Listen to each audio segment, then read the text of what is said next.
I've eaten pizza. We've done it. Sorry, I am slow, which is why I broke the VOD. Maybe I shouldn't have broke the VOD. I'm sure it's fine. It's it's surely fine. The stream's going, yeah.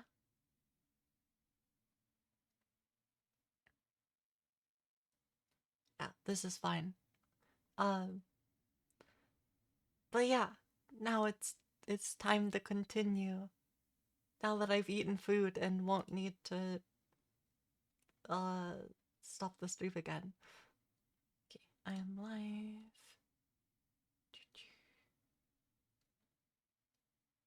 Okay. So yeah, I'm impatient, so uh no waiting. uh wait, Dr. Gory is here. Oh no. Okay. I gotta prepare myself for whatever the heck I'm about to have to jump so many hoops.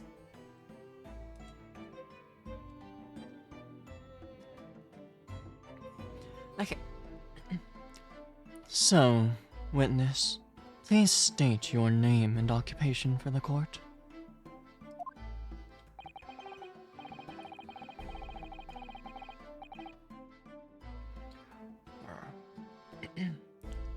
Eugene Makotaba, lecturer in forensic medicine at Imperial Yumei University in Tokyo, Japan.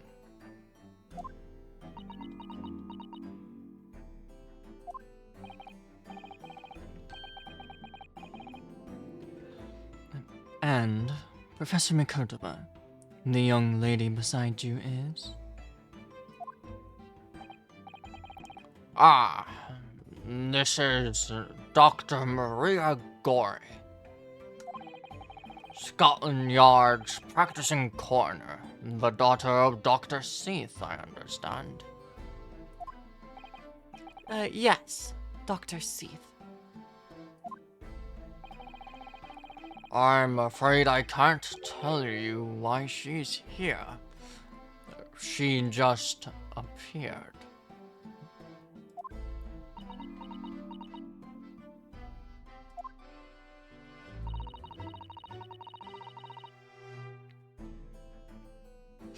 Okay, that's why she's here.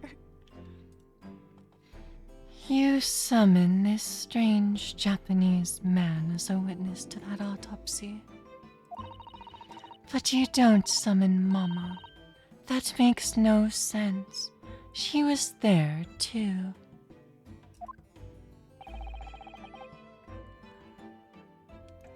That is about the size of it. I've had her eyes boring into the side of my cheek constantly, whilst I was in the antechamber, too. I don't think I quite have his voice right. I'll fix it. Poor man. The idea of it making me shudder.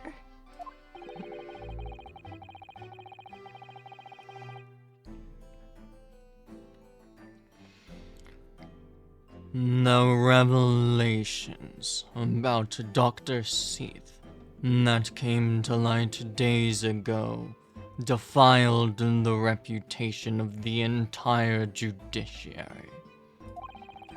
She was therefore deemed unfit to appear as a witness in today's proceedings. The Ministry of Justice's decision on that is final.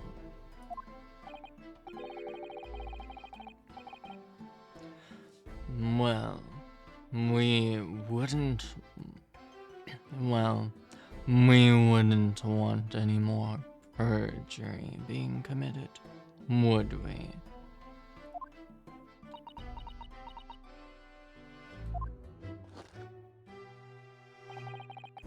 The Ministry of Justice. Some questionable strings are being pulled, I think.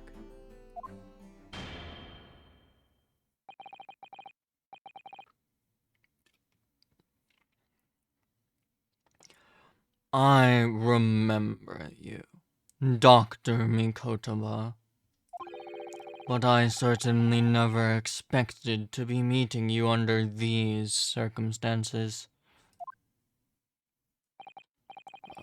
Yes, it has been quite a long while, Lord Strongheart.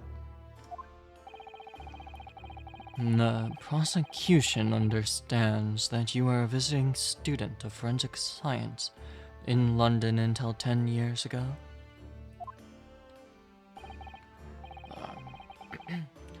That is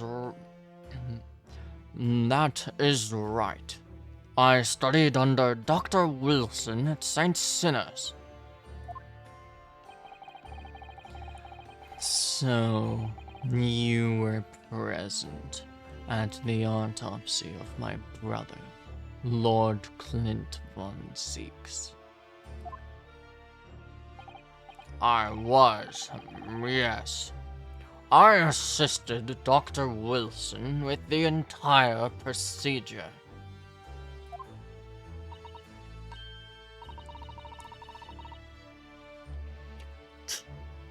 Mama is far more skilled than any Japanese man. Well, Dr. Wilson asked me to be his primary assistant on that occasion. And this autopsy report was actually penned by you, I believe. Yes, I noted all of the doctor's findings, and when we were done, he read through the document and signed it. Poor Mama. As secondary assistant, she wouldn't have had a good view of all the innards.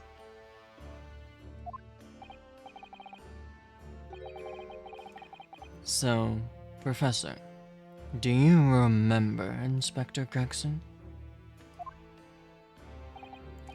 Yes, of course. If it wasn't for his insistence, Lord Von Zeke's autopsy would never have happened. But he was absolutely convinced it would reveal decisive evidence against Genshin, you see. So Lord Strongheart had to entreat the nobility to allow it to take place. Do correct me if I am wrong, my lord.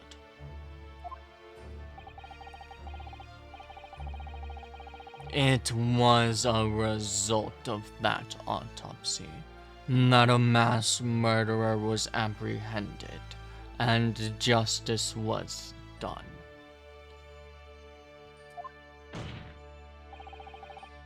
But Gregson admitted it before he was killed. He admitted that the results of the autopsy were fabricated.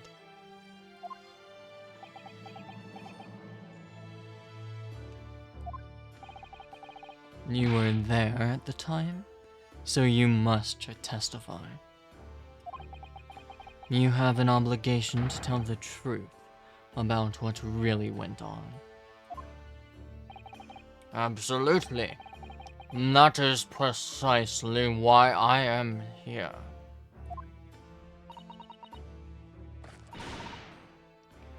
And that is why I'm here too. Very well, then. You will give your formal testimony now, witness. But before you begin, a word of warning. Oh,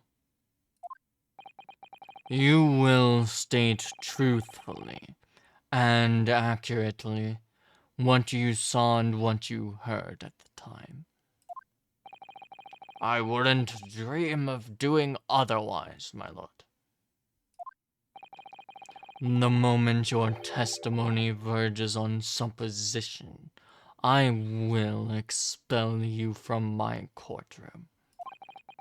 Remember that.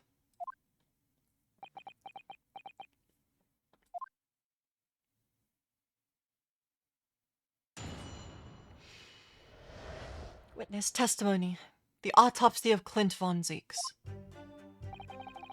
From my own observations, I couldn't say there was any indication of the autopsy results having been fabricated. Death resulted from a wound made by a Western-style sword, transfixing the heart, that I found a little strange.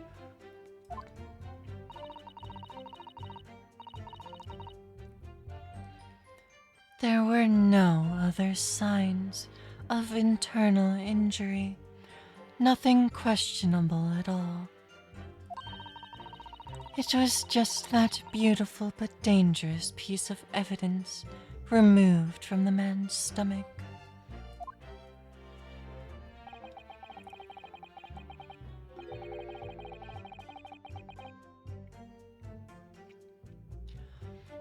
Presumed to have been swallowed by the victim as a way of posthumously identifying his assailant.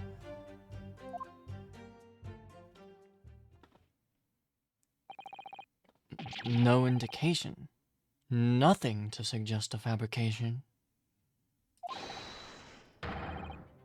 Professor Mikotaba, are you certain about that? Well, nothing that I could positively identify as such, much less swear to in testimony.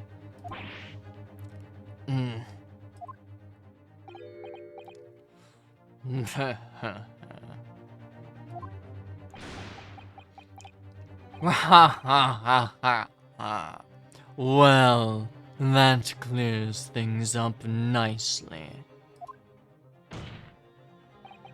The only fabrication here, Asogi, has come from you.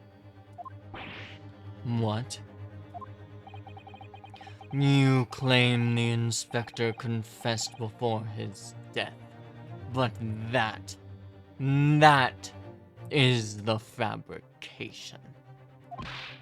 No, he freely acknowledged it. I swear he did. Freely, with the tip of a sword at his throat. The man was clearly at his wit's end. The court will give no credence to this confession. That was uttered in obvious desperation. Quite simply, there was nothing questionable about the investigation of Lord Clint von Zieks' death.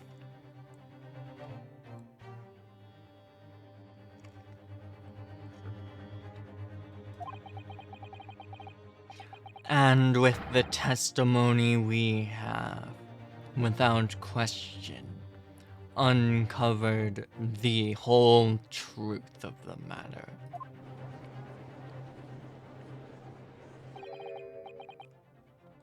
If I may, my lord.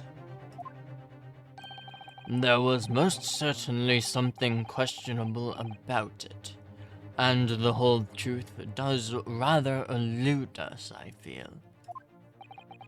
I beg your pardon. Well, you're obviously aware of the facts of the case.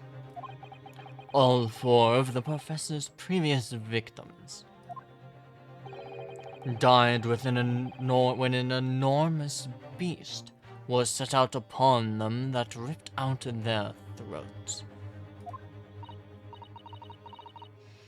Oh, such horrifying crimes. But curiously, the killer's last victim, Lord Clint von Zieks, suffered a different fate. Yes, you're right. He was stabbed through the heart with a sword. That is enough. I believe I warned you about this witness. I promise to curtail your testimony as soon as it entered the realms of supposition or speculation. Very well, my lord. In that case, the defense will pursue a conclusion to this during cross-examination. What? I have the right to cross-examine every witness after testimony. And I fully intend to exercise that right. Ryunosuke, I'm afraid that even the presiding judge has no authority to contravene the letter of the law. As I'm sure every member of the judiciary present in the gallery would agree.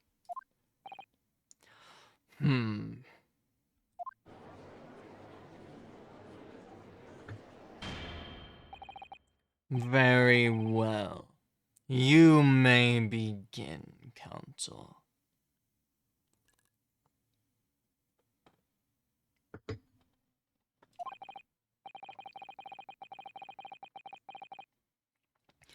However, the moment your argument strays from established fact, I will not hesitate to bring the cross-examination to an end.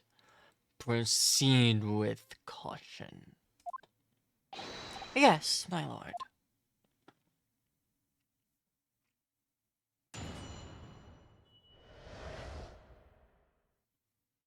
The autopsy of Clint von Zieks.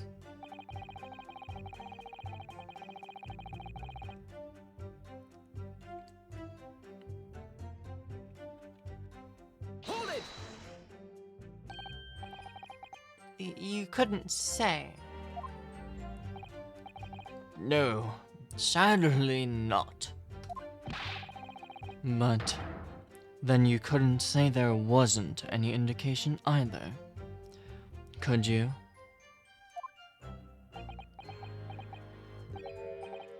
No, true, I could not. I was at Dr. Wilson's side as he performed the procedure, recording what he did. But at times, of course, he instructed me to fetch implements and such like. Whilst I was away from the operating table, obviously I could have missed something. And at those times, what was the secondary assistant doing?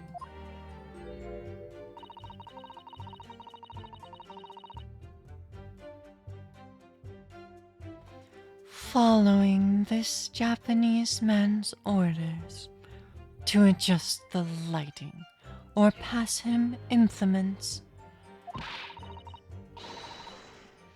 But that doesn't mean Mama wasn't a vital part of the team.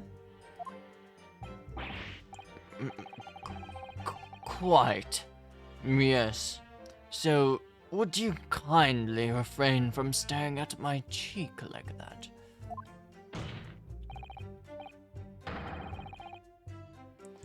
Professor Mikotoba, think.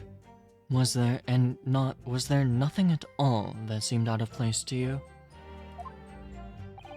Well, yes, there was, as a matter of fact.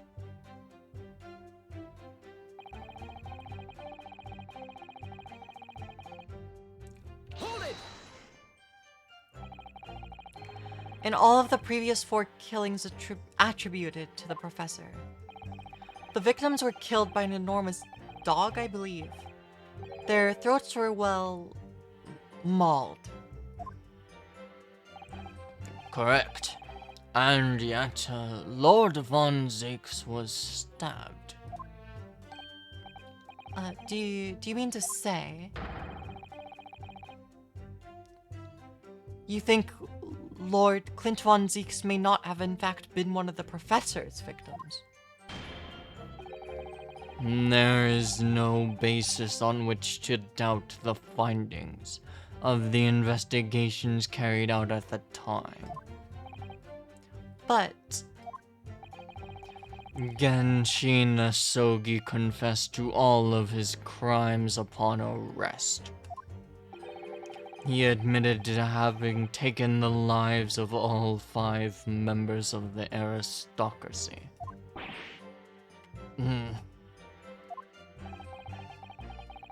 Yet, the beast that was used to carry out the killings was never identified.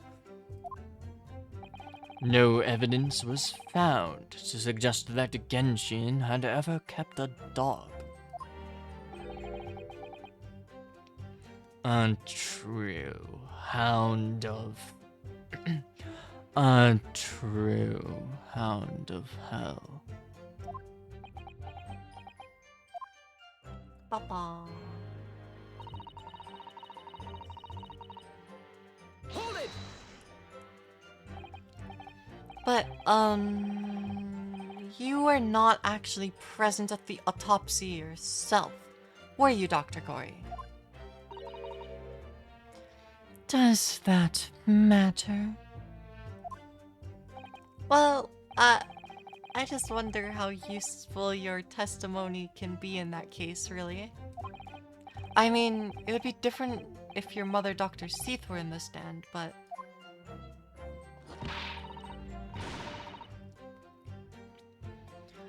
I've read all the paperwork about the case, and Mama's told me the story countless times. The statement I just made is exactly what is written in the autopsy report. I did confirm that myself at the time, and it's true. Besides the stab wound, there was no other signs of internal trauma. I see.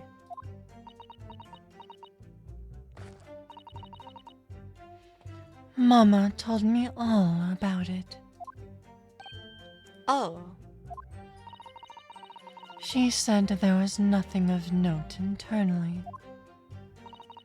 But they did find an amazing piece of evidence. Something unbelievable. unbelievable. What do you mean? Come on, Dr. Gory. What was it?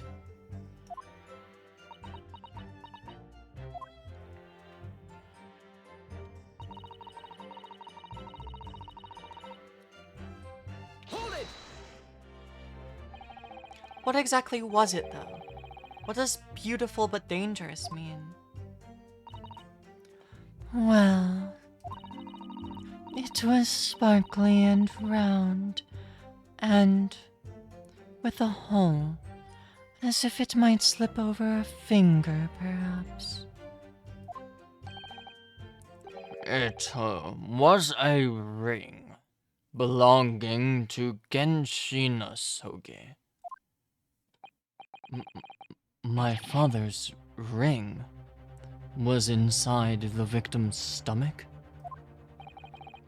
At the time, Genshin wore a large ring on the digitus quartus of his left hand, the fourth, or ring finger. I'd understood it was some sort of keepsake.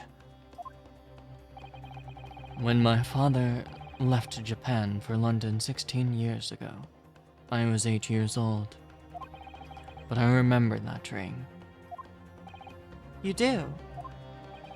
My father's possessions were sent to our family home in Japan after his death, but the ring was not among them. Obviously not. It was a key piece of evidence. It remains under lock and key in the stores at Scotland Yard to this day. After the autopsy, Genshin was summoned by the police to check for the presence of his ring. It wasn't on his hand, of course. Moreover, there were deep abrasions on his finger where it had been pulled off.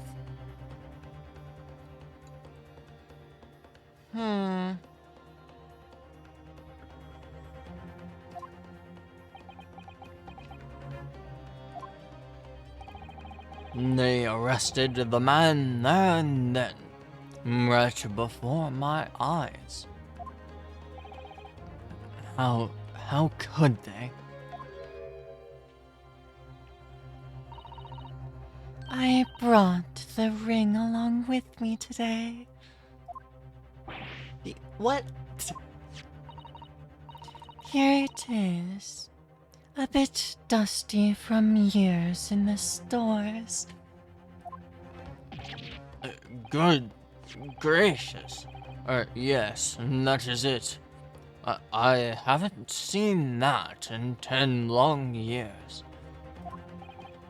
And it was found inside the victim's stomach.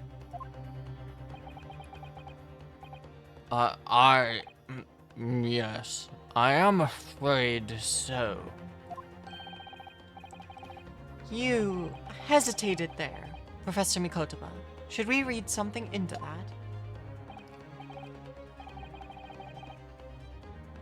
that? Well, it is just thinking back now. I didn't actually witness the moment it was extracted from the victim's body. Oh my. Really? At that precise moment, Dr. Wilson had asked me to fetch him a new scalpel, see? Dr. Gory. The removal of historic evidence from the stores requires my consent, does it not?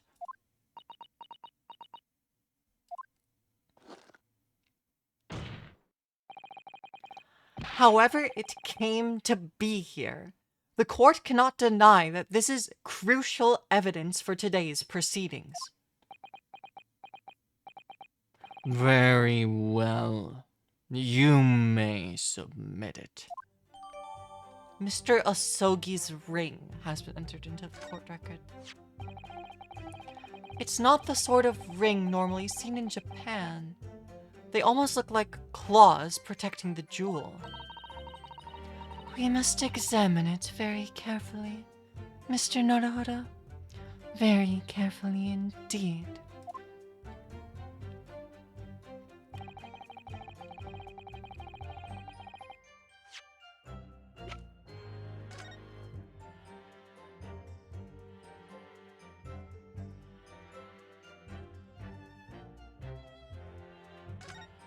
Well, these fat claws are doing a good job of protecting the equally fat gemstone in the middle of his ring.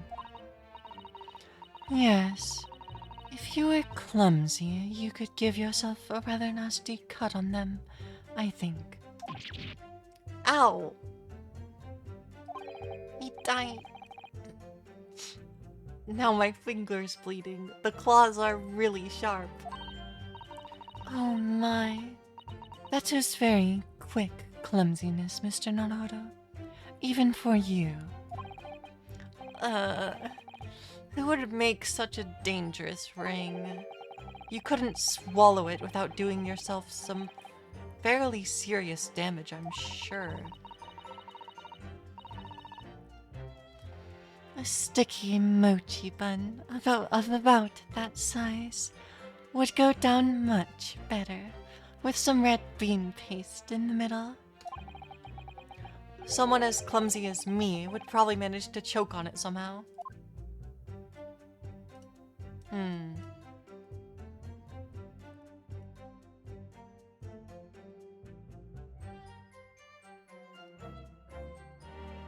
So I guess that's all I can get from it now.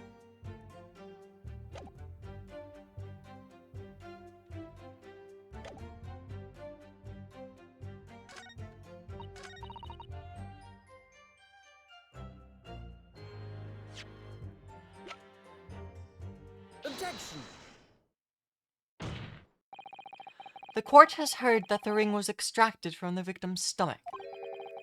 But you didn't actually see it being removed, did you, Professor Mikotoba? That is right. As I said in my testimony before. At that moment, I was fetching a replacement scalpel that Dr. Wilson had requested. In other words, you can neither confirm nor deny whether this ring, in fact, really came from the victim's stomach or not. What are you suggesting, Counsel? That the ring was never in the victim's stomach to begin with. It's entirely feasible that Dr. Wilson fabricated that detail about the autopsy. What are you saying? That Dr. Wilson... That Dr. Wilson was in possession of the ring in advance, after it was somehow stolen from Mr. Asogi. And he produced it during the procedure, pretending to have found it there and then in the victim's stomach. Objection!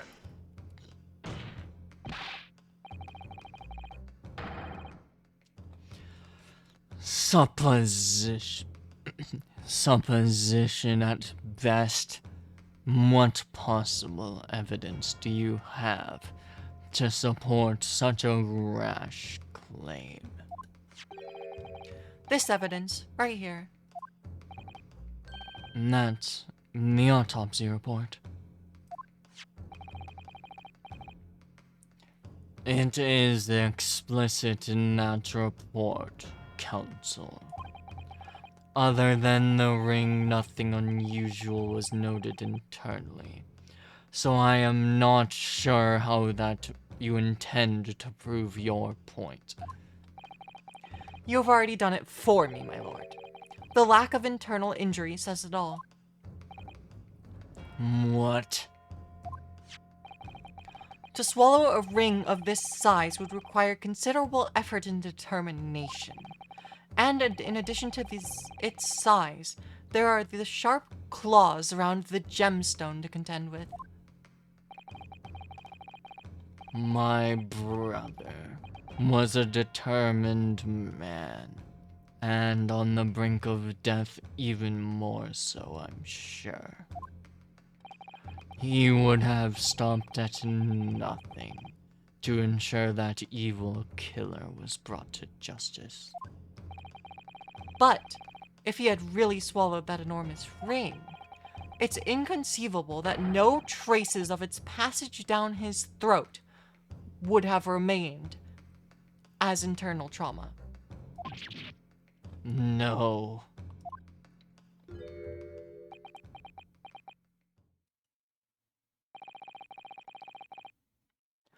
And there you have arrived at the sticking point. That's precisely why I had my doubts about the findings myself 10 years ago. Then why didn't you say something at the time? I did. I still remember the conversation I had with Dr. Wilson in the laboratory that day.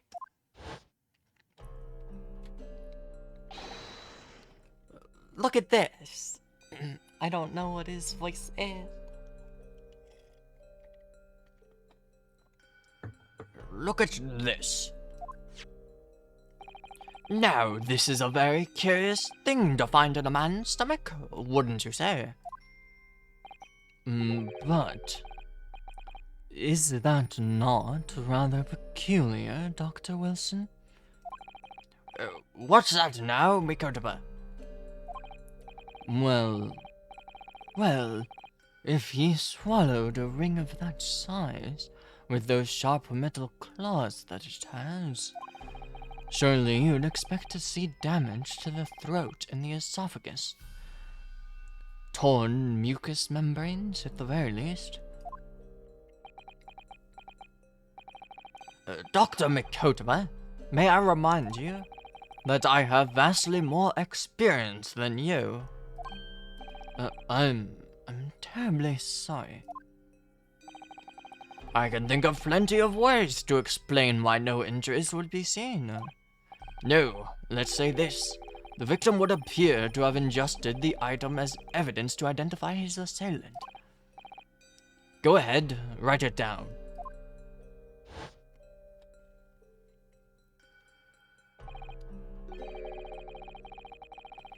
So, I was right. Dr. Wilson deliberately fabricated the results of the autopsy to implicate my father.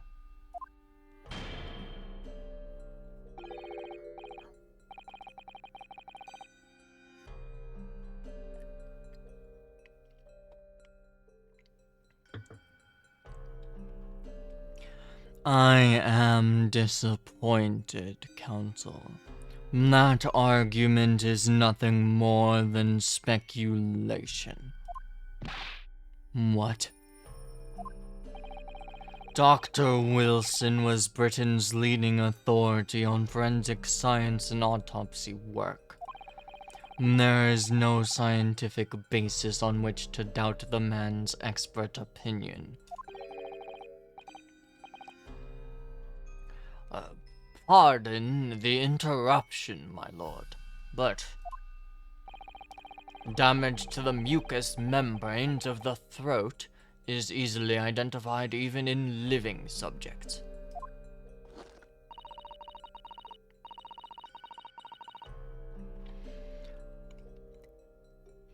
Using a device called an endoscope, recently demonstrated in practical use in France.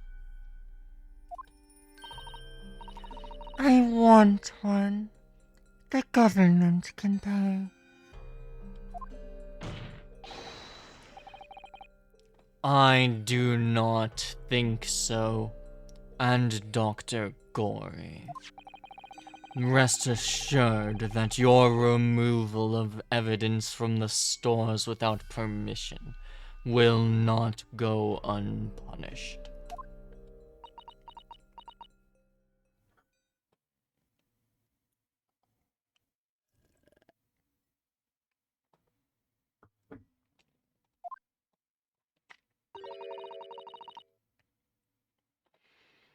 We open up the dirt to find the truth.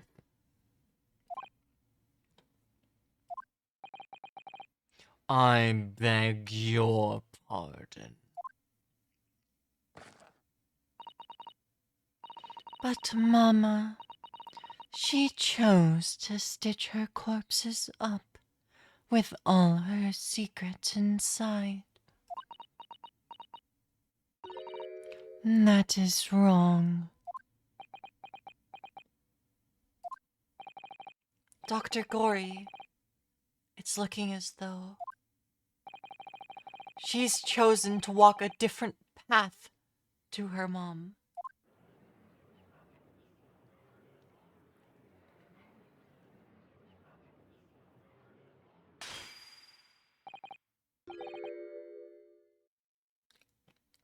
Excuse me. Yes, the ring. What about the ring? I've just remembered something. An earlier incident. What incident? The one I recounted to you before. About a memory that I have of Genshina Soki saving my life. What? My father saved your life?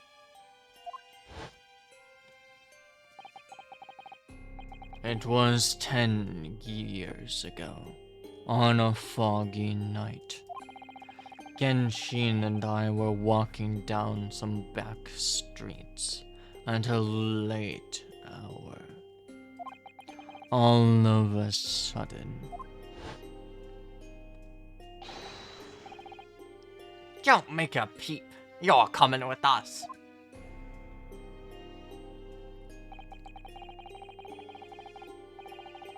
all of our assailants were armed with pistols, their faces obscured by scarves.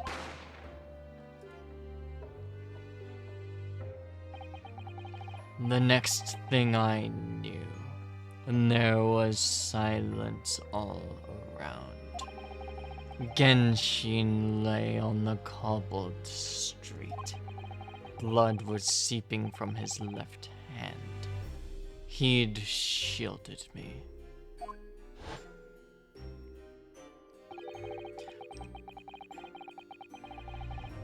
It was on the ring finger of his left hand that he used to wear that ring. Are you saying? I've always believed those thugs were after me. But now I'm starting to question if perhaps I was not the intended target at all. Wait, but... Genshin was arrested 2 days after that attack. And in that short interval, the decisive evidence needed to indict him was miraculously found. You mean the ring was stolen from him? You think that's what those thugs were after that night? Objection!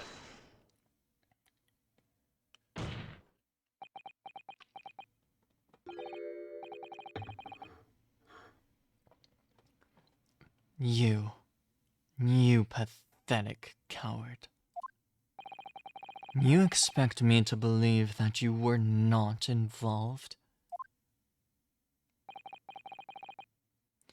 What do you mean by that?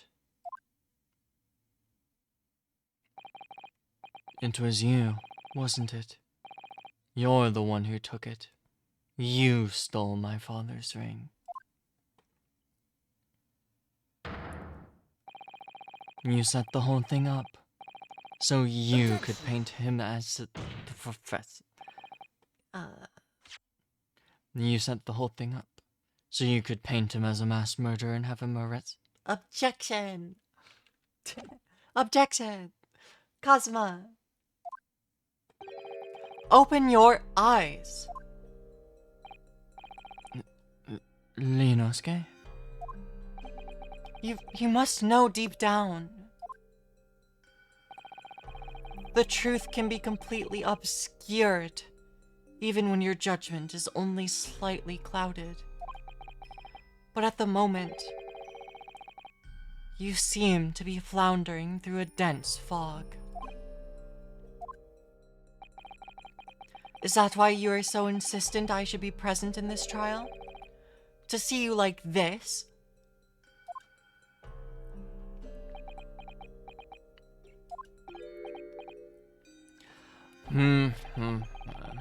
Well, this is an amusing spectacle.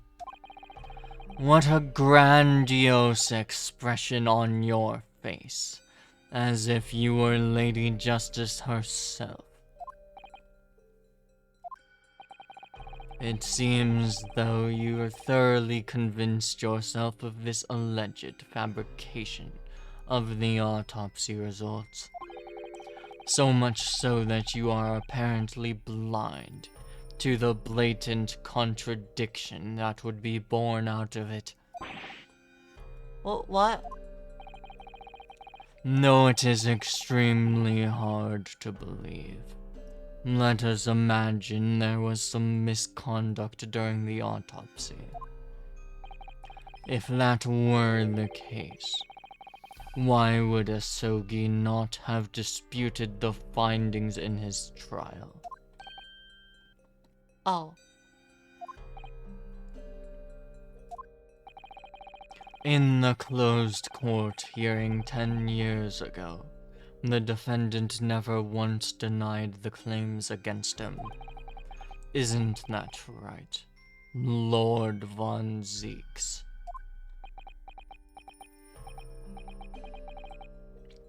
Yes, that is indeed correct.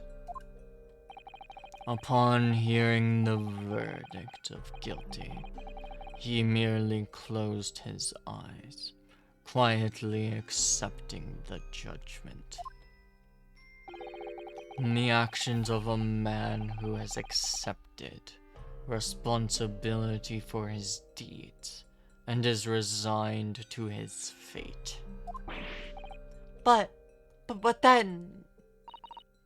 Oh my, that is very strange. If Mr. Asogi did nothing to oppose the charges against him, then that would surely mean that there was no fabricated evidence. An obvious conclusion at which you should have arrived many minutes ago, Prosecutor Asogi.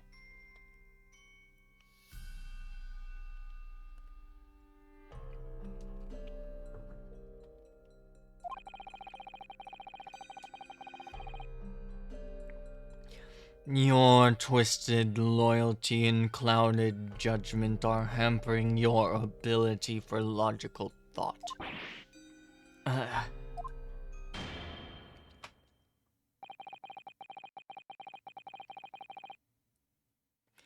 Genshin Asogi's silence at his hearing can only mean one thing. There was no fabrication of evidence during the autopsy of his final victim 10 years ago. Ah!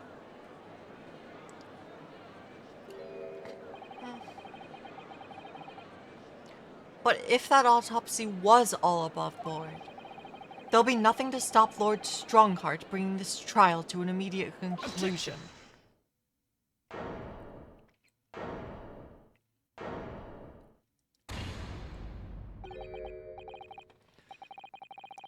Thank you, Ryunosuke. If it wasn't for your frank words just now, this trial may very well have ended prematurely. Kazuma. What's this latest absurdity, Council? My lord, your reasoning is perfectly sound, but for one giant hole. I beg your pardon. You claim my father's silence was due to the fact that there was no fabricated evidence. But there's another possible explanation. You've overlooked the possibility that he had a reason for maintaining that silence. Objection!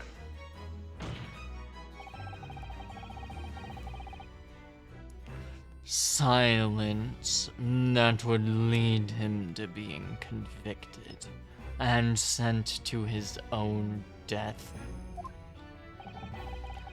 If the autopsy results were an invention, there is no conceivable reason why the man would not have protested. Objection!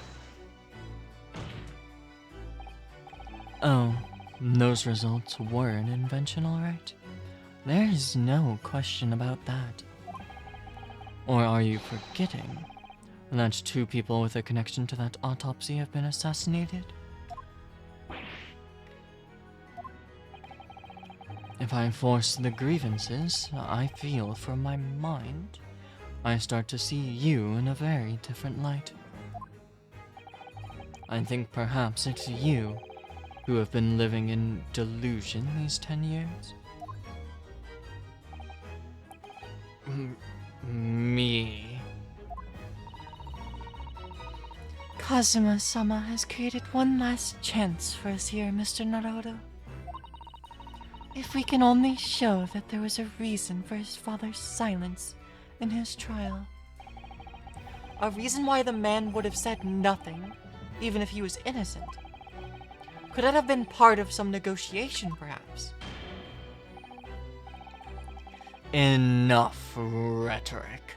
The court must be shown evidence. What proof do you have that could possibly explain Asogi's silence in court? His last will and testament, perhaps? Ta-da! Take that! This is the defense's answer to that question. What?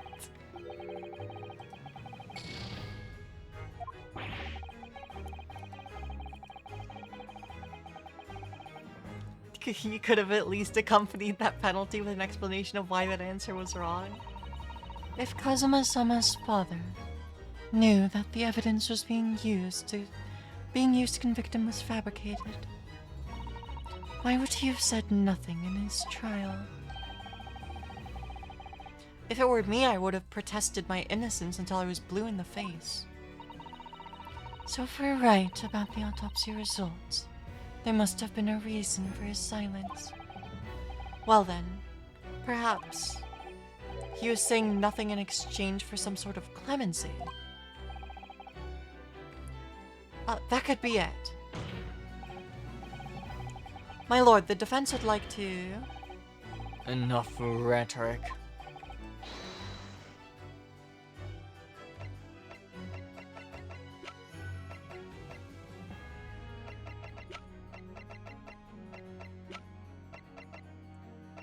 Proof of...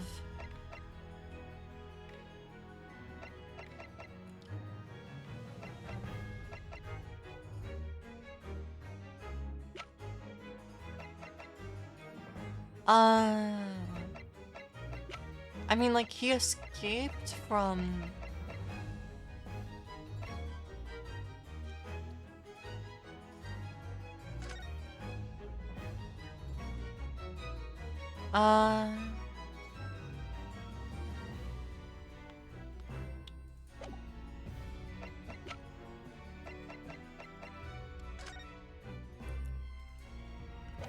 That won't help.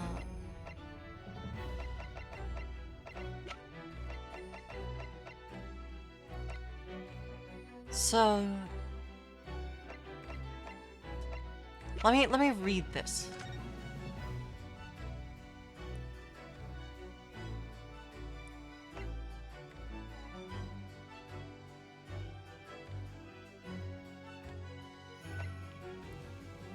But wouldn't this be the... Hereby request that upon my death, any and all material possessions and wealth belonging to me in London be delivered to my son Kazuma Asogi in the Empire of Japan.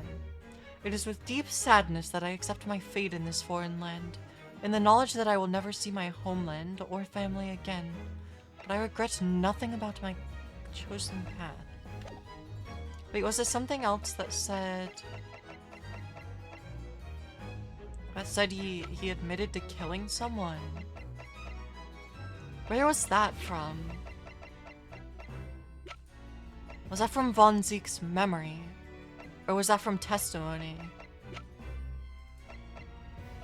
Oh no, it was something he said to... It was what he told... It was what he told to Vigil. He told that to Vigil.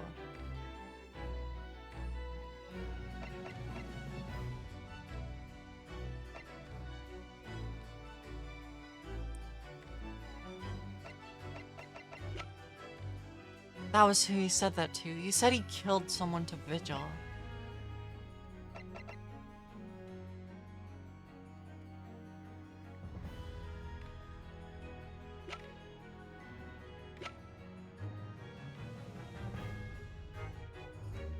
Could it be Karluma? I think it could be Karluma.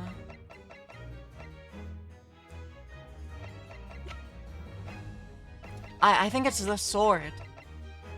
It's this. Take that! I'm crazy. It's not right.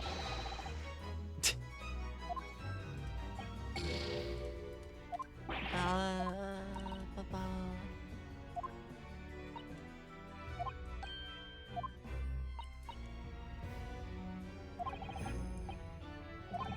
Perhaps he was saying nothing in exchange for some sort of clemency.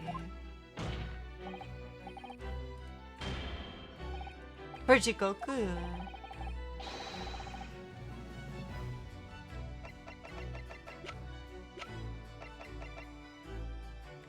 Don't have...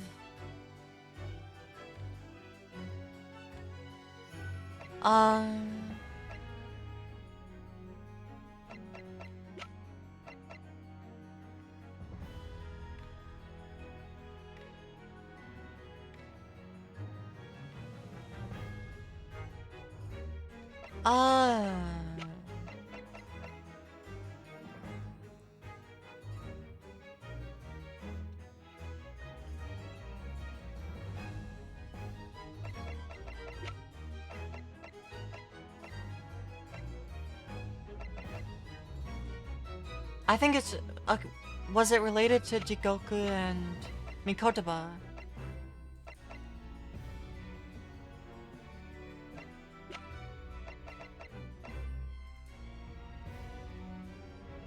Is that what he wants?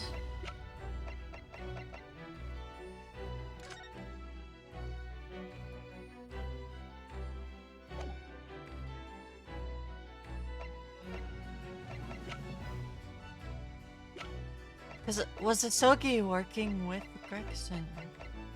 That doesn't sound right.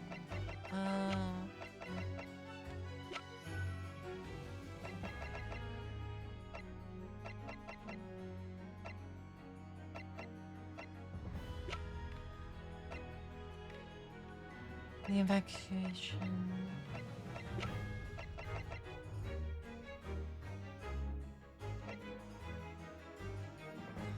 I guess we'll try this.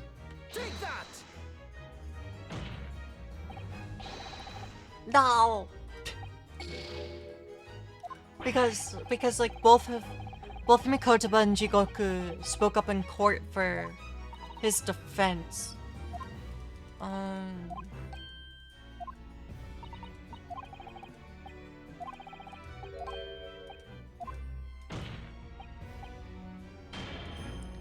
What was he?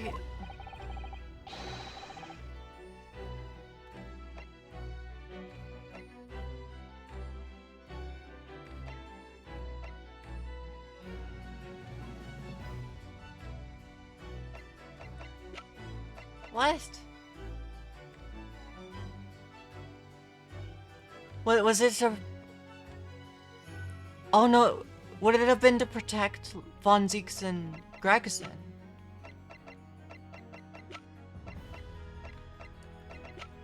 Because he said to...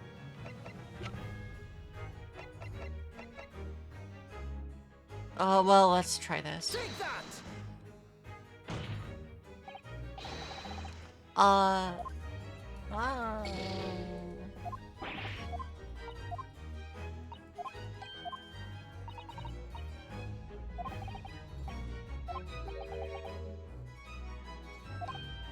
Some sort of clemency. Then who is he protecting?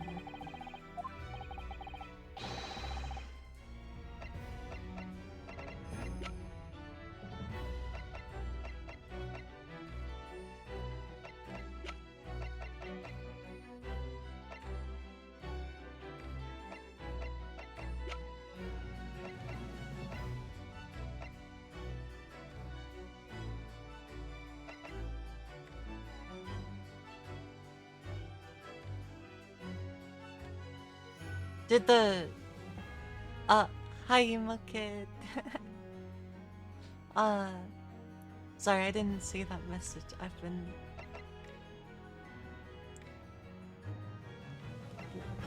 you know, cuz this ring is not like they said.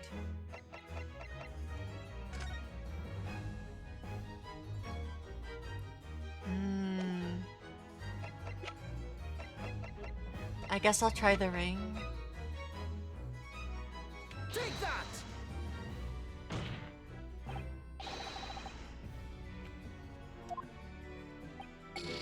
What clemency it was. We have wasted enough time. It is clear to me that any further discussion of this case will be fruitless. Beric von Zeeks, I would like to think... I know, we got that one earlier. We got that one earlier. No.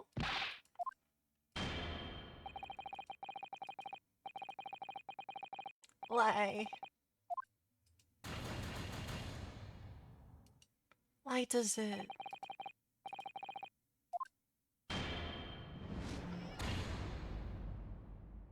Why is it like that?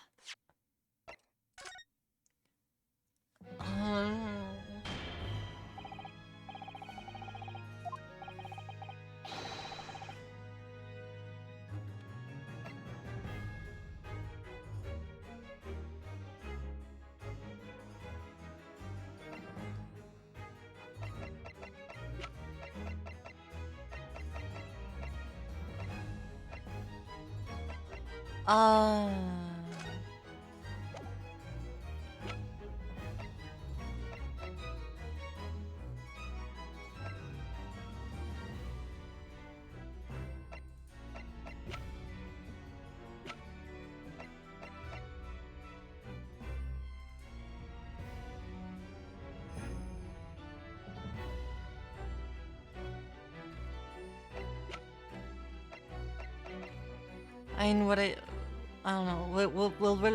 Will Leonosuke just explain it if I present the autopsy report? Because Mikotoba actually penned the report. So if he was he scared that the falsified evidence would then be pinned on Mikotoba, who actually penned the report? Is that it? Take that!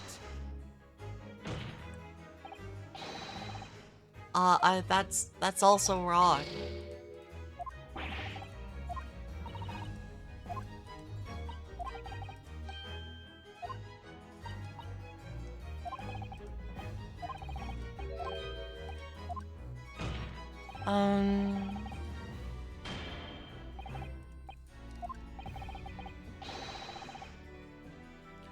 What do I have?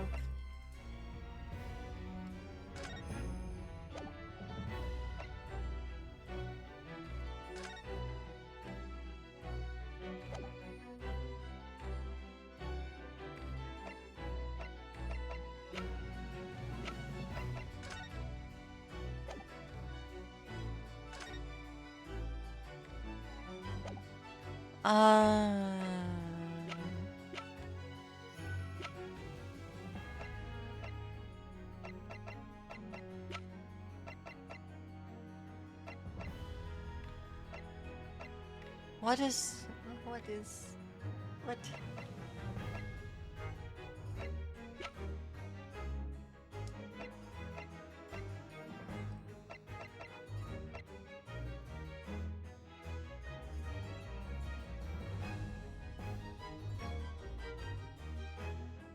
Is it this? Because it... Take that!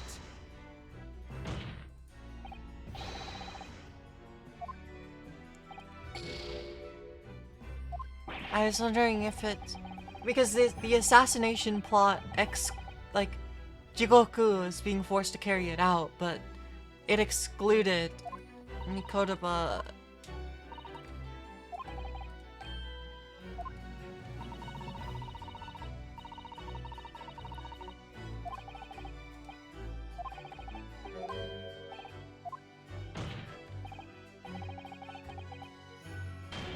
Why?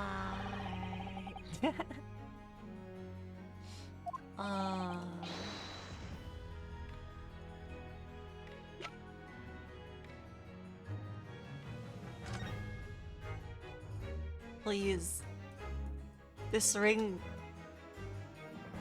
Is there anything else I can do with it?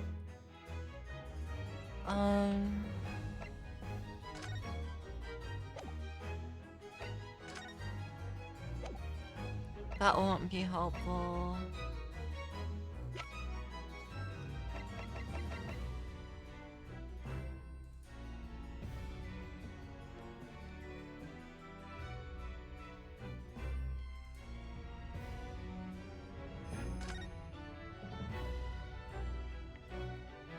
Oh, well, I think that means I can't do anything with this.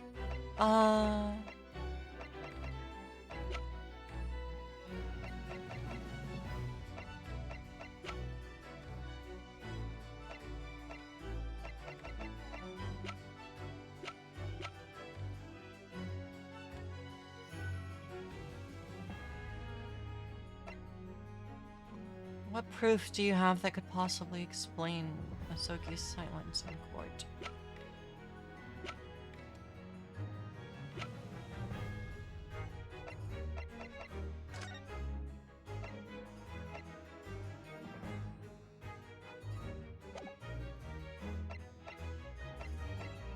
Like, it has to be this. Take that!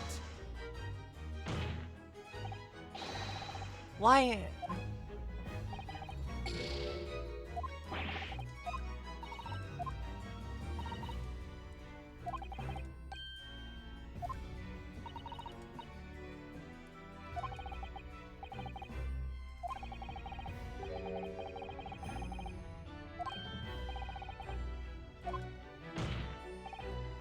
What?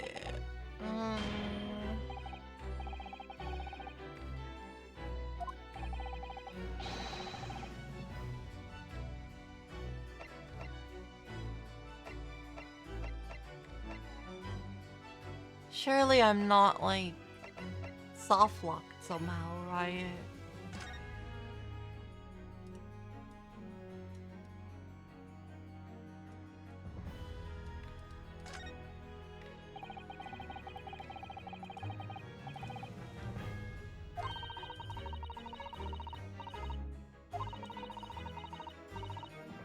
Oh, sorry. I should be reading that. Recently whenever I see a set of scales, I can only think of the enormous scales of justice. That is entirely understandable. They are such a powerful symbol in the courtroom, aren't they? Thing.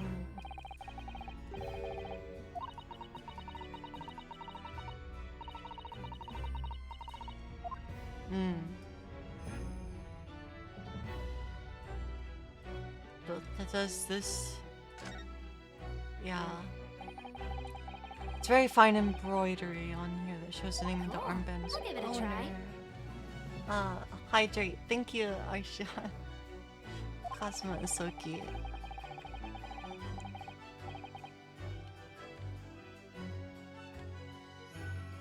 I drank the water. Now there's no more water. We'll get some in a little bit. But yeah, how are you, Arshian? How was Overwatch?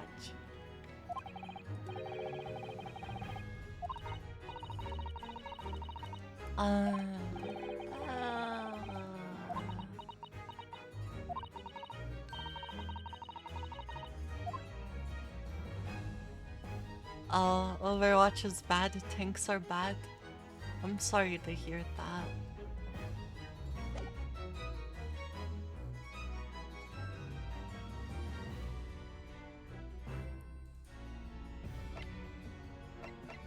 I'm so lost. I'm actually so lost. I need to figure this out. At this point, I'm just kind of trial and error. Yeah, it's just it would be a skill issue with the other players. Maybe next time they'll be better. Hopefully. Okay, let's try this. This is not gonna work. Take that! Yeah, that's not gonna work. Listen. Why? Why would he have said nothing during his trial? He said nothing. Kept having tanks go 415. Oh, dang.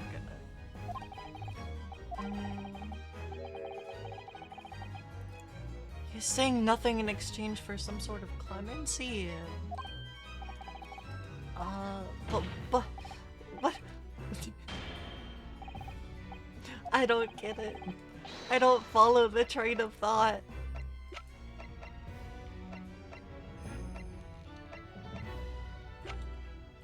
Wait, because would he have been... What was the timeline?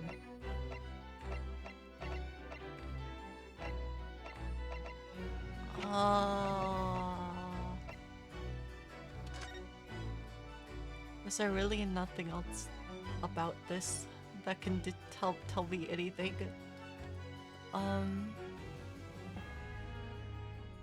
Whatever.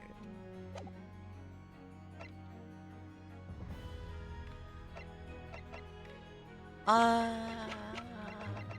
yeah, I don't know. Overwatch Ranked is just kind of like that sometimes.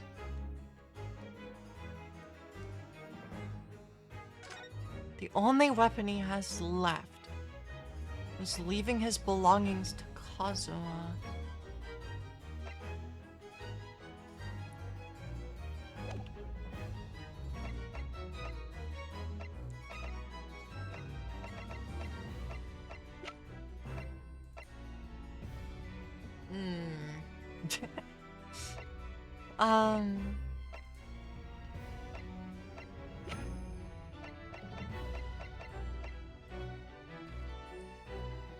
It could be Vigil. But then Vigil was fired anyway.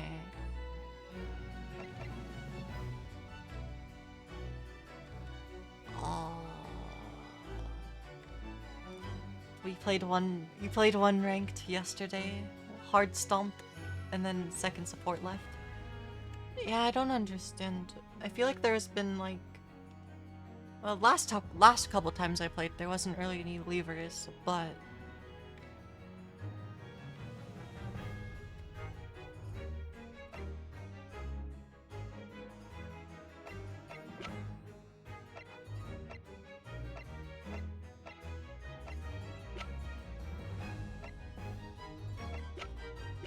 I mean, I've presented so many things.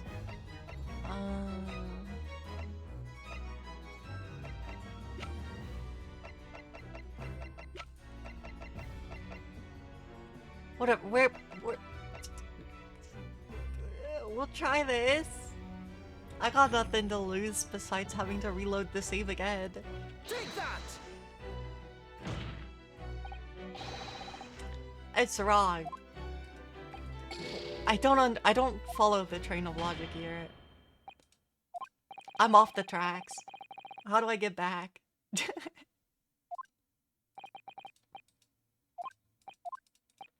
I need to get back.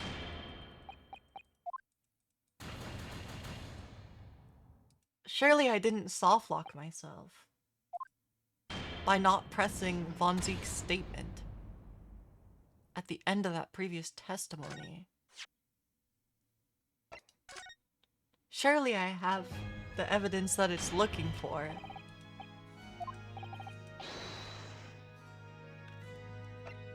Okay. Give me Karluma.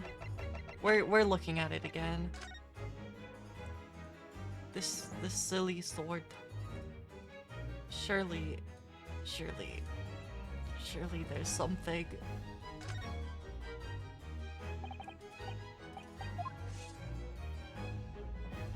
Please.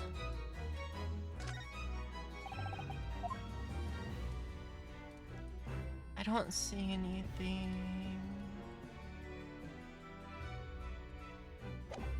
Is there any other evidence to re-examine even? I mean, cause there's this ring.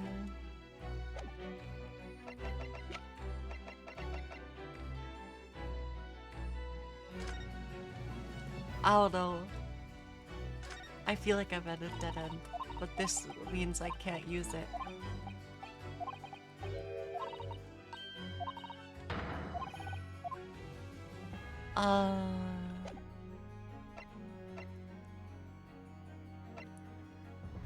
Proof? But I do not understand.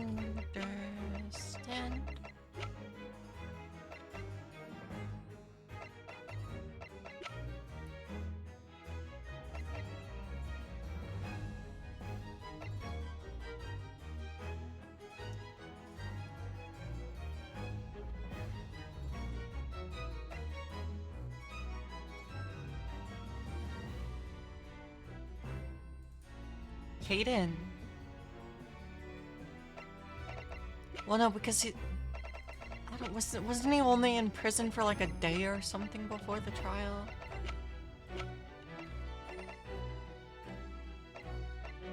Am I actually just like missing evidence?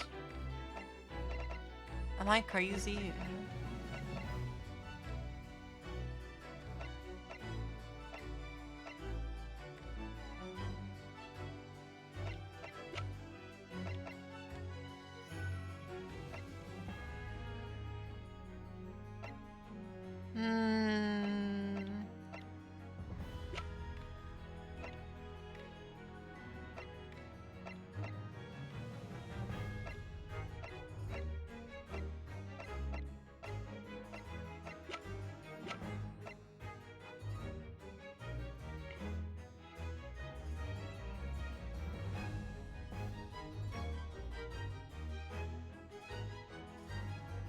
Cause like I don't really have anything to examine more thoroughly, right?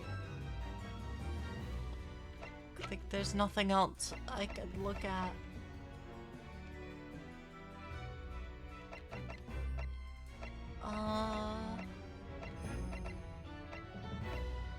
I'm probably just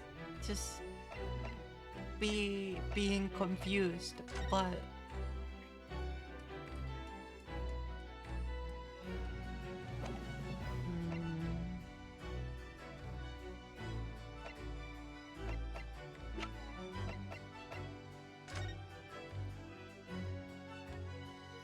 I don't think there's anything else with this.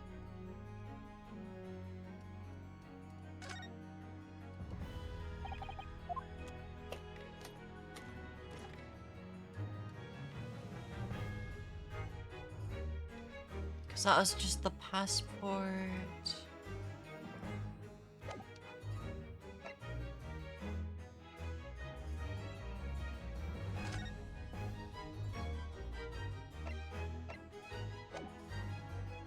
Something is still missing from this.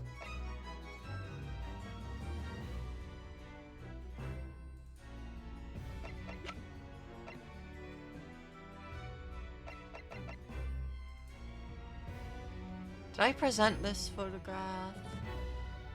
I thought I did.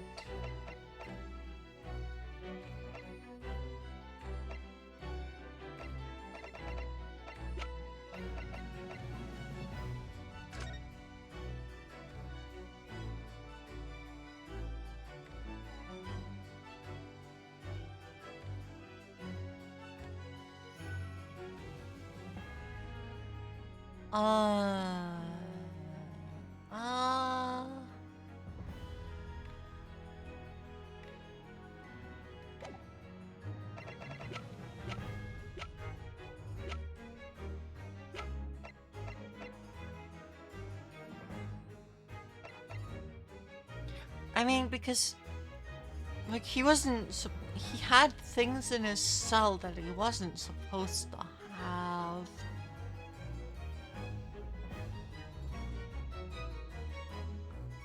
But Also, like, he had an escape attempt, but then was killed anyway.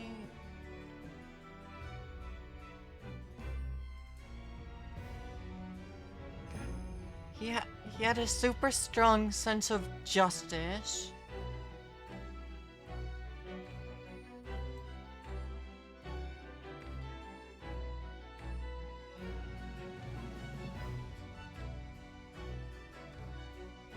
God, I'm sure there's something that my brain is just like not remembering in this moment. Disaster.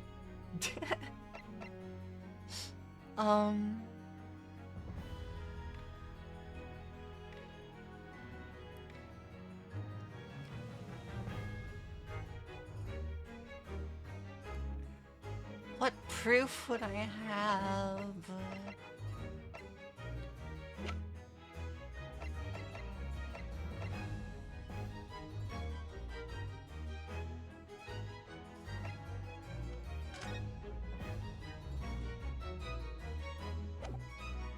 So it's Gregson's ID.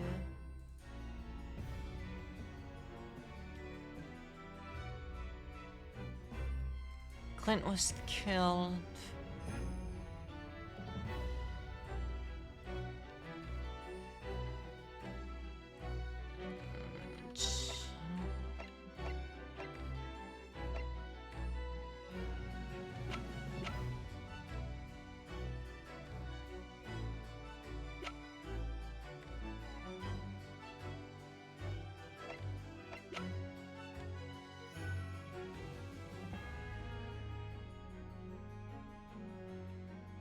I guess let's try this. I'm dumb. Yeah, that's not right.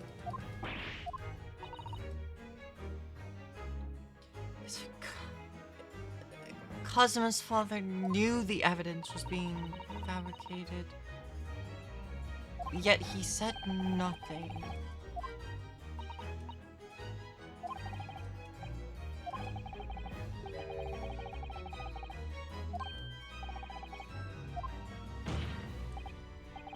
But what proof do I have?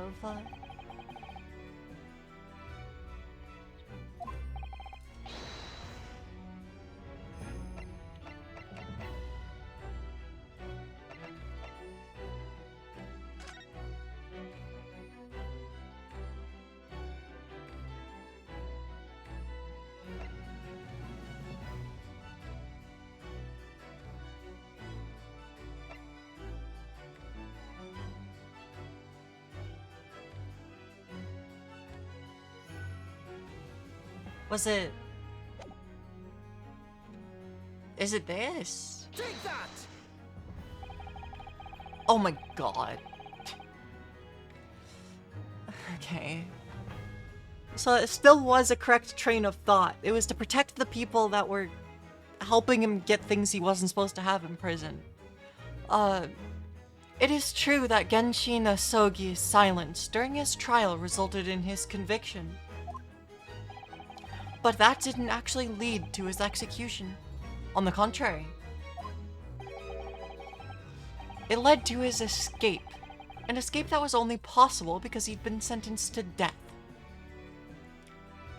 I'm upset it was that specific piece of evidence that needed to be presented, but okay. Sure. Sure.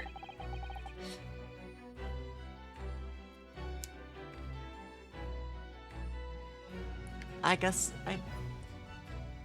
yeah. Okay. Although, I find it hard to believe my father would have negotiated in that way. The defense is correct. A fake execution, falsification of a death certificate, and a jailbreak inside of a coffin. Clearly, such an elaborate plan could not have been carried out by my father alone.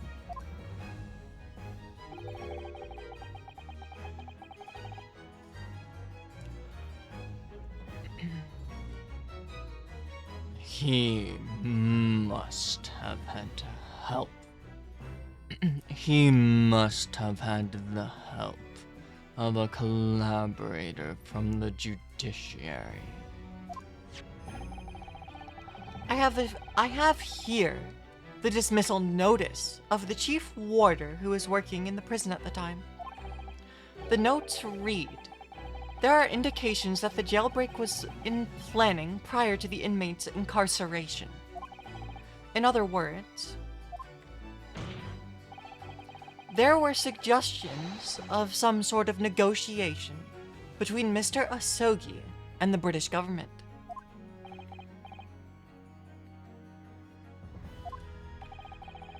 In exchange for his silence in court, he was given an assurance that he would be broken out of prison. Yes, with that sort of clandestine agreement in place, I can imagine he would have kept very quiet. I would go even further than that, in fact. I would say that the elaborate jailbreak of Mr. Asogi can be explained no other way. Which means someone else whoever killed him found out about it and didn't want him to have the opportunity to talk. They were also under orders to not let him have any writing materials in prison. Order. Order. First fabricated evidence, and now a jailbreak conspiracy. Of course, because it's all intimately linked. You just died? 'Twas not my intention to kill you, if it's my fault. The prosecution wishes to summon new witnesses to the stand. Witnesses. People who can testify about the jailbreak that took place 10 years ago. Ah, Governor Caden, and the poor chief warder of the prison.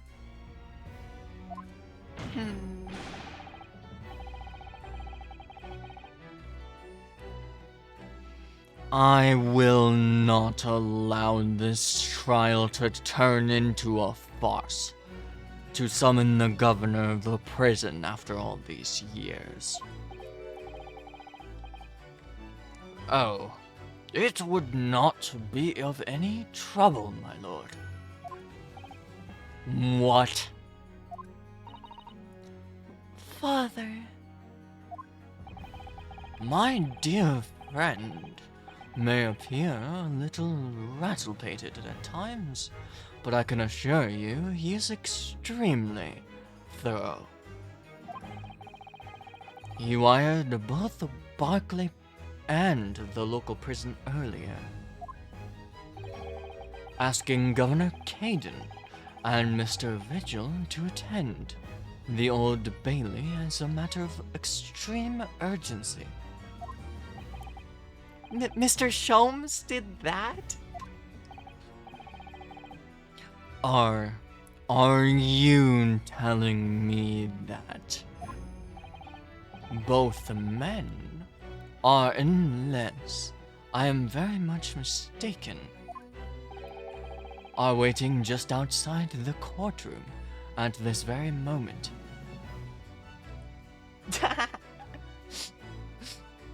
Sorry. That's what's fun about replaying this game. Now that I escaped picking evidence. My lord, you must permit the trial to proceed as declared at its outset. You promised that we would stop at nothing to uncover the whole truth behind these disturbing findings.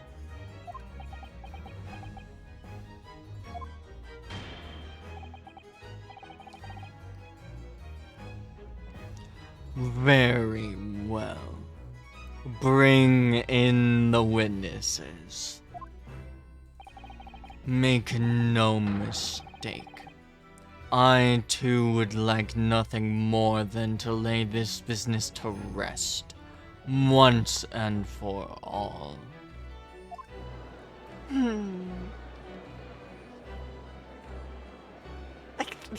Shelms lined them up. They're here. Barricaded in vigil.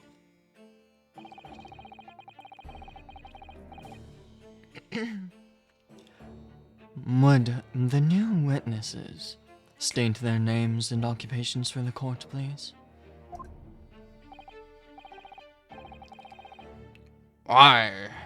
Oops, sorry, I'm too close. Ow. That was loud. Pain. Ouch. Barry Caden, Governor of Barclay Prison.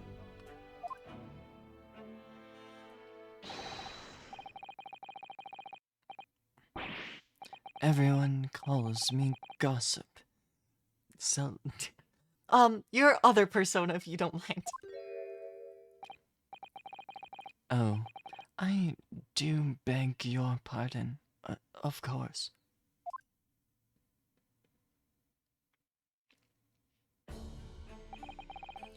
My name is Daily Vigil. I used to be the chief warder at Barclay Prison.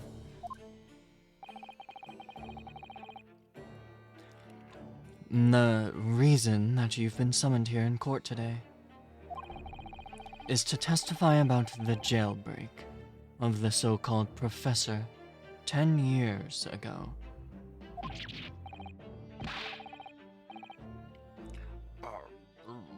Lost as a professor after we already been through all this a decade ago. And the conclusion was there was anything untoward happening. A convict escaped from your prison, Governor. Hardly what you would call nothing untoward. Well... The convict's death certificate was somehow falsified after he was allegedly executed. And he escaped to the prison inside his own coffin. A plan of that complexity could never have been carried out without the help of somebody of influence inside the prison.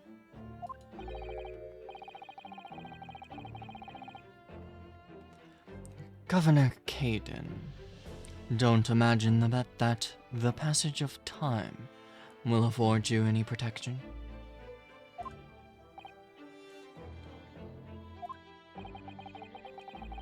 If it turns out that you are involved in the plot to break out Mr. Hisoki, then of course, the consequences will be very serious.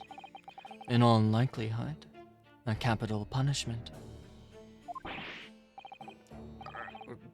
Gods, hold on there, laddie. All I done... Witness, Governor Caden. Aye, sir. You have a critical role to play in the public safety of our country. A great responsibility to shoulder. The significance of your testimony in court cannot be understated. Therefore, think carefully before you speak. And Prosecutor Hisoki, if you threaten the witness again, you will be held in contempt of court.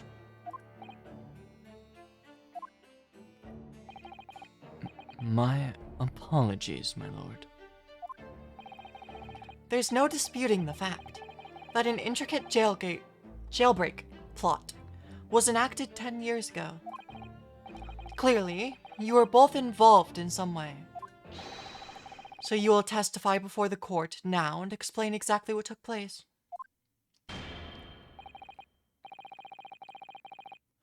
Very well. Let the witnesses give their formal testimony.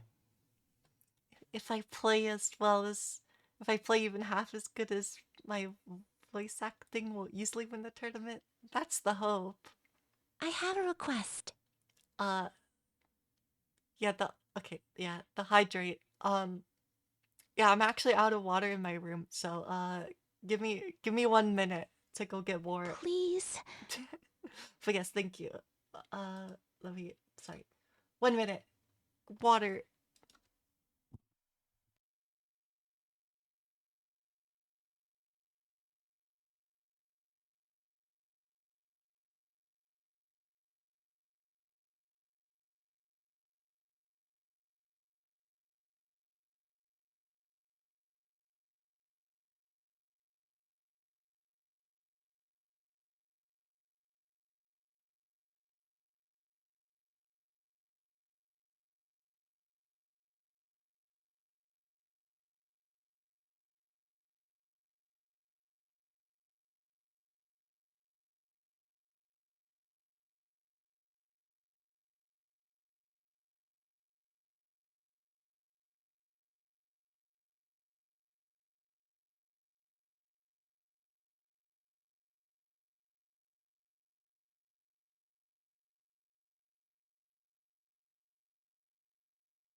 Okay, I got more water.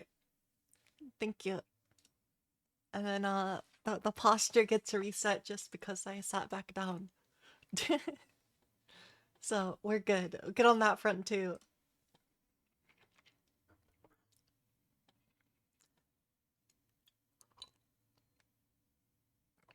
I may have it's fine. We will continue. Very well. Let the witnesses give their formal testimony.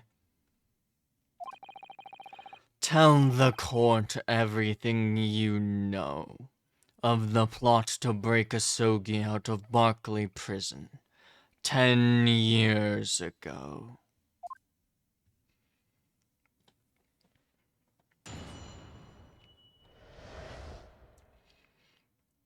The governor knows more than Daily Vigil. Caden.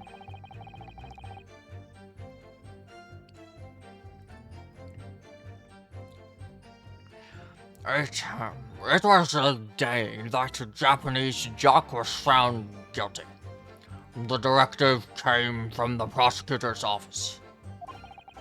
I assigned the convict to keep water vigil here, and put the plan into action behind the scenes.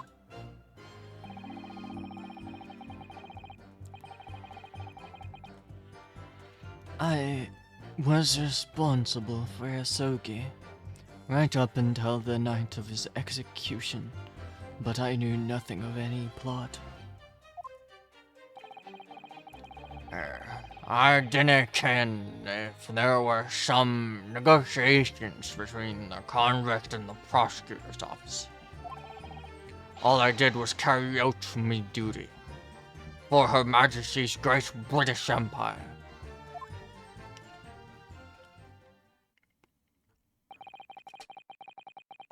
A directive from the prosecutor's office. Are you saying that was the jailbreak plot?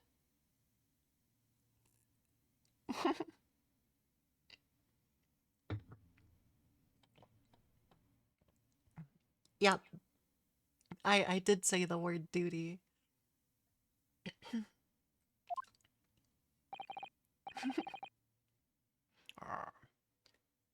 Oops. You're saying... Okay. Perfect. Oh, wait, what did I do? Okay, I'm fine. Aye, that's right.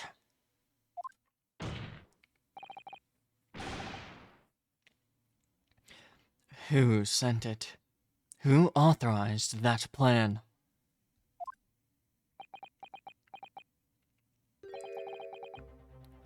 I didn't ken to that. You're saying you don't know?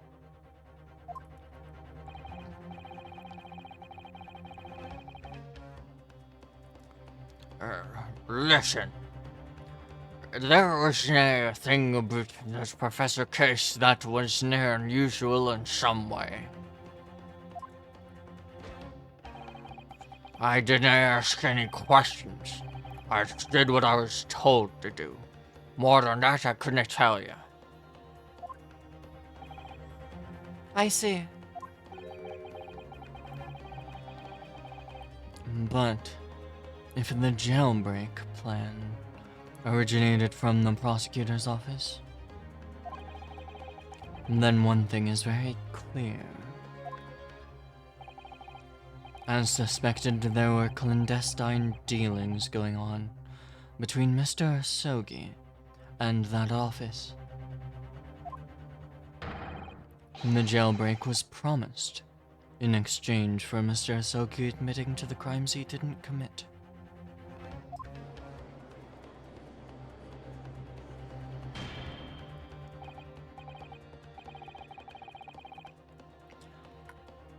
That counsel is nothing more than speculation on your part. So, let me ask the defense. Oh, yes, my lord. I fail to see how these witnesses have any more pertinent information here.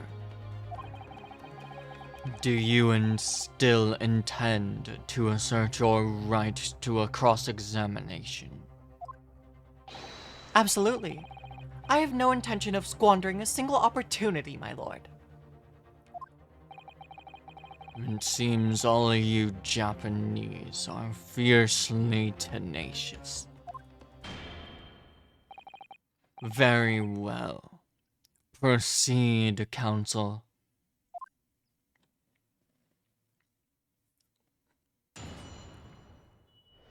Caden might know more. Pressing him is more important. Hold it! And you say you don't know who actually issued the directive. Aye, that's right. All I can be sure of was it was official. But if it was from the prosecutor's office, that narrows down who could have issued it straight away. And it was not me.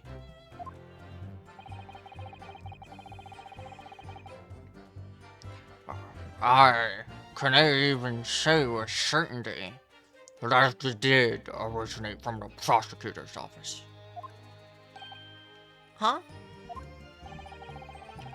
There's no telling where it started. There's a fair chance it came from higher up the ladder. Basically, I cannot give you any indication of who's behind it. You can't be serious.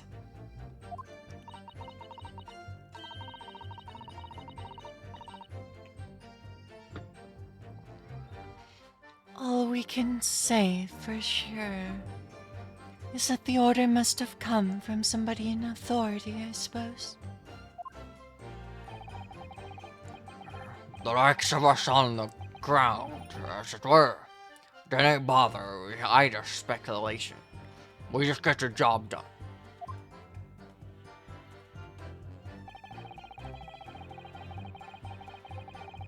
Hold it! So, Mr. Vigil, you didn't know anything about it at all. That is right. My only role in the scheme was as a scapegoat. That's right, isn't it, Governor?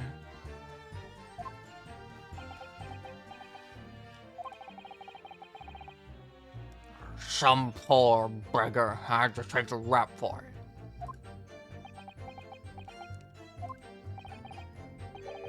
Alright then. Who else did know about the plan?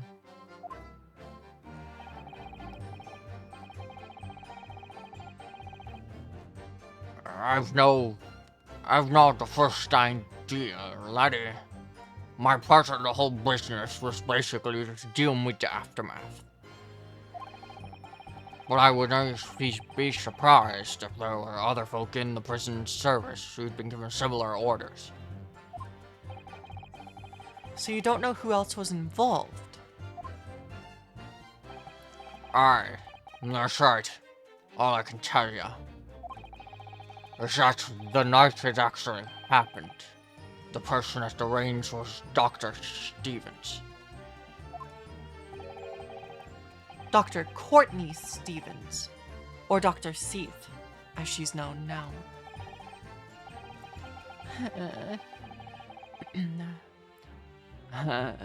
Why did I have to get caught up in such a terrible business?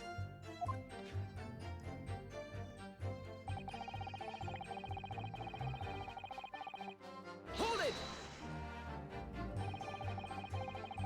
Did you not notice anything unusual happening in the lead up to that night?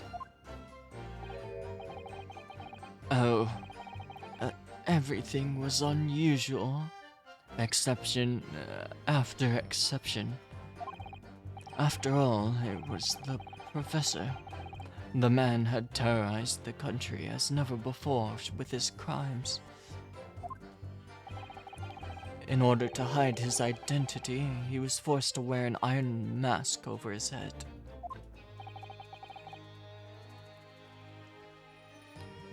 Hideous treatment.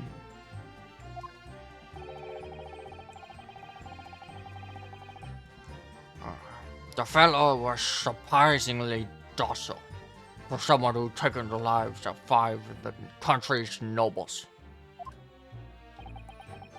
Being the chief warder, I was the only person permitted to approach his cell. I can still hardly believe that I was duped by my own country. I believe you jumped from the window of the governor's office when the jailbreak was blamed on you, didn't you?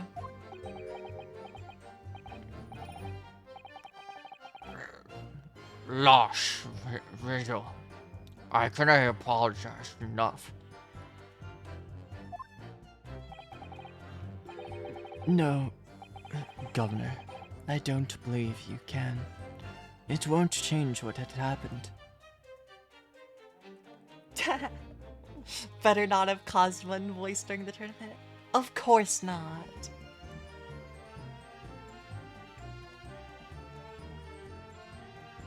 No, doing voices for male characters is slightly strenuous for me, so better not push it when I'm trying to also play games good.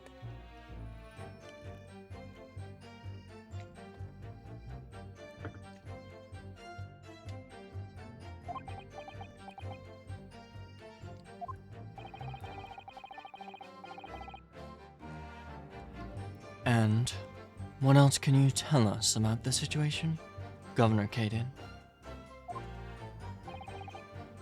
Ha.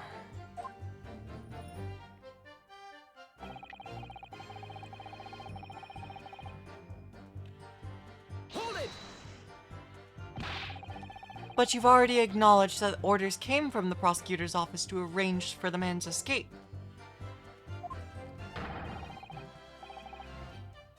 There must have been some sort of negotiation. It's the only explanation. Aye, well, believe it as it may, I didn't ken nothing about it.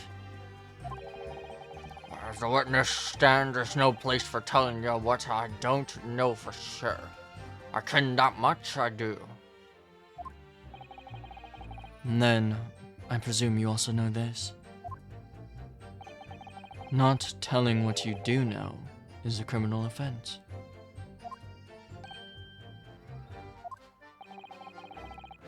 So you were just following orders, is that it? I'm afraid that won't absolve you of guilt here. A man was still killed illegally, even if he was a condemned criminal. You may very well be found complicit in murder, Governor.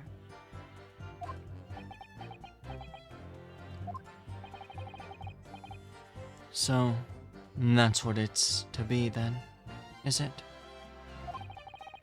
Even with the threat of conviction, you won't break your silence?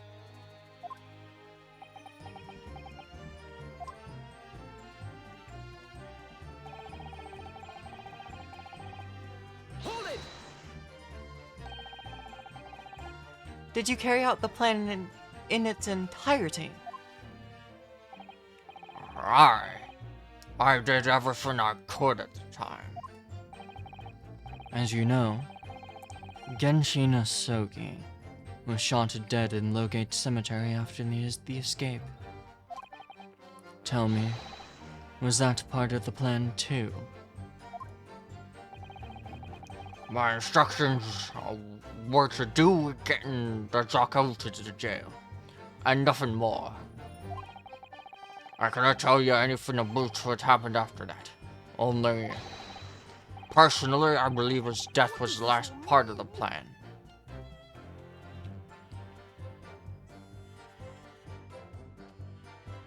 Excuse me. Mr. Vigil, something wrong?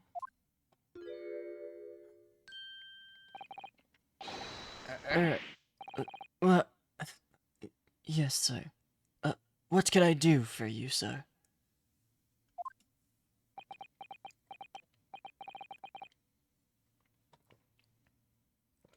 He's saluting now. What is it? Some sort of Barclay convention? What Governor Kaden was just saying, you seemed to upset you. Did it bring something to mind, perhaps?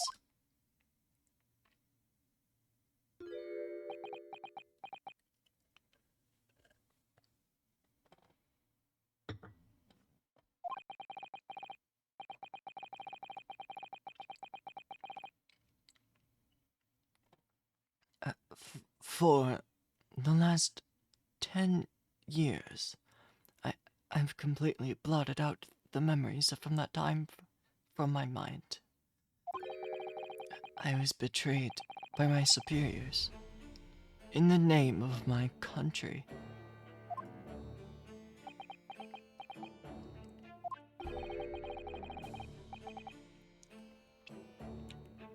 Just as my father was betrayed, it seems.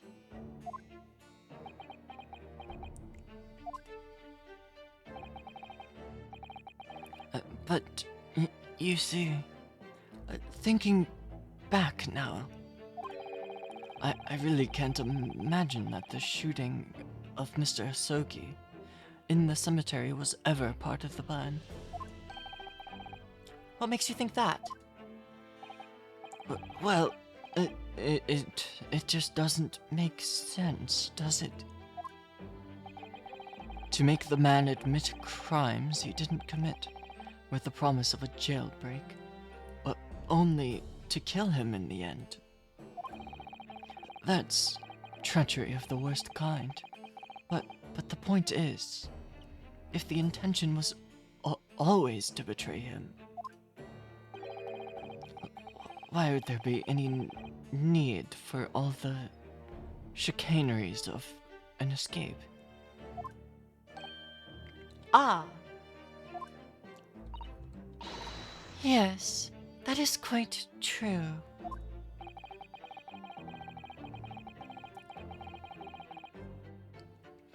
If whoever negotiated with Asogi never intended to keep his or her end of the bargain, it would have been far simpler to just let the man be executed in prison, as dictated by his sentence.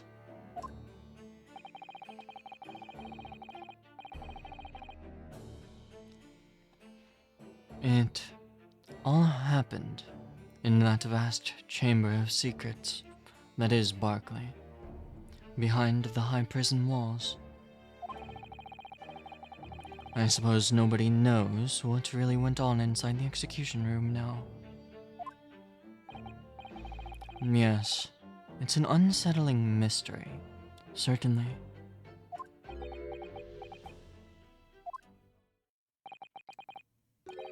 Truth be told, there's a wee matter that's never quite made sense to me.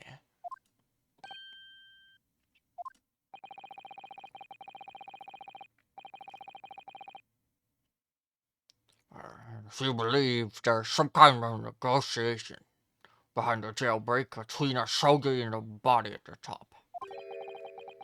Doesn't it quite add up, does it? Governor Caden, I must insist you explain these doubts you have. By amending your formal testimony. Gads, aye. Go on then.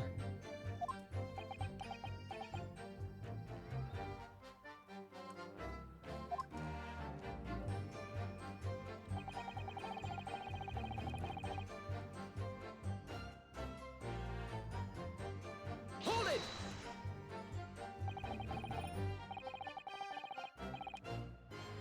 Admitting to the crimes. That was surely what you had to bargain with. Can I see that for myself? After all, did the prosecution have no conclusive evidence against Carly, eh?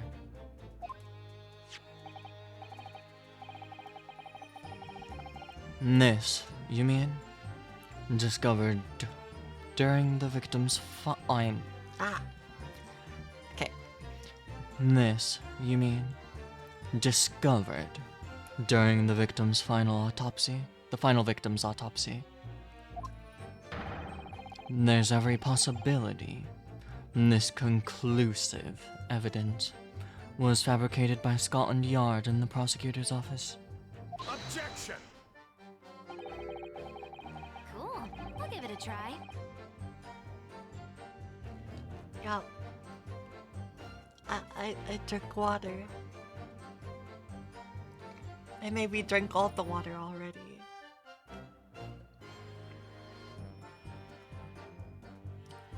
That's fine.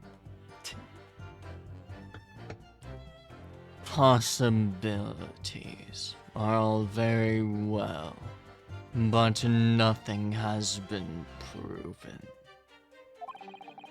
You can holler about misconduct in the trial 10 years ago all you like. But if you can't establish that it happened with hard evidence, no one will listen. That's right. So, what I'm saying is, the convicts had nothing they could use for any kind of bargaining at all.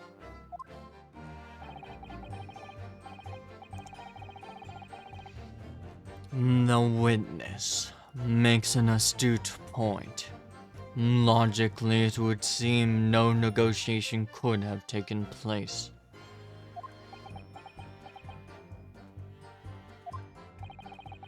And yes, the plan to break that man out of prison was definitely put into practice. So he must have been armed with something that gave him an angle to negotiate.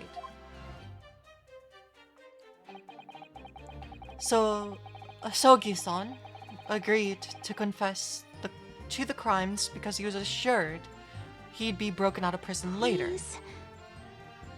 Yep.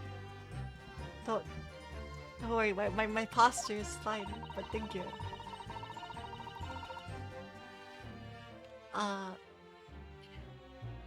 I really don't think that Kazuma-sama's father would have engaged in such negotiations.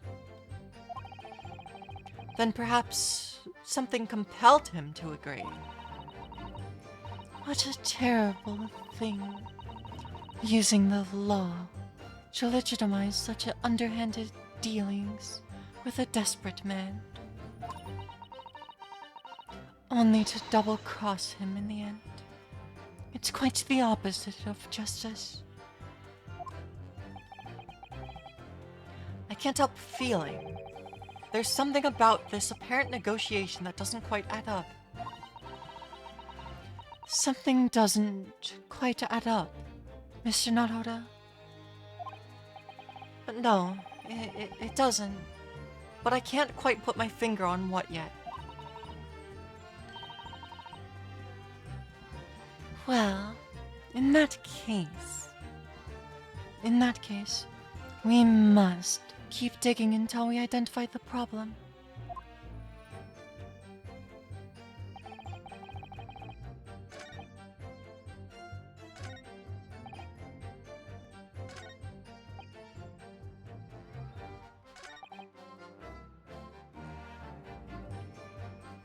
That is a lie.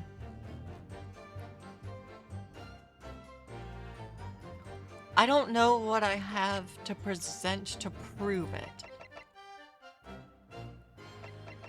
But I think that's a lie.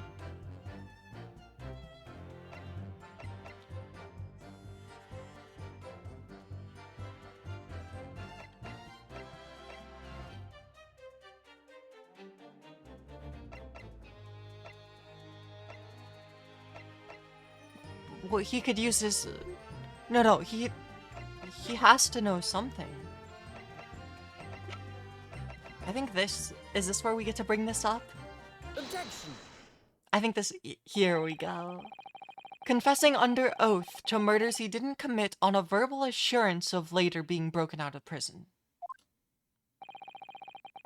Genshin Asogi was taking an incredibly risky gamble. Very true. There was nothing to stop the British from breaking their word and executing him behind closed doors anyway.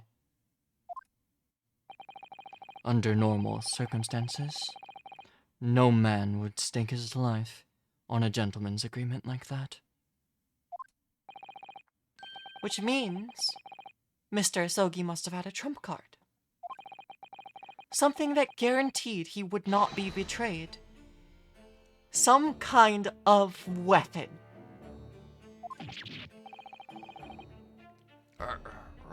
Havish. The fella couldn't possibly have anything like that. But you know that he did, Governor. The Asogi Papers. The name given to the last will and testament of Genshin Asogi.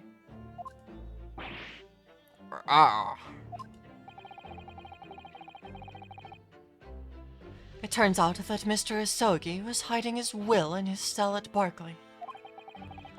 Chief Warder Vigil caught him with it one day. You squealed, did you wee rat? Did I not tell you to keep that a secret? You can't touch me now. Grrr. When Mr. Vigil caught sight of that will through the bars of the convict's cell, Mr. Asogi pleaded with the warder.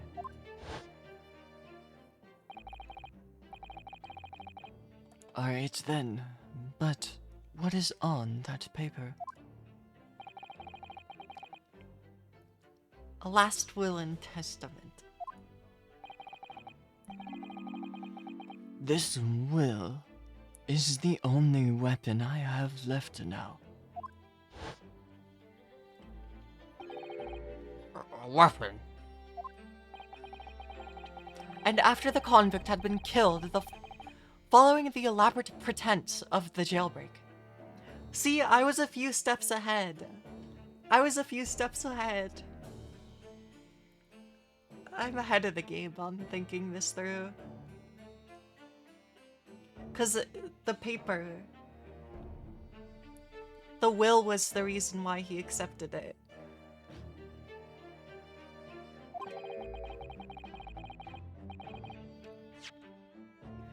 And after the convict had been killed following the elaborate pretense of the jailbreak, that document mysteriously disappeared, didn't it?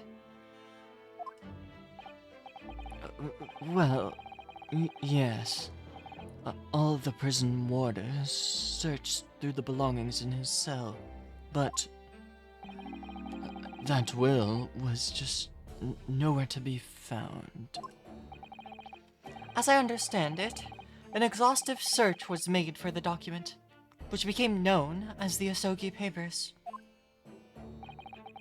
Governor Caden, I believe you ordered your prison staff to find it at all costs, didn't you?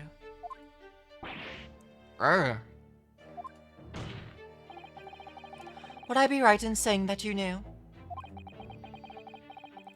You knew that the so-called Asogi Papers had the potential to make great waves somehow. James, what the blazes are you blathering about? The will was found right and proper. In the fellow's cell where I said it would be.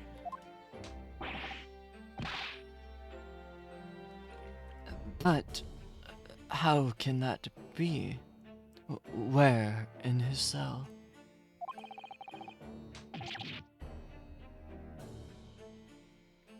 He's breaking his arm every time he slams his table. Very true. We all searched the place from top to bottom.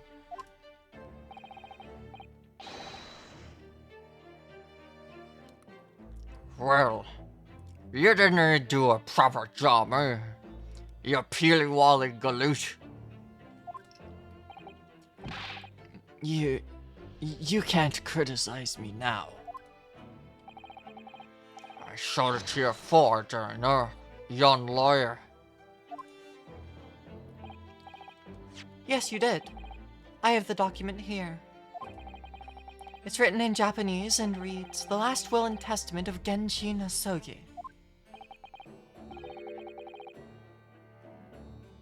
Which means everything is as it should be. Not quite, my lord. You see, there's an undeniable inconsistency here. What? What inconsistency?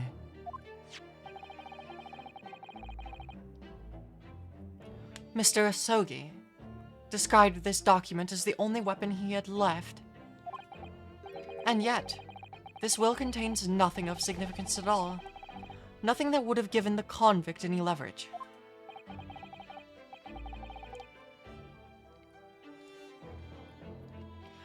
Are You suggesting, my learned friend,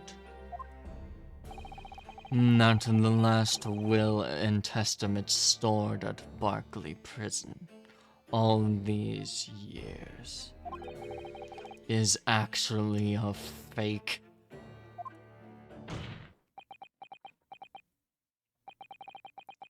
As has clearly been demonstrated already. What went on at Barclay Prison was far from above board.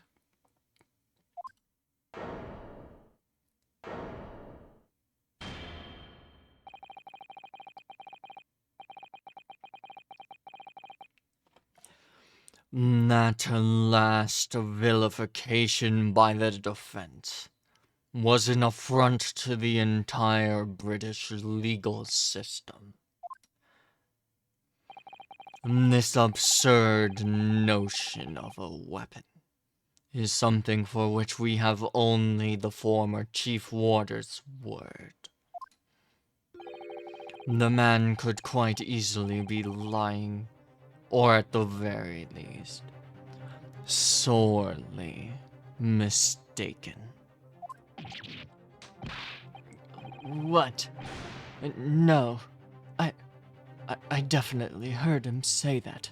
I swear.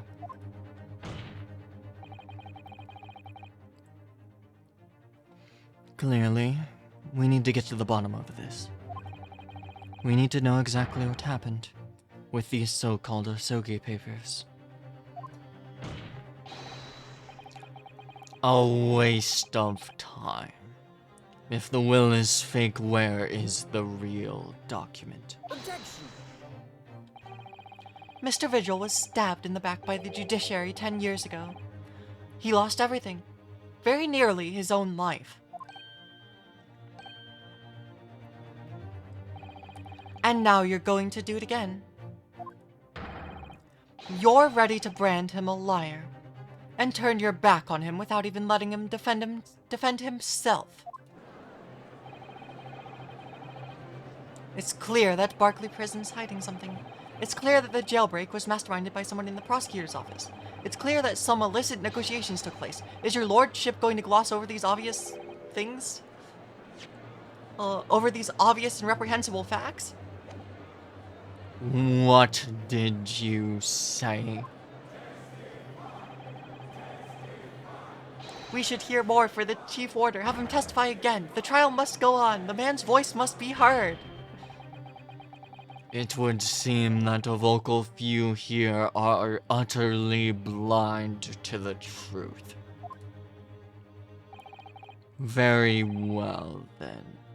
Let the witness testify again. Tell the court precisely what you think you saw of the convict's last will and testament.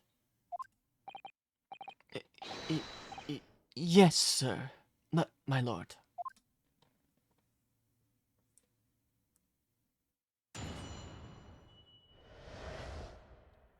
The Asogi papers. As the warder responsible for the condemned convicts, I attended to Mr. Asogi and kept watch over his cell. The night after he was found guilty in court, he was doing something with that will in his cell. We turned the cell inside out looking for it after the execution, but to no avail.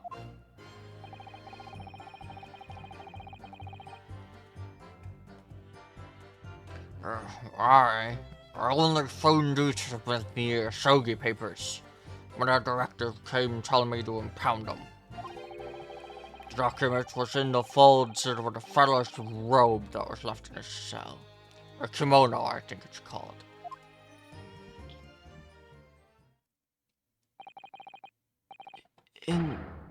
In his kimono? That's a lie.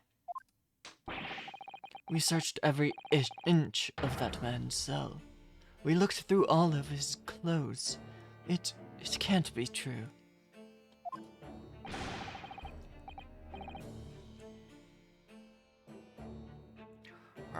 Were you not satisfied with calling me a liar, weren't you? You wee waffinger. There's nothing more you can do about it now. You don't hold any power over me anymore. Other than the hold you take on my cravat. Of course. Is that what you're going to do? Is it?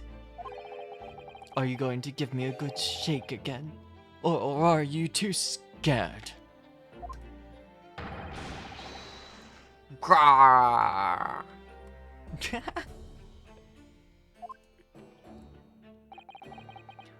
Little and large. What a double act.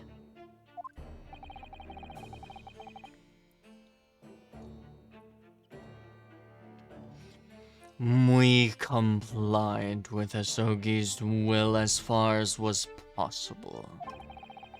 All of his personal effects were delivered home to his family in Japan. As a courtesy to the homeland of the most notorious killer our country has ever seen. And we were much obliged. I can confirm that all of my father's belongings arrived safely. Aye, and you cannot deny the handwriting of your old man, right? Yes. There's no mistaking that it's my father's brushwork. Really?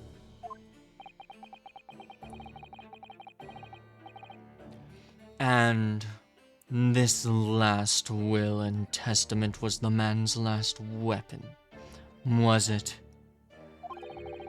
I think we can safely assume that the convict was merely prattling, knowing that his end was nigh.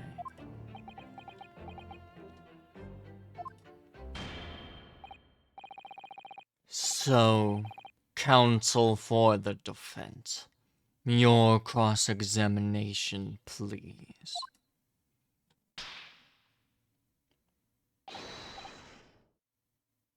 Yes, my lord.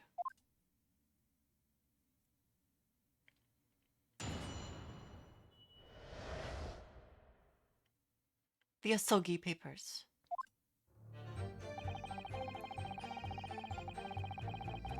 Okay, I'm gonna go grab some more water really quick. Very Caden's voice. Suffering. So I'll be back in a second. Sorry.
Okay.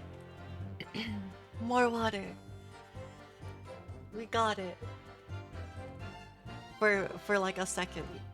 until trying to do Caden's voice kills me. Maybe I should let off on that one a little bit.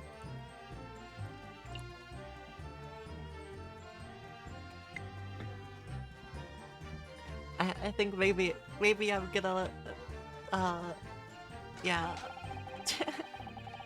we're gonna, I'm gonna let off on Caden's voice a little bit so I can survive the rest of the trial. Hold it! So, would that mean that you conversed with Mr. Asogi? Yes, certainly.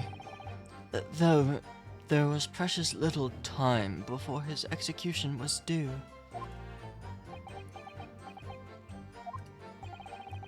He was remarkably calm, Cool. considering I'll give his it a try. days were very much numbered. Yeah. I drink water. Thank you.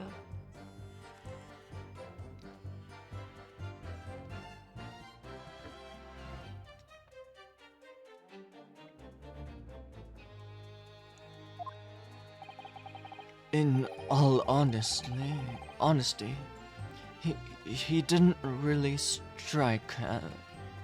He didn't really strike one as a man capable of mass murder.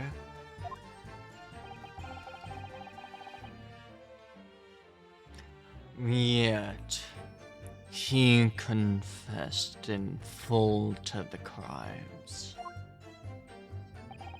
I know.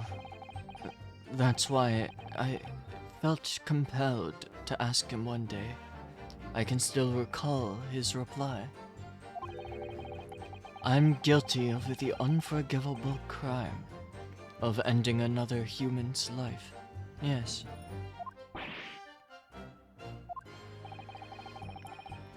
But he was so tranquil and intelligent. It puts me in mind of an Eastern holy man.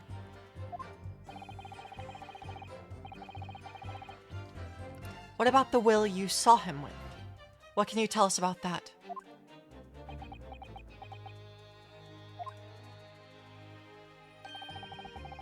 It was the beginning of the drama. I remember it very well. Yes.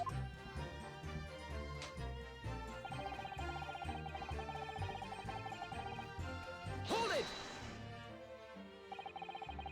And he pleaded with you not to report him, didn't he?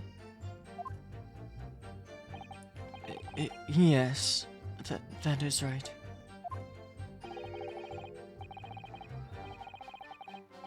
And, like the rampant Yar, you didn't tell me a blatant breach of trust that was. I could see the man had a noble spirit. I found myself wanting to treat him accordingly. But, according to what you told us 2 days ago, the convict had been strictly forbidden from having any writing materials whatsoever. Yes, you're quite right. Ah. So when exactly was the will penned?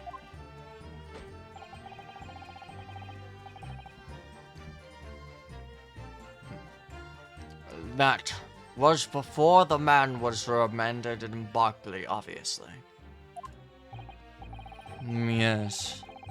At the prosecutor's office under the supervision of the relevant authorities. I personally instructed Asogi to make a will for the benefit of his family in his homeland. In that case, why was it found in his cell? What do you mean by that? Well, if it was penned at the prosecutor's office, you would have expected that it would remain there for safekeeping, surely. Ah, It's curious. There doesn't seem to be any obvious explanation for why it was subsequently found in the convict's cell. oh. Well.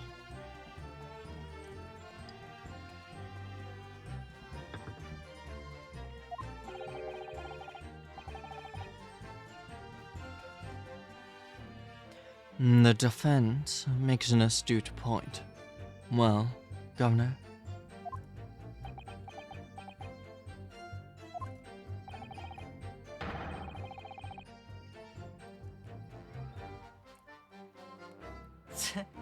Okay. Sorry, I'm gonna have to give up on his voice in particular. I'm sorry. Hey. A prison governor can be expected to ken the inner workings of the prosecutor's office. In that case, Lord Strongheart, perhaps you can shed some light on the matter?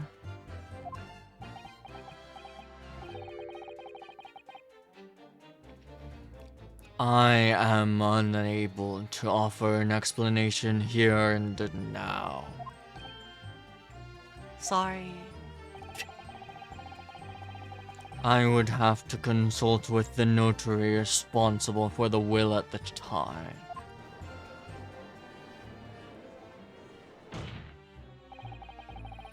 The fact is that my father's will was discovered in his cell. The fact that my father's will was discovered in his cell is clearly inconsistent with what was expected. I want to know why. Another inexplicable mystery then.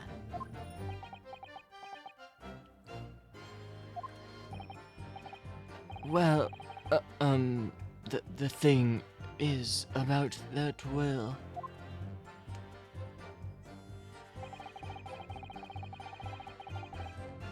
Hold it! It was the governor who ordered the search for the will, as I understand it. Is that right? Yes. And when I reported back that we couldn't find it, he grabbed me by the cravat and yelled, "It can have disappeared completely," in my face. Aye, well, it's due to the governor to keep everyone working as hard as they should. I think the governor needs a wee taste of his own medicine, Mr. Naruto. The point is, it was clearly considered a very important document, was it not?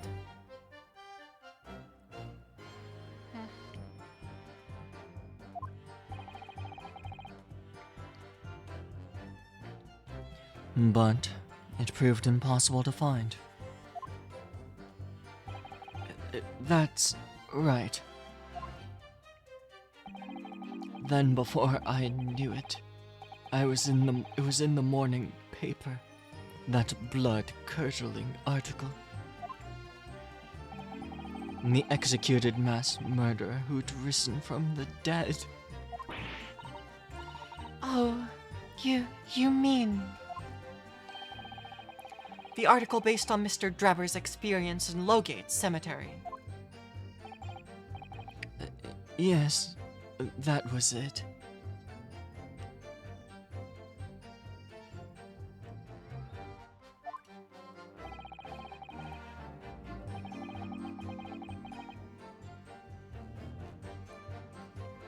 The day after I had read that news, I was summoned to the governor's office.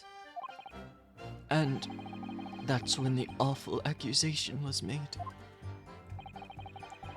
That you'd aided Genshin Asogi to escape from the prison, resulting in your immediate dismissal. I'm afraid I really don't remember anything after that.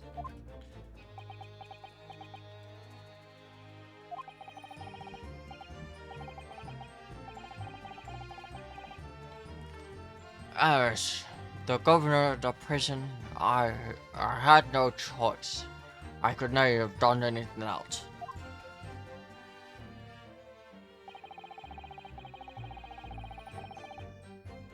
Hold it! Oh. And that directive came from the same source as the one instructing you about the jailbreak. Aye. From the top levels to the prosecutor's office. What name was on it?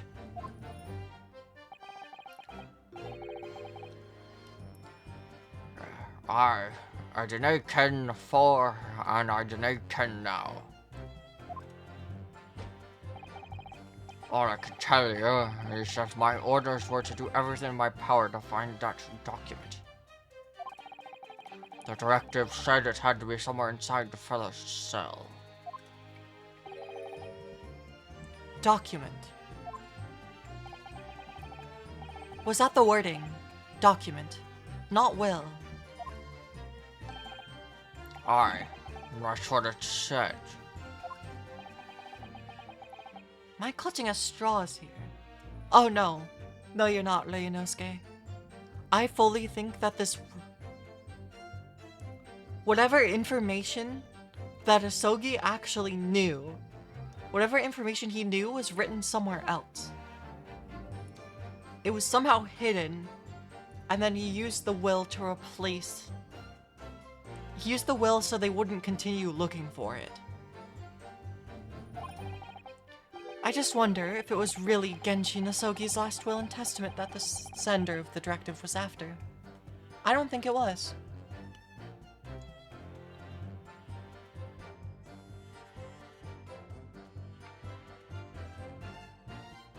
The will was his last weapon.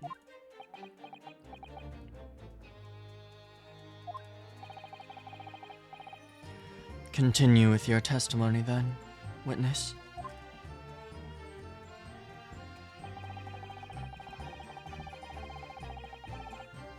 Hold it! In Mr. Asogi's kimono. Aye. The one he'd brought with him when he was locked up. Yes, he was permitted to have his personal effects with him during his incarceration, I understand.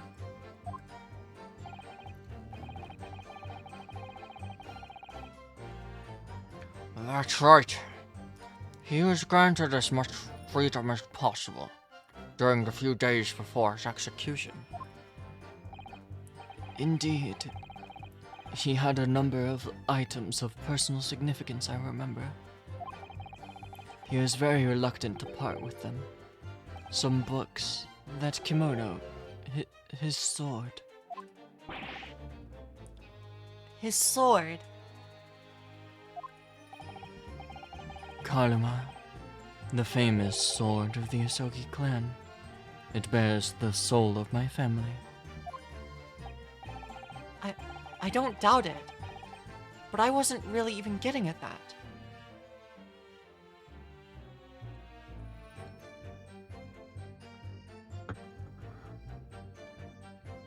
The fact that a mass murderer whose last victim was killed by being stabbed by a sword was allowed to keep a different sword with him in prison. Forget it being the soul of the clan. Could the man have had a more obvious weapon? No. Have some respect, Ryunosuke. Respectful silence.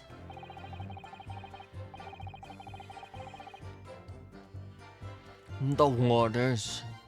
The warders carry firearms at all times, and the inmates have shackles around their ankles. He couldn't even hurt anybody with that thing. Still, he was allowed a sword, but no writing materials? Aye. He used that will before he came to stay with us at Barkley. You see?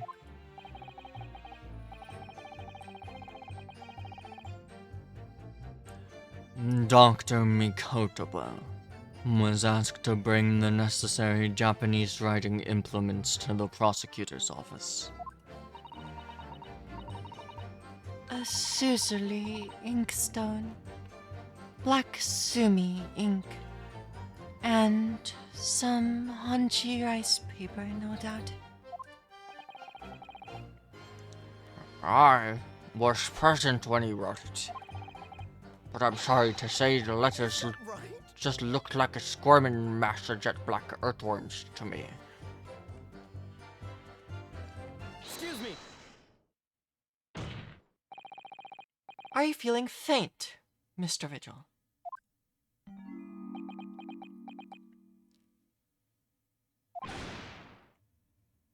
Mr. Vigil? Sir, it was Scarlet, sir.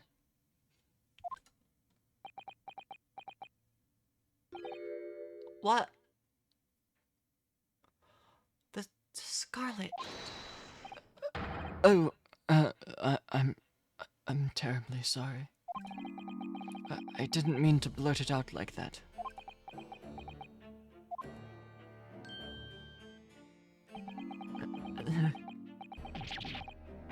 Less swaying and more explaining would be helpful.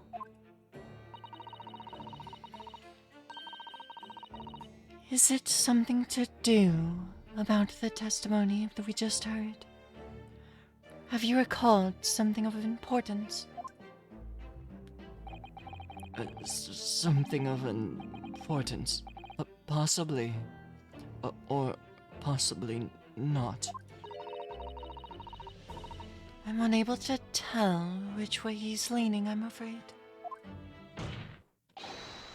My lord, the defense asks that Mr. Vigil be permitted to supplement his testimony with this possibly or possibly not important detail.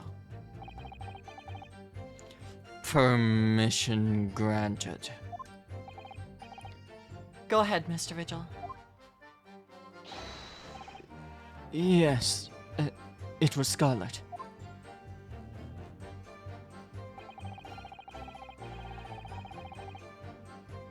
Hold it!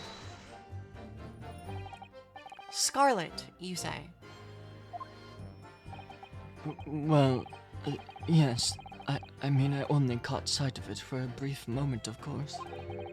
But even by the dim light in the cell, I remember thinking that it was an unnatural color. At the very least, I'm quite sure it wasn't black.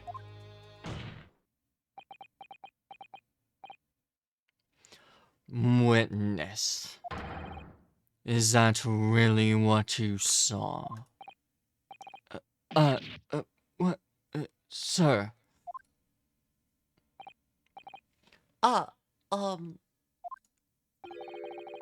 Something wrong, Lord Strongheart.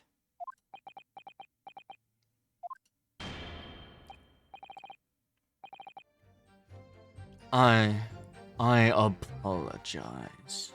Continue. What do you make of that, Mr. Naruto? The Will and Testament. The Will and Testament was put there to trick Strongheart. For Lord Strongheart to be so visibly shaken in that way.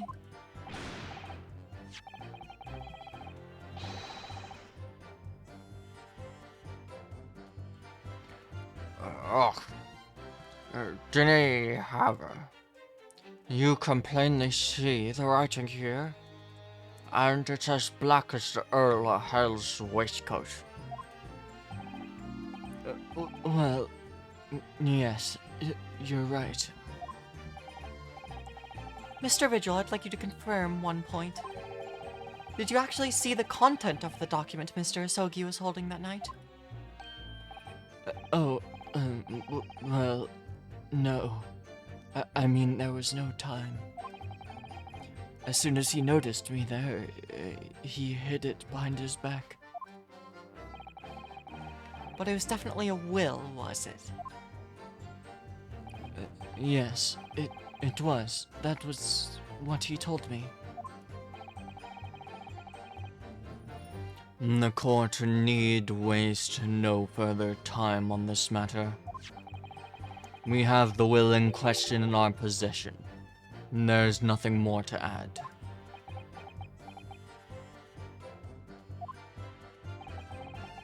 A will written scarlet ink.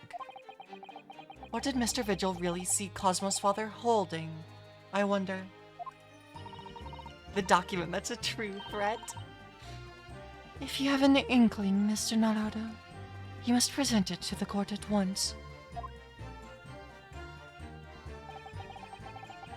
That testimony doesn't give much away. So this will was really penned by Kazuma-sama's father. I wonder what he possibly could have meant when he described it as a weapon. It's starting to sound very much like Mr. Asogi actually had nothing. But the plan to break him out of jail went ahead, which means he must have had some bargaining power. He must have been hiding something. It's the only explanation that makes sense. It's starting to sound like Mr. Asogi might have actually had something. Which is it, Mr. Naruto? I'm not sure, but I feel as though I'm on the brink of understanding all of this. Let's listen to all the information again and see what we can learn. Absolutely. There was something about this.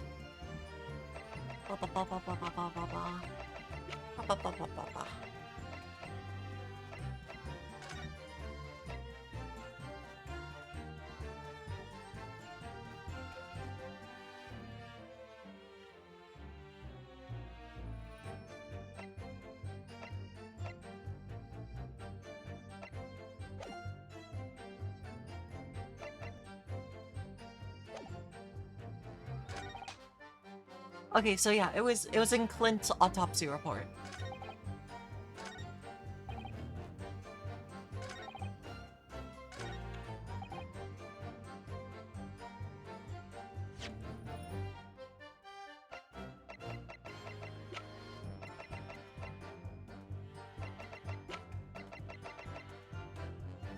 Objection! Scarlet-colored writing is what you said you thought you saw, Mr. Vigil. And I believe that's exactly what you did see. What? Havels again? You've no evidence to say that. Have a look at this report. That's my brother's autopsy report. Yes, and there's something here that's bothered me since I first read it. It states that scarlet-colored ink stains were noted on the fingers of the victim's right hand. Yes, so it does. Scarlet ink. Now, I'm not familiar with the habits of the British aristocracy, I freely admit. But I would hazard a guess that they don't all go around with ink stains on their fingertips, do they? Your wit is not appreciated. My brother was a well-bred and fastidious man. Should ink have sullied his fingertips, he would have cleaned them immediately. What is your point, Counsel? My point is this. Whatever Lord Clint von Zeeks was writing in that unusually colored ink, it must have been directly before his death. Because he died before he had the opportunity to clean his hand. What? I remember something troubled me at the time. At the scene, the lid of my brother's inkwell was open. You always ran around with the ink stains because of stupid cheap pens? Yeah, it happens. Yeah. So sometimes I would get those a little bit just because stuff is kind of easy to smudge like instantly after writing it.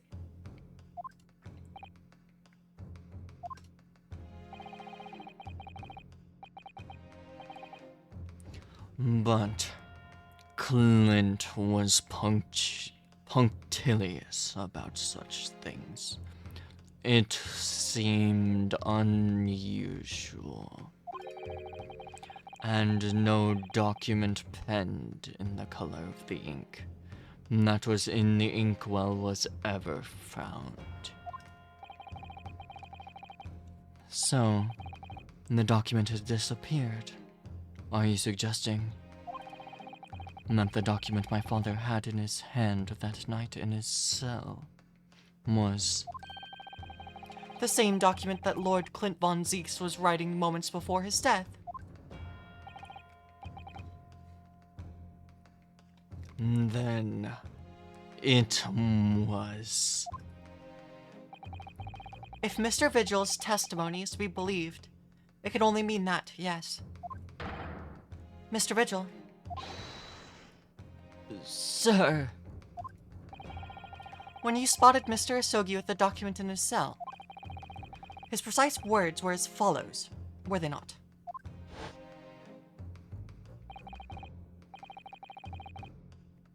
alright then, but what on earth is that paper? A last will and testament. This will is the only weapon I have left now.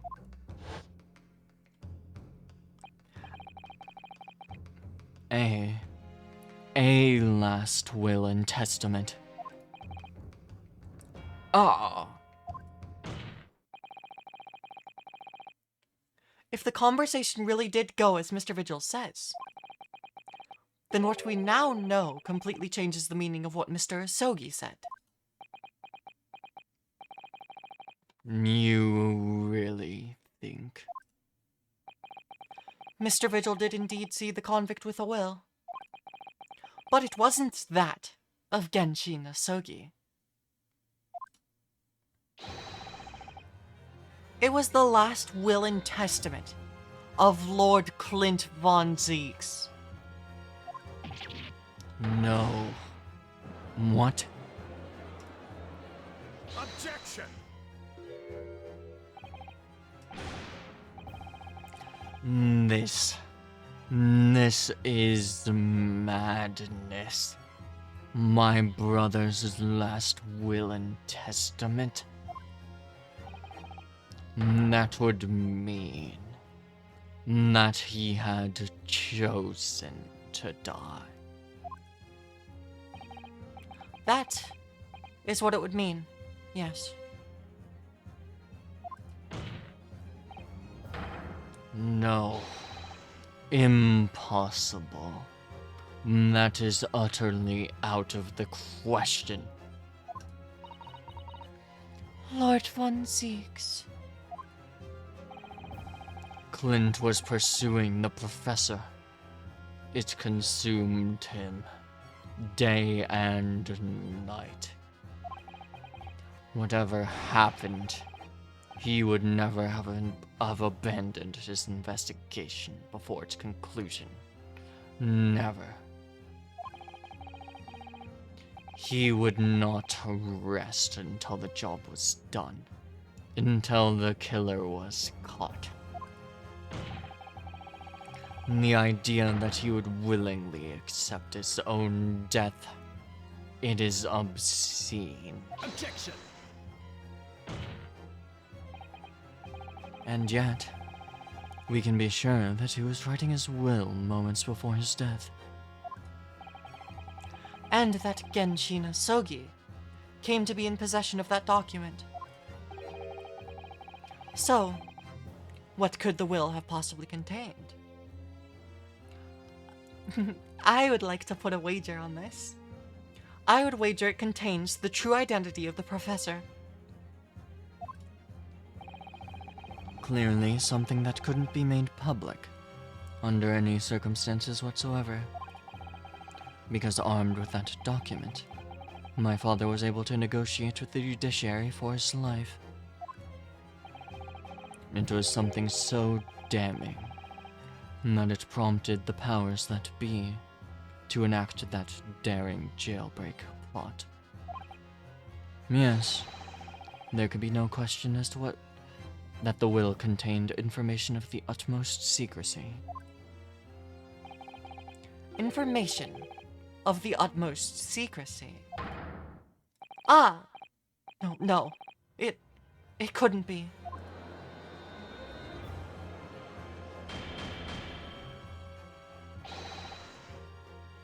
I have heard more than enough. Pursuing this notion of a phantom will nobody can attest to having seen serves absolutely no purpose. Objection! No, my lord. That is unacceptable. What did you say? Counsel. The last will and testament that Genshin Asogi had in his possession was that of Lord Clint von Zeeks. All the testimony and evidence presented to the court has logically led us to that possibility. We have a duty to pursue the line of reasoning to its conclusion. But with no possible means of knowing the contents of the document, there is no line of reasoning to pursue.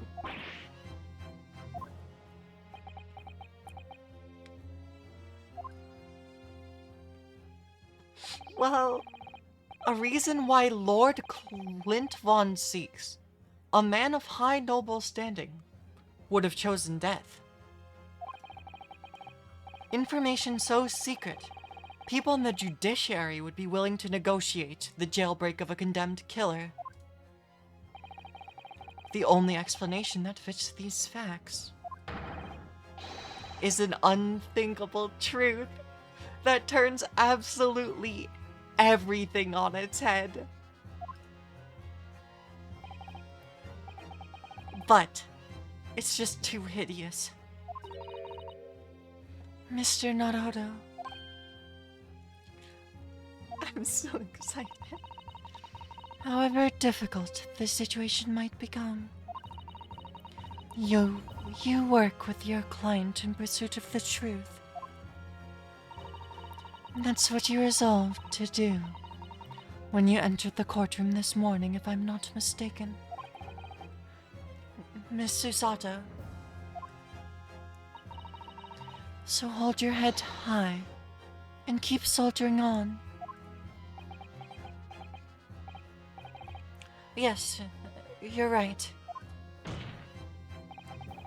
10 years ago, in his final moments, Lord Clint von Zeeks left behind a will. A will that Genshin Asogi was able to use as a weapon to negotiate his escape from prison. In all probability, the details in the will were related to the Professor case. The defense's last statement is mere conjecture. What are you getting at, man?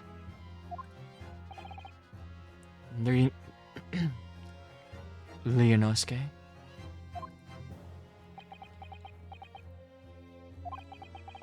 As soon as these words come out of my mouth, there's no going back.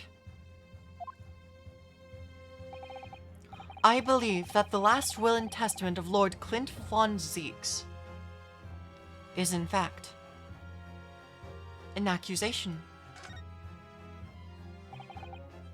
Obviously, it must have been an accusation. An accusation?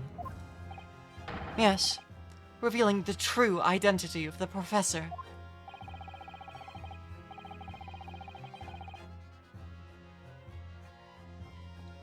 Which would explain why Asogi took it, since it was he who was implicated by the document. Objection! No. In that case, the will wouldn't have given Mr. Asogi any bargaining power at all. Then you're suggesting the accusation was against some other person. Objection! No. If that were the case, The two men would surely have collaborated to pursue the culprit together.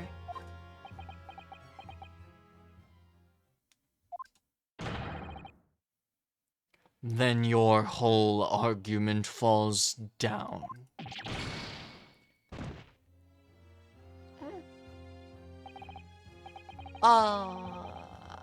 Can I object to the penalty too?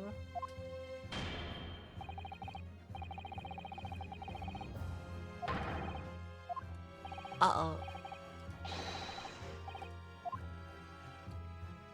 Come on, Ryunosuke. You've seen to the heart of all this, haven't you?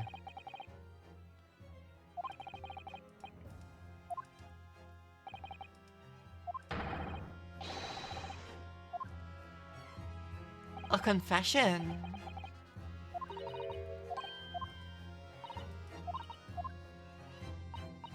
Is it a confession?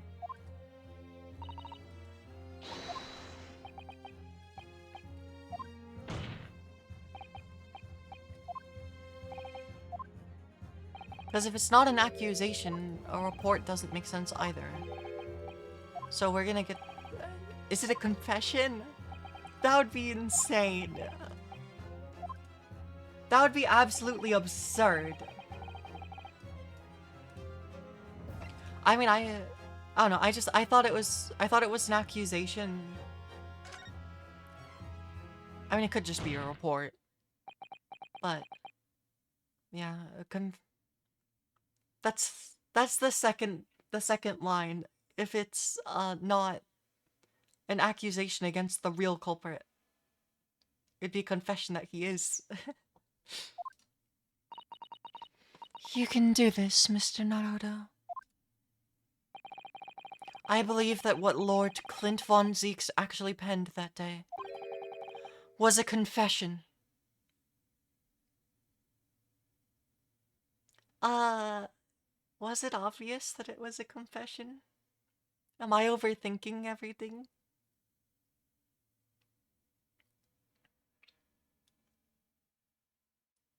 I don't know. I might be overthinking everything.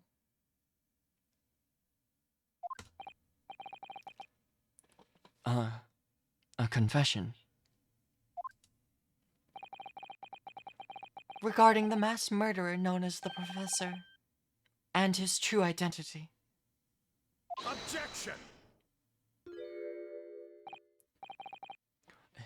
Enough. Counsel.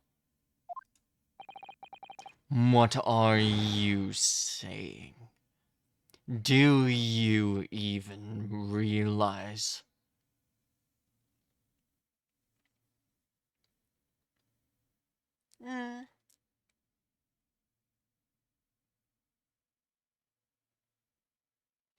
He dies for the truth to be beheaded means it can only be a confession? But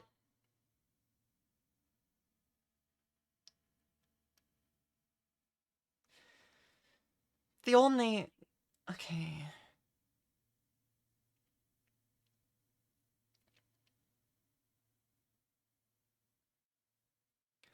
That would mean he only would have done such a thing under the circumstances that...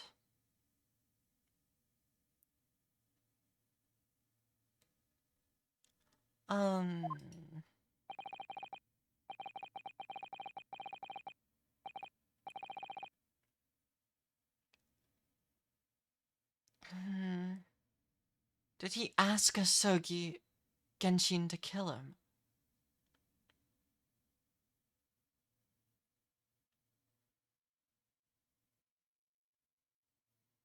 That's the only way it makes sense.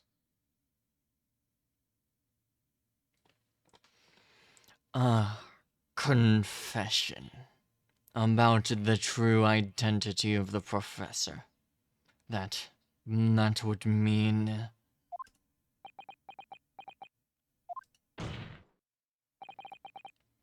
Lord von Zeeks, I appreciate this must be hard to take in.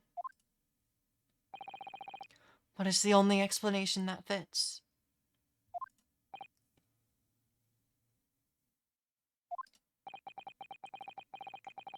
The killer that terrorized London a decade ago and became known as the Professor.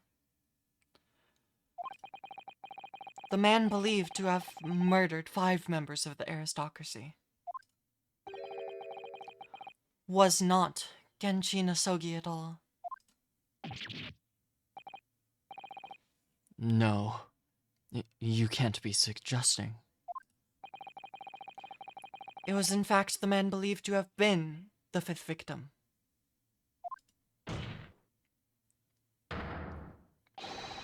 Lord Clint von Zieks himself.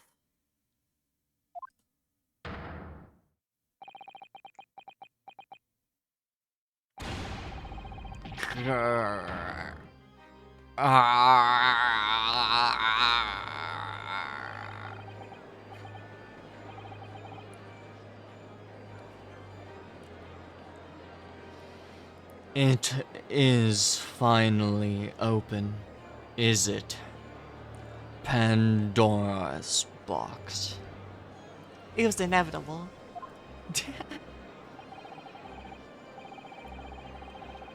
The great Von Zieks family, they've been thoroughbreds. And Lord Clint Von Zieks, he was a paragon of justice in the capital, but he was actually a mass murderer, a perpetrator of atrocities of the vilest nature. If the general public ever found out, law and order in the country would be finished. My brother.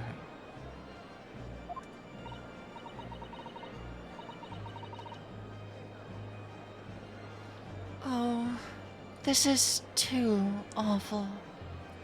Poor Lord Von Zieks. Yeah, that is... No, that makes sense.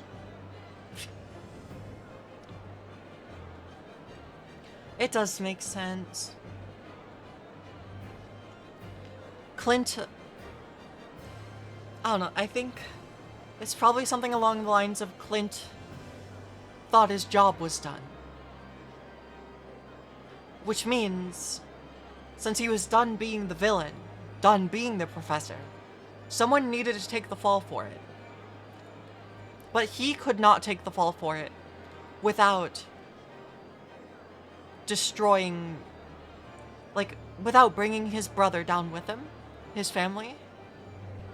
So, this plan was concocted to have Asogi take the fall, but negotiate his way to not actually dying via his knowledge of the truth. So that only Clint needed to die to set the professor to rest.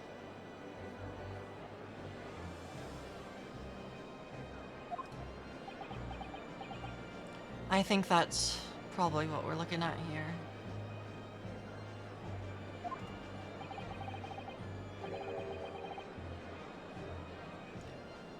I wonder though, did he never suspect?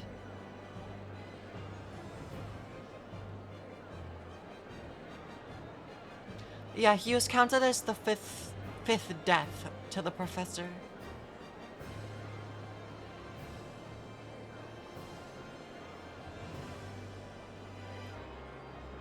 But no, I mean that makes sense. Mr. Naruto. Lord Beric von Zieks is a brilliant prosecutor. Is it conceivable that he didn't realize what his older brother really was? Order. Order. Order in court.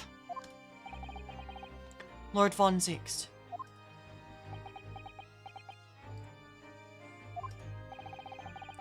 The professor made use of an enormous hound as his murder weapon. Tell me, did your brother own a dog?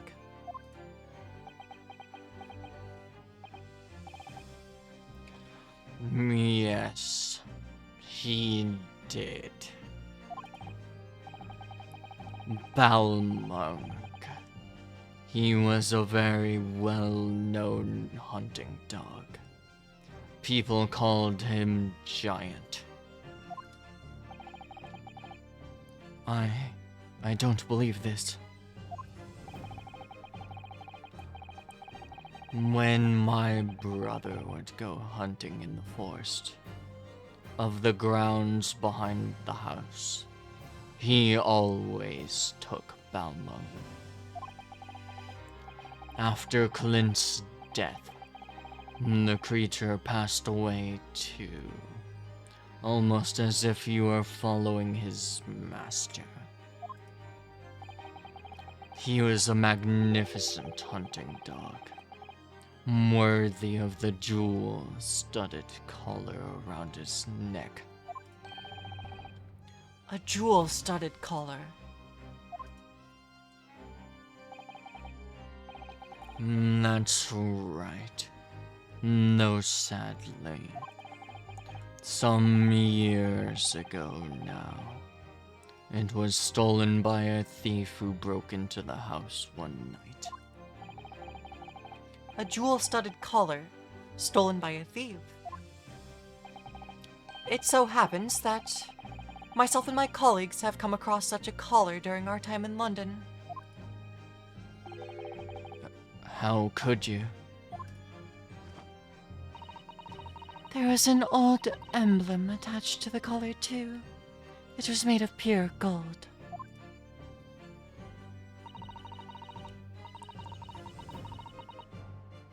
It was topped with a small crown and bore an ornate capital letter B. B for Balmung. What? An emblem bearing the initial B. Oh my, you know it. It's the insignia of the Baskerville family. What? The Baskerville? What? Why is that name coming up now?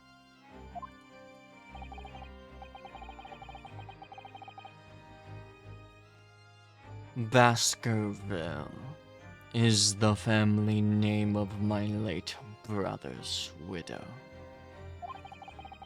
That pure gold emblem was an heirloom, which Clint acquired upon their marriage. There can be no doubt then. The color you've described was Balmung's. The family insignia of Lord Clint von Zeke's widow. There is a considerable amount of blood on the collar when we saw it. Since we know the dog was used for hunting, it could have just been from its quarry, of course. But it equally could have been from human prey. So is it true then? Clint von Zeeks really was a professor. Impossible. These Japanese are making it all up.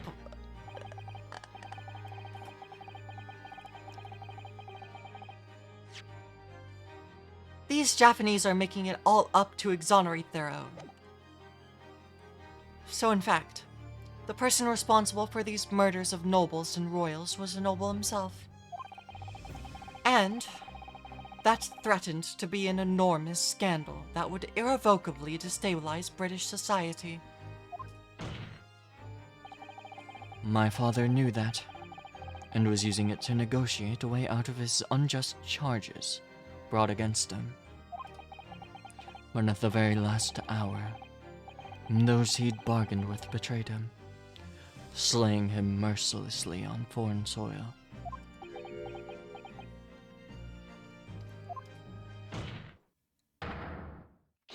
Well, can you deny it? Lord Strongheart.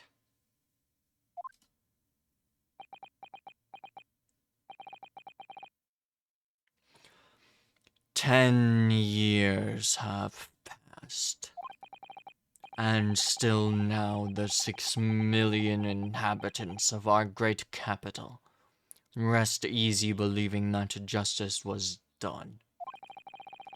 That though his anonymity remains the diabolical murderer. Wait, what? That, though his anonymity, okay, remains. The diabolical murderer was caught and executed.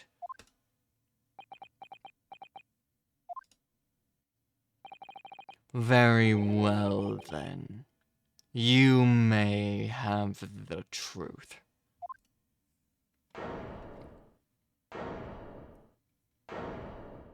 Please.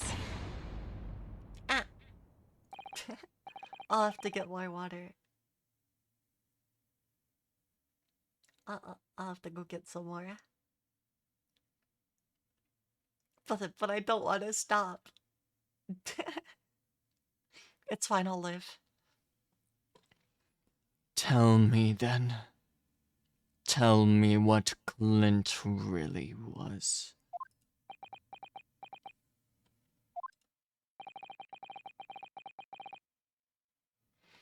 Lord Clint von Zieks was too pure of heart.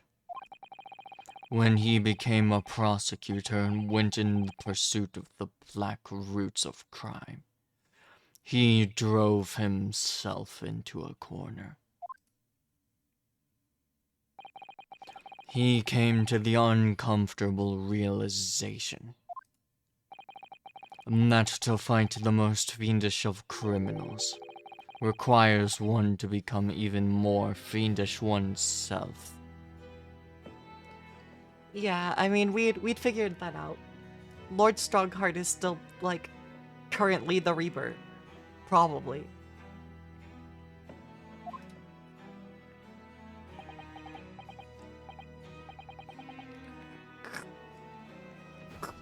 Clint.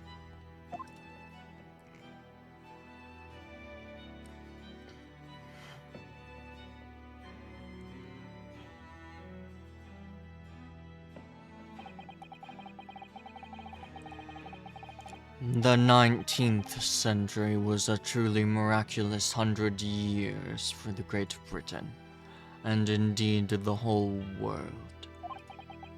New industry, new technology, and with the birth of the Metropolitan Police Service, new law and order.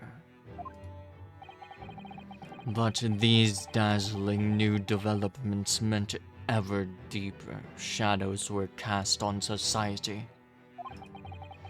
Water sullied by factories, air thick with noxious fumes, and crime growing daily to fill the darkness. Lord Clint von Zieks made it his mission to combat that darkness. But as time went on, it slowly ate at his soul, until eventually he was consumed. It is ironic, really, and somewhat surprising that the truth has once again been unearthed by a Japanese. Once again? What do you mean? 10 years ago, your father Genshina Sogi turned up at my office one night.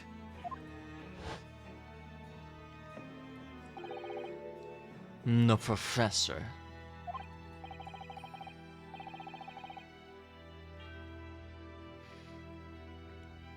Yes, you must issue, yes, beyond all shadow of a doubt, you must issue a warrant to search his home at once. Don't be absurd. The man comes from one of our country's most illustrious families. He is a paragon of justice here in the capital. Yes, and that is the point. That is why none of you British can see it. He's using his noble status as a diversion, whilst he commits these atrocious crimes behind the scenes. Do you have evidence? Nothing definitive, as of yet. But he keeps an enormous savage hound on the estate. We need the full support of the judiciary for this. We are up against a member of the aristocracy. So, a large family estate has a fierce guard dog. You should know that's commonplace here in Britain. I'm sorry, but I cannot possibly put Scotland Yard onto this based on the tenuous accusation of a visiting student.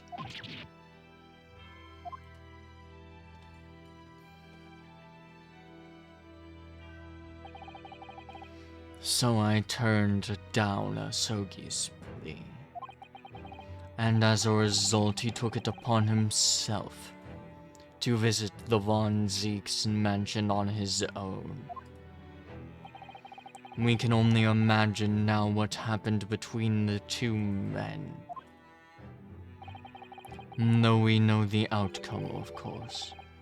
Lord Clint Von Zeeks perished.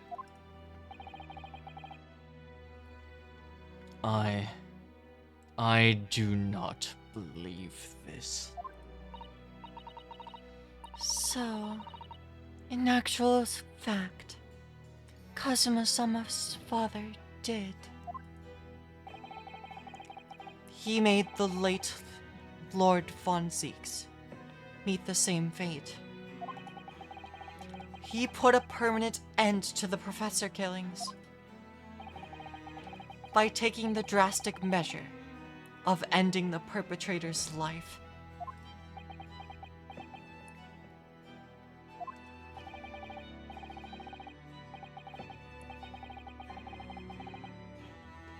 As soon as I heard, I hurried to the mansion. When I arrived, it was only too easy to grasp what had happened. And what about the well? Asogi must have already taken it. Nothing of that nature was found at the scene. We had no idea of the existence of such a document at that time.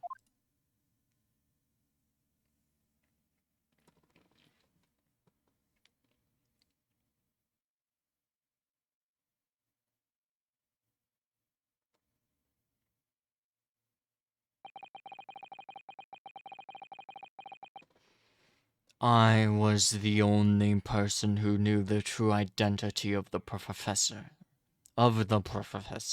Ah! I'm tripping on my tongue. I was the only person who knew the true identity of the professor. So, I resolved to keep it a secret, and to guard the secret to the bitter end. So you're admitting to it? That you were behind it all? It was you, then, who pinned the crimes on my father.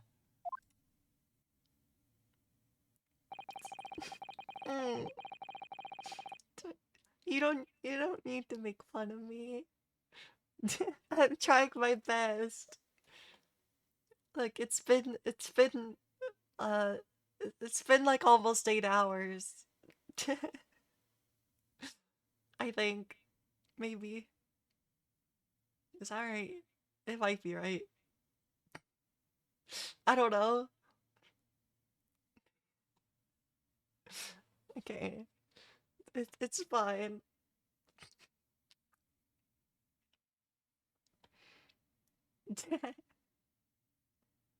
Well, how would it sound cute with Lord Strongheart's voice? Does that just make it better?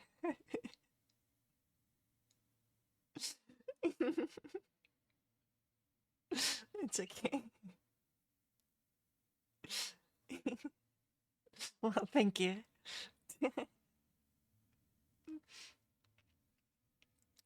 Okay, time to attempt more reading.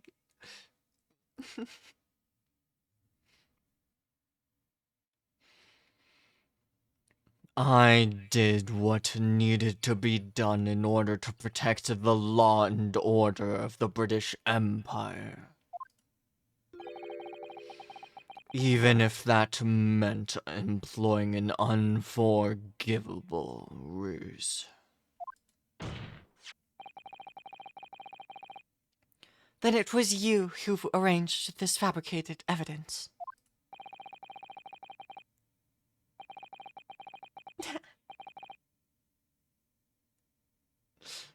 I mean, anyone's allowed to clip things. That's why it's there, right?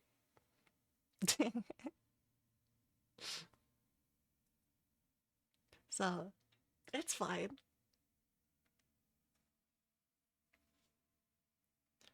That's the point. I'm not good at knowing what things to clip.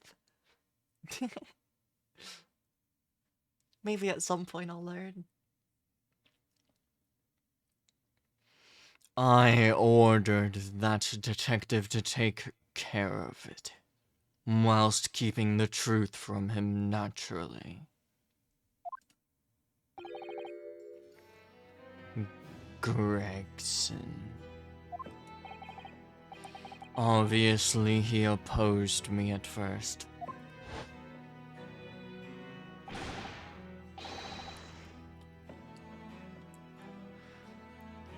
Are you off your rocker?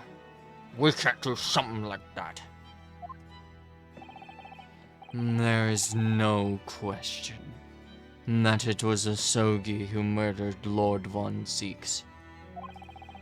The house staff had made statements that they saw the man running from the mansion that night. Yes, well, I've no doubt it was that Japanese fella.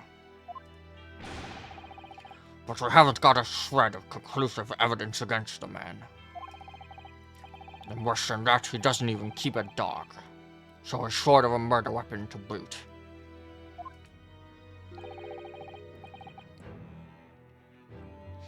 And we are short on time, Gregson.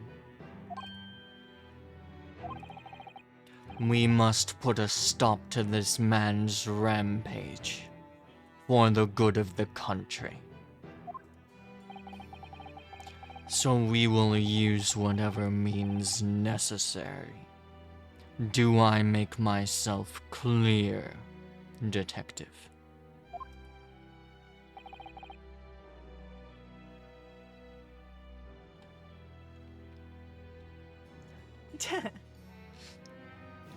He's... It's okay. The fish and chips are bottomless. The fish and chips are bottomless. Even if he spills some, it'll just refill. It's fine. The game's even acknowledged as much, that he had endless fish and chips. Endless fish and chips. Blimey.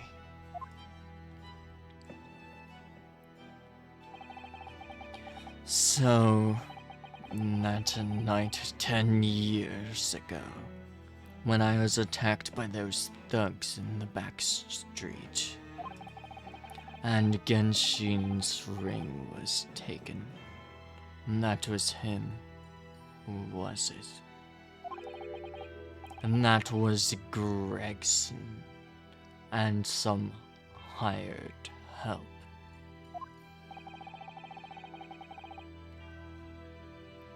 Then, the detective handed the stolen ring to Dr. Wilson, who feigned its discovery from the victim's stomach during that autopsy.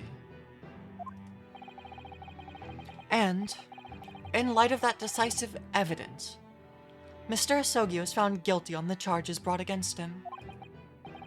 However, behind the scenes, he had actually already struck a deal with his accusers, in which he agreed to silently accept the charges.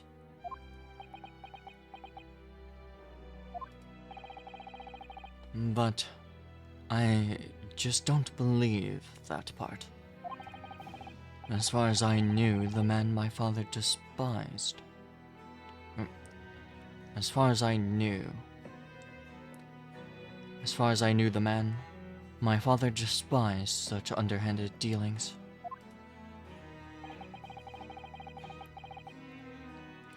It was extremely easy to make him comply. You see, he had one crippling weakness. What weakness? Isn't it obvious? You, Kazuma, Asogi. Me?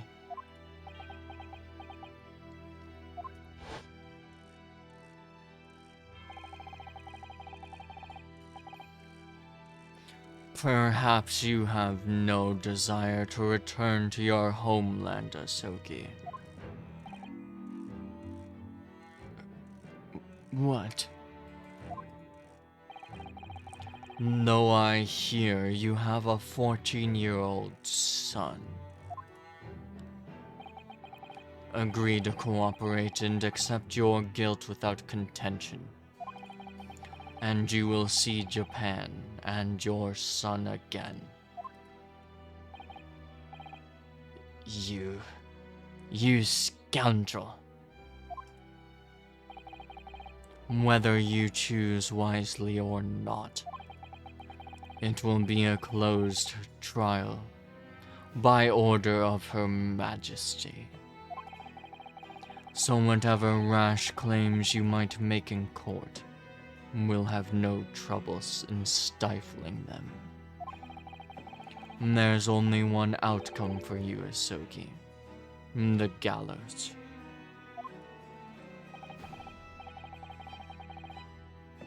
Don't forget that I still have a weapon at my disposal. A document revealing the truth that I know you're desperate to keep hidden. Yes, it had not escaped my mind, which is the only reason I'm willing to bargain with you. I only want to protect this country's law and order. You understand. So, what is it to be, Asogi?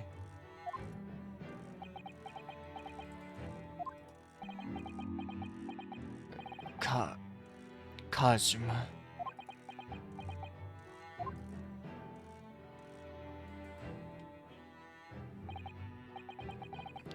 He did it for me.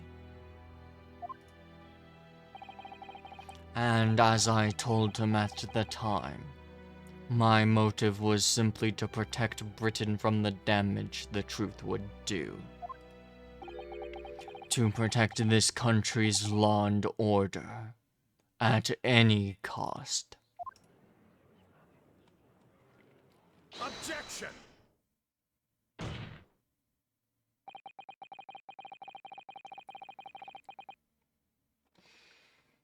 I have never dared to let myself even consider this possibility until now. But in light of all this treachery, I have to ask. The mastermind behind the Reaper of the Bailey. Was it you, Lord Male Strongheart?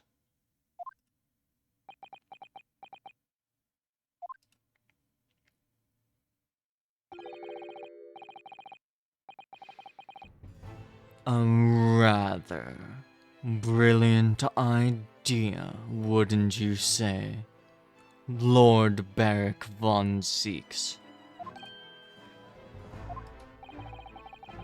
That is the spirit of your late brother, that paragon of justice, should return to reap justice for his sibling.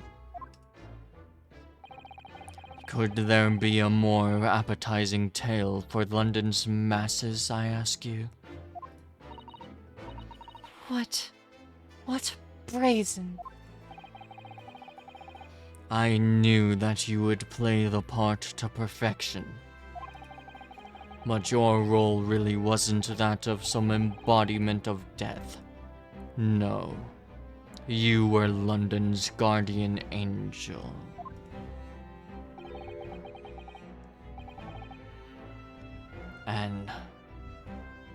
An angel with bloody hands.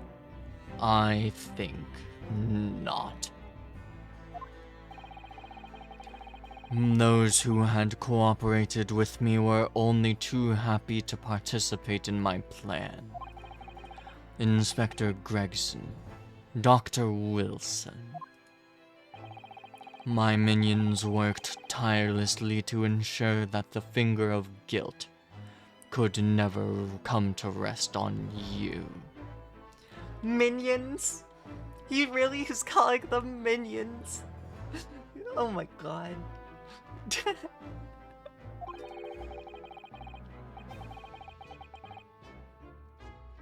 It is all thanks to them that you were exalted in as the demigod the Reaper became.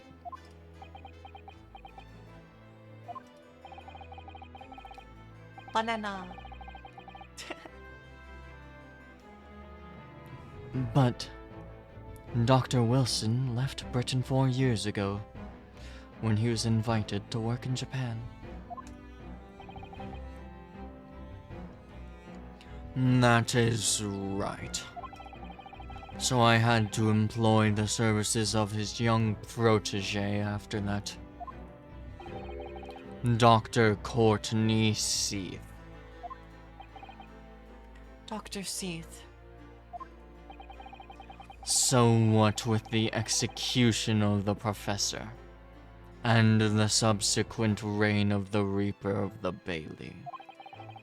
I've successfully safeguarded law and order in our mighty capital for the past decade. That is everything.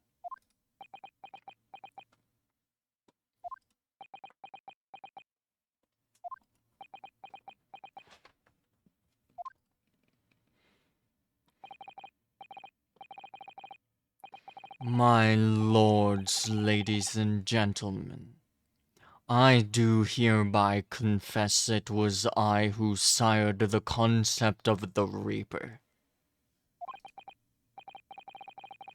However, let me say in my defense, it was all for the preservation of law and order across the entire empire. Lord Strongheart did it. An unforgivable collection of crimes, but still. All those who died at the Reaper's hand were rotten to the core anyway. If it was all in the aid of keeping London safe.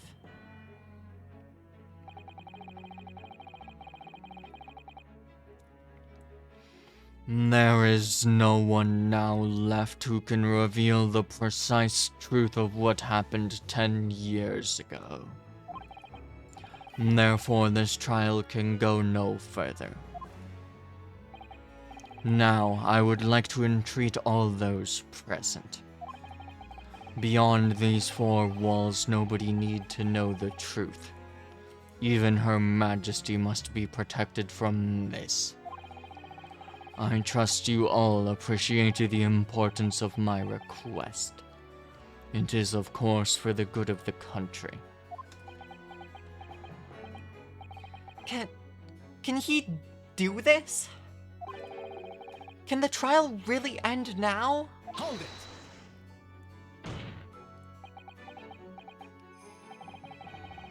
I have one last question. For the accused, Lord Von Zieks. What? Of course, I know that you're a highly accomplished prosecutor. So I find it hard to believe that you didn't have any doubts at all. And that you never suspected your older brother.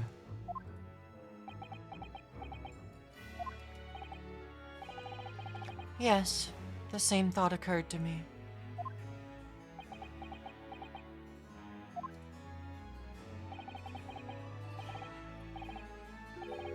It was only once.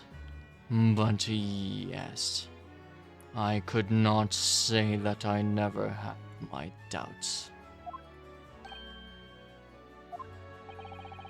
My brother's sense of justice was extremely strong.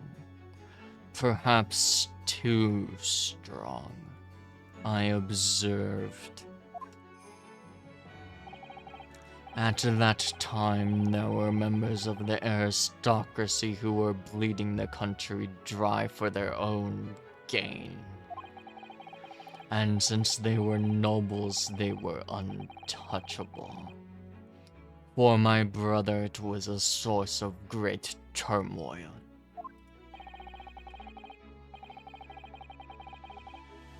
And coincidentally, at the same time, the professor began his terrifying reign.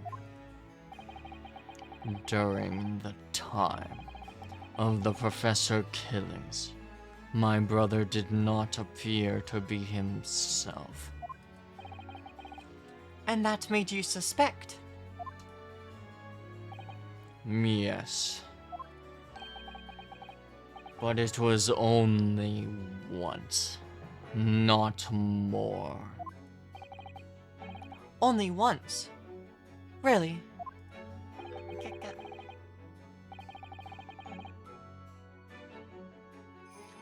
Clint was not the culprit. That was my conclusion at the time. And I still believe that now. Do you have any evidence to support that idea? The third victim was the Lord Chief Justice at the time. It was he who had recognized my brother's potential and trained him as a prosecutor. No matter what the circumstances, it is unthinkable that my brother could have killed his friend and mentor.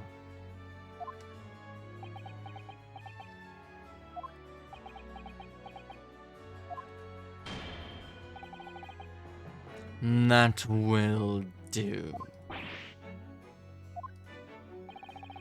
Neither Clint Von Zieks nor Genshin Asogi will still walk this earth. However much we debate this matter now, we cannot hope to reach a conclusion. But... There are only two extant pieces of evidence from the time. The woebegone ring that acted as the incriminating evidence to condemn Genshin Asogi, and the three-paged last will and testament, penned in black ink left by the man. 3 pages? 3... We only have 2 pages. The wretched truth of what happened is exactly as I have explained. Wait, don't we only have 2 pages of that will? Later today, I will present myself at the Ministry of Justice for whatever sanction is deemed appropriate. No.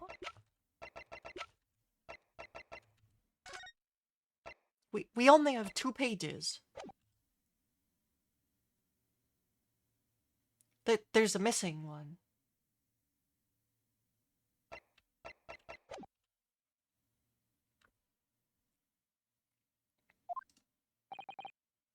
That is all. Court is adjourned. No. Objection! Yay! Yay!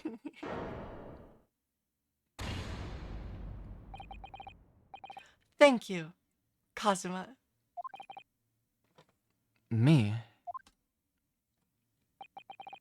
If it wasn't for you, I wouldn't have made it. I wouldn't have made this 11th hour discovery.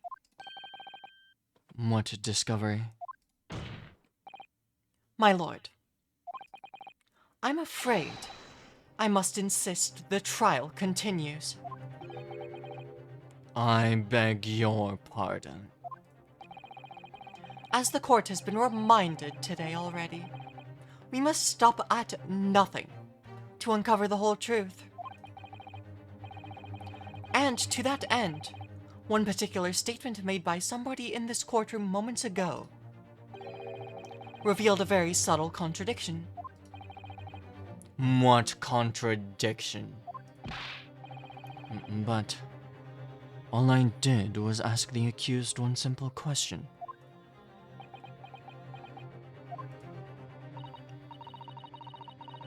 Well, it began with Lord Von Zieks and his recollection about his brother.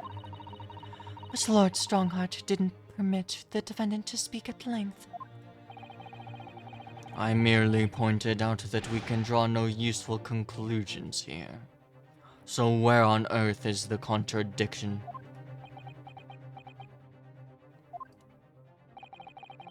One of them definitely just said something contradictory. It's time to identify who.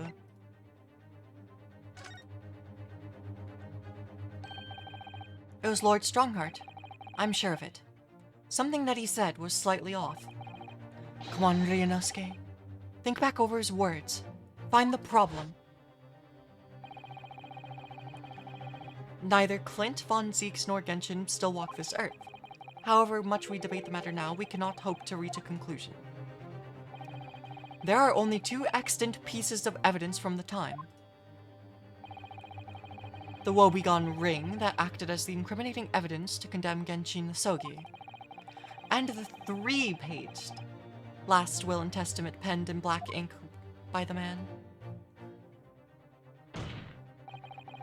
Lord Strongheart, would you care to explain? Explain what, counsel? Among the statements you just made a few moments ago, something you said was inconsistent with a certain piece of evidence we have. Inconsistent? And whilst an inconsistency remains, the defense has a right to pursue an explanation. Ryunosuke, what? Let me warn you about the statements you are making, counsel. They may well prove fatal. You claim my words contained a contradiction. Which piece of evidence, I ask you? Take that! This here is the will left behind by Mr. Asogi. The 2-page will. What? Just moments ago, your precise words were the 3-page last will and testament. Ah. Take that. Could it be that originally there was a 3rd page?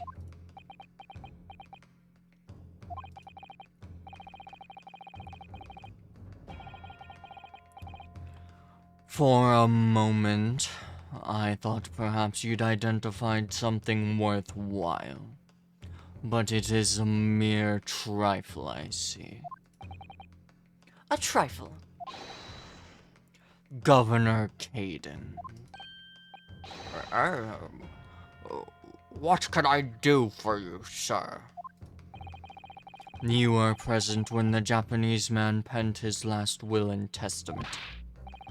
Aye, I was there for sure. I remember the black worm-like scrawls to this day. And I'm quite certain, my lord, that there was a third page at the time. What? Only the first 2 pages were the actual will, though. If I mind correctly, the third was a message to his lad back in Japan. For legal purposes, we required only his will. And we would never have wanted any uncomfortable words about Britain to get back to Japan, eh? So it was decided that the third page ought nigh be sent. Objection! How dare you make that decision? I had a right to know what it said, to hear my father's final words to me. The courtroom is no place for sentimentality, counsel. As it happens, I have the third page of the document with me right here. My father's message. It will be given to you at the end of these proceedings. It'll be too late once the trial is over. We need to know what it says now. Even the slightest thing may give us a vital clue. My lord, the defense calls for Genshi Nasogi's last words to his son to be read aloud before the court now. Your request is denied. The inevitably maudlin words can be of no consequence now. Objection! The prosecution agrees. The court should know the content of that message. Every possible piece of evidence must be thoroughly examined. Very well then, Governor Caden. You will read the third page of the document for all present to hear. Yes, sir. Only I should point out, my lord, that I can actually read the worm language.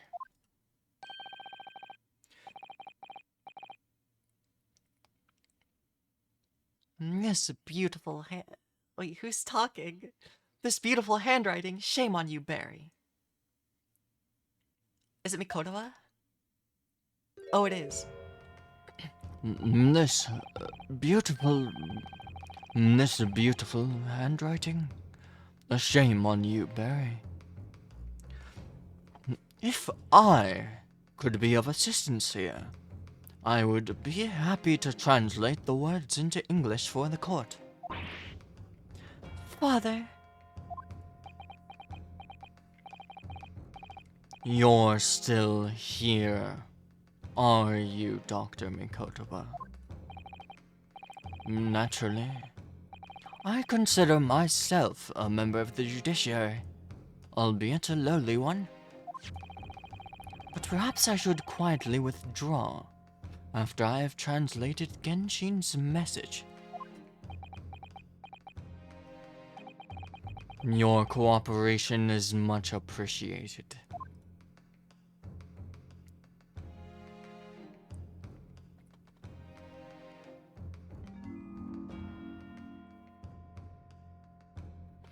Kazuma, the truth is shrouded in darkness. A darkness only our clan's great sword can pierce. Mighty Karuma, twist thy head and watch them fall, all thy mortal foes.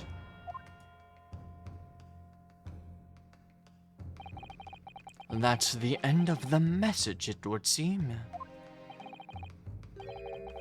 a haiku poem. Twist thy head.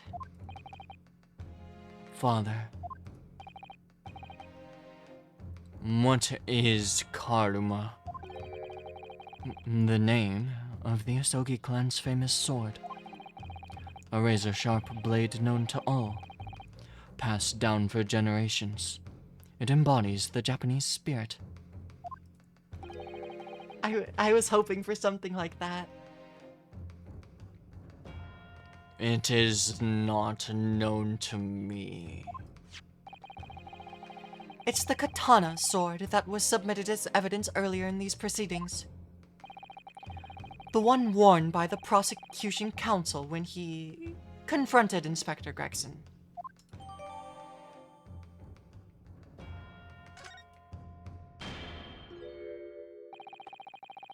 All these procrastinations are beginning to try my patience.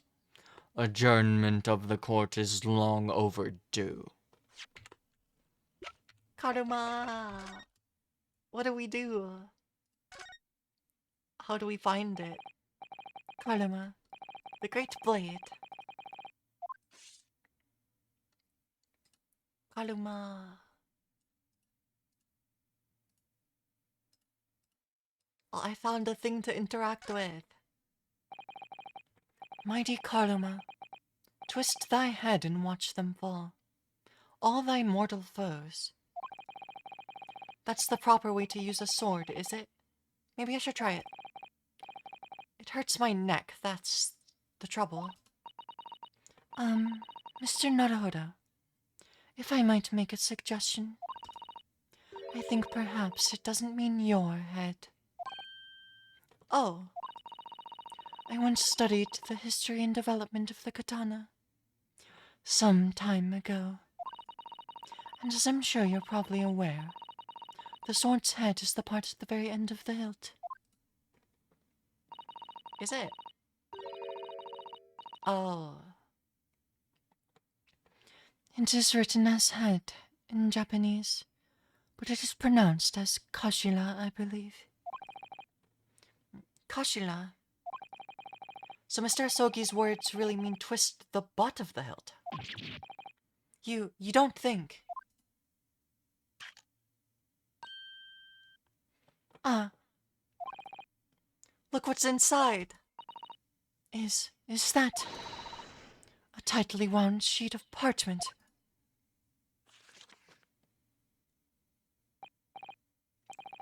Scarlet ink. It's written in scarlet ink.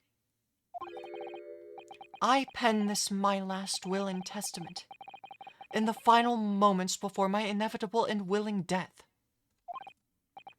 This is it, isn't it? Mr. Naruhodo, look at the signature at the end.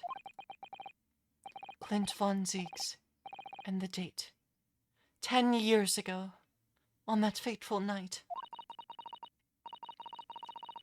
So for 10 years, it has been silently concealed inside Karuma, and nobody knew. The last will and testament of Lord Clint von Zieks. Wait. Oh my goodness. Look at this. This is unbelievable. Clint von Zieks' will has been entered into the court record. We found it. We found the thing. No, I couldn't interact with that earlier. I checked the sword thoroughly earlier. Because I thought there was a chance that it, like... I don't know. The sword is the soul of the Asogi clan. There's no way it's not super important. So...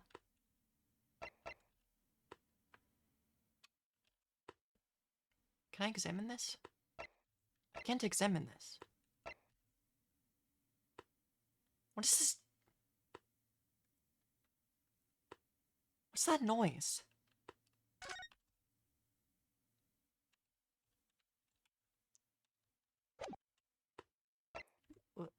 What is that noise?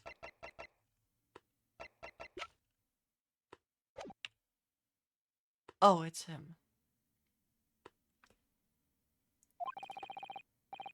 As the presiding judge, I have been as accommodating as possible of the will of the courtroom. However, despite all of that, no new information has come to light.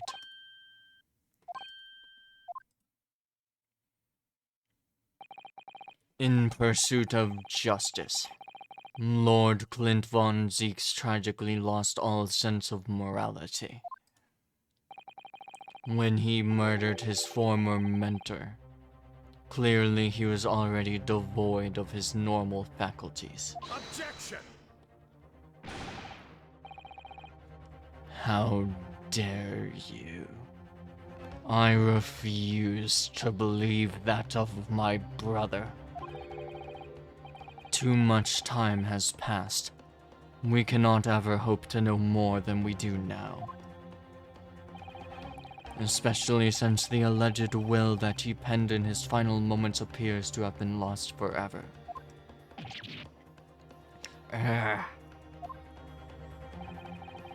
Lord Strongheart, you appear to be in something of a hurry to wrap things up. I wonder why. We've heard you state time and time again during these proceedings that everything you did was in the interest of protecting British law and order. And I stand by that. Without the Reaper, we could never have achieved the reduction in crime the capital has seen. Objection! What about Inspector Gregson, then? And Dr. Wilson. They were no criminals. You used them to achieve your ends, and then you had them killed. However you dress it up, there is nothing fair or just about that.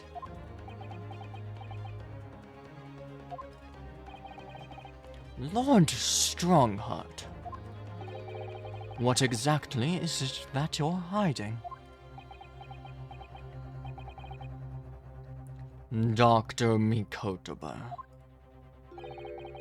were you not to quietly withdraw after the translation of your former associate's will?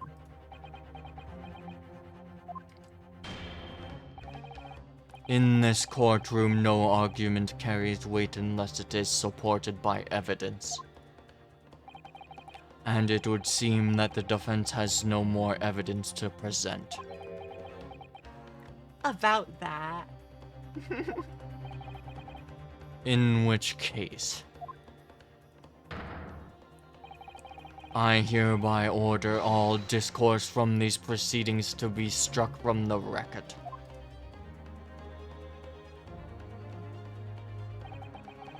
This is my last chance.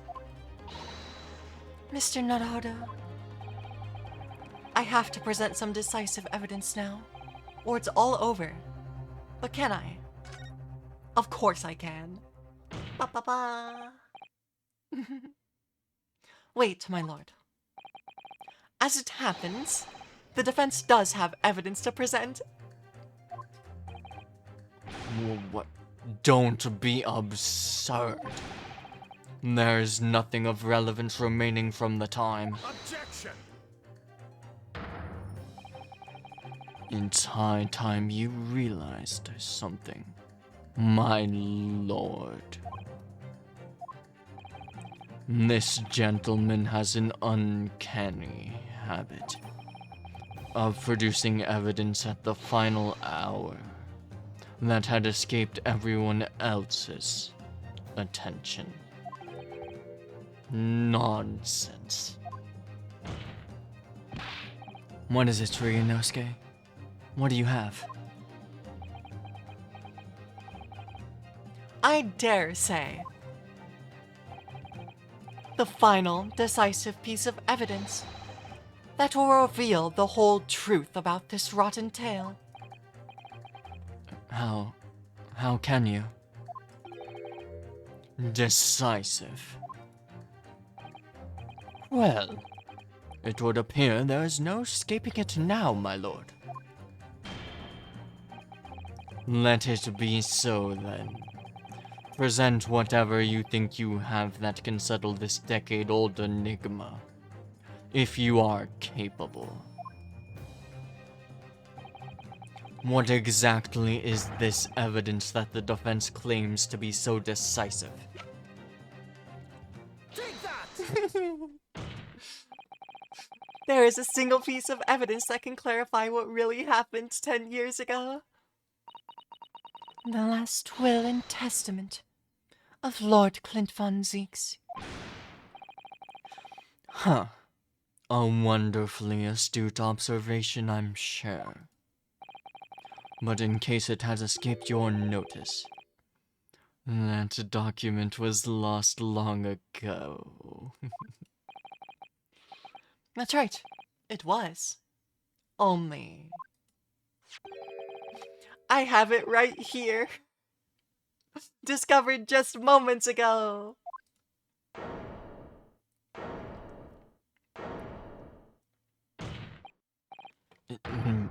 Impossible. That can't be. Everything that's happened comes back to this will. This document is the key that will unlock the entire mystery. Gah! My brother's last will and testament. Where did you find that? It was rolled up inside of this. Inside Karma? The ultimate weapon Genshin Asogi obtained has lain undisturbed in the hilt of this sword all these years. Just waiting for the right time to emerge and reveal the truth.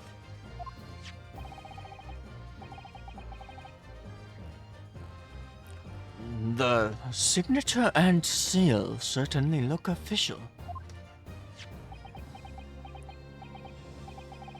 My God. It's true. It is my brother's handwriting. There can be no doubt.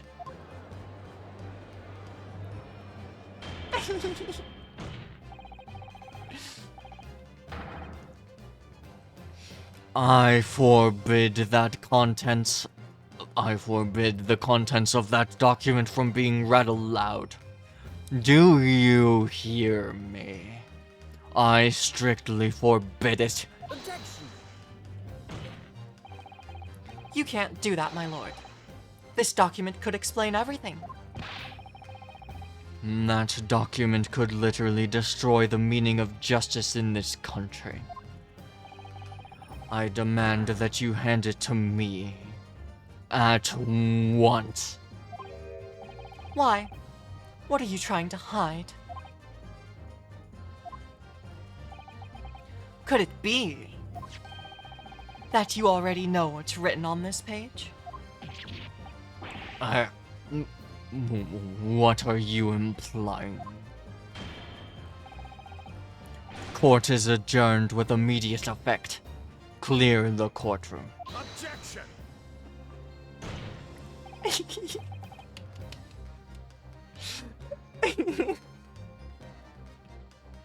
Do that, my lord. And you'll suffer a fatal blow as Lord Chief Justice. I love it. I love it so much. I beg your pardon. Forcibly ending a trial without good reason? And not any trial. A closed trial. By order of Her Majesty the Queen. To defy the monarch's will is treason.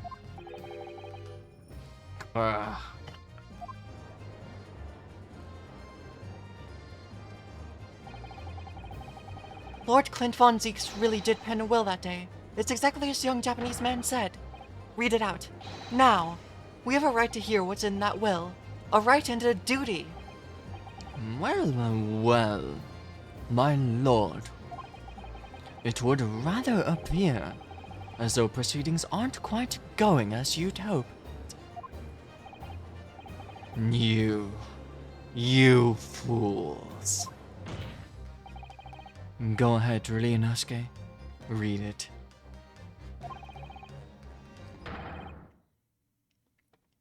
The prosecution gives its full support. Very well then. What does it say? No. For God's sake. No.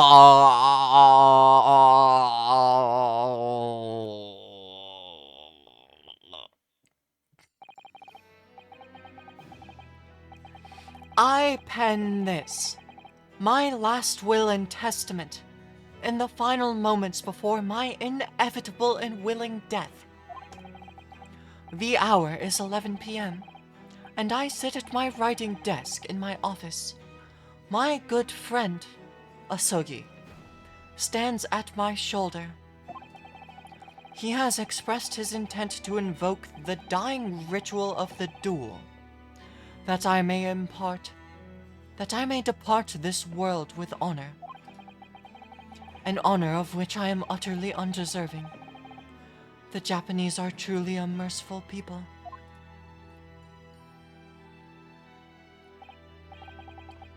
I, Clint von Zieks, Lord of the Manor, and of the von Zieks estate, hereby confess to the following. I am the killer who has come to be known in society as the Professor, guilty of 4 counts of murder. I will not here discourse the corruption rife among the aristocracy, which is to me, as one of them, so apparent. However, 6 months ago, I took the life of a member of the House of Lords at the heart of depravity. A demon who habitually sacrificed the common man to further his own interests, abusing his position of power. The law is impotent against such vile avarice. Only a fellow demon can rid society of this menace.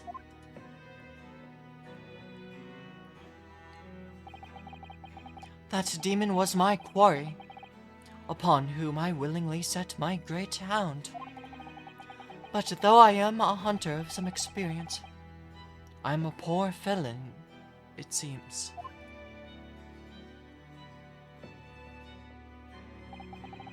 My guilt was at once recognized by another. Yeah. Sorry. My guilt was at once recognized by another, and I became subject to his extortion. He held over me the threat of exposing my wicked crime to my beloved wife and brother. Under that threat, I have done this man's bidding for months now, killing those he demanded I kill. I have a request. I know. Don't worry, I'm gonna drink so much water after this. I at least have to finish reading this before I go get more. As I watched my former mentor perish before my eyes, at the jaws of the hound I commanded, I realized that I had lost the last shred of decency within me, and had sunk to the level of a wild beast. There is no path back to the light, be it I or my dear friend Asogi, who dies this night. I am eternally damned. To my extortioner, male Strongheart, may you feel the jaws of the beast at your throat every time you swallow.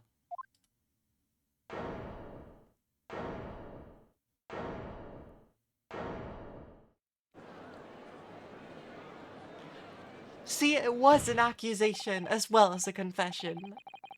It was right to say it was an accusation. So now we know. Yes, Clint von Zeeks was a murderer. But somebody was directing him and naming his victims. His extortioner, Lord Mael Strongheart. It was you.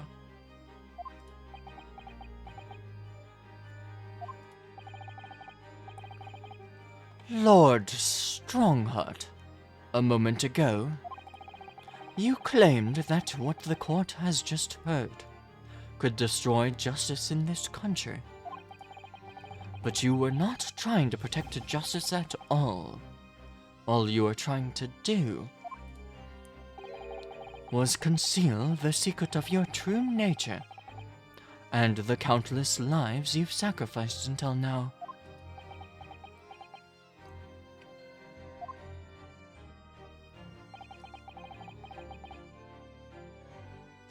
It just didn't make sense to me.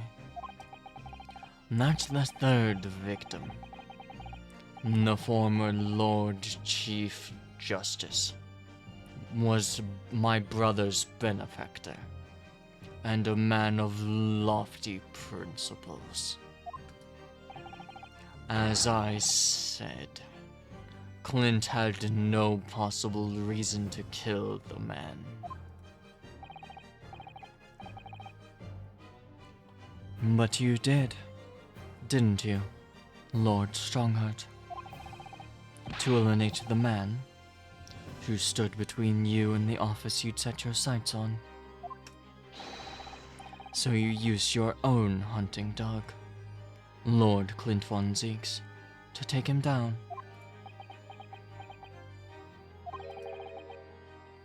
It had to be done.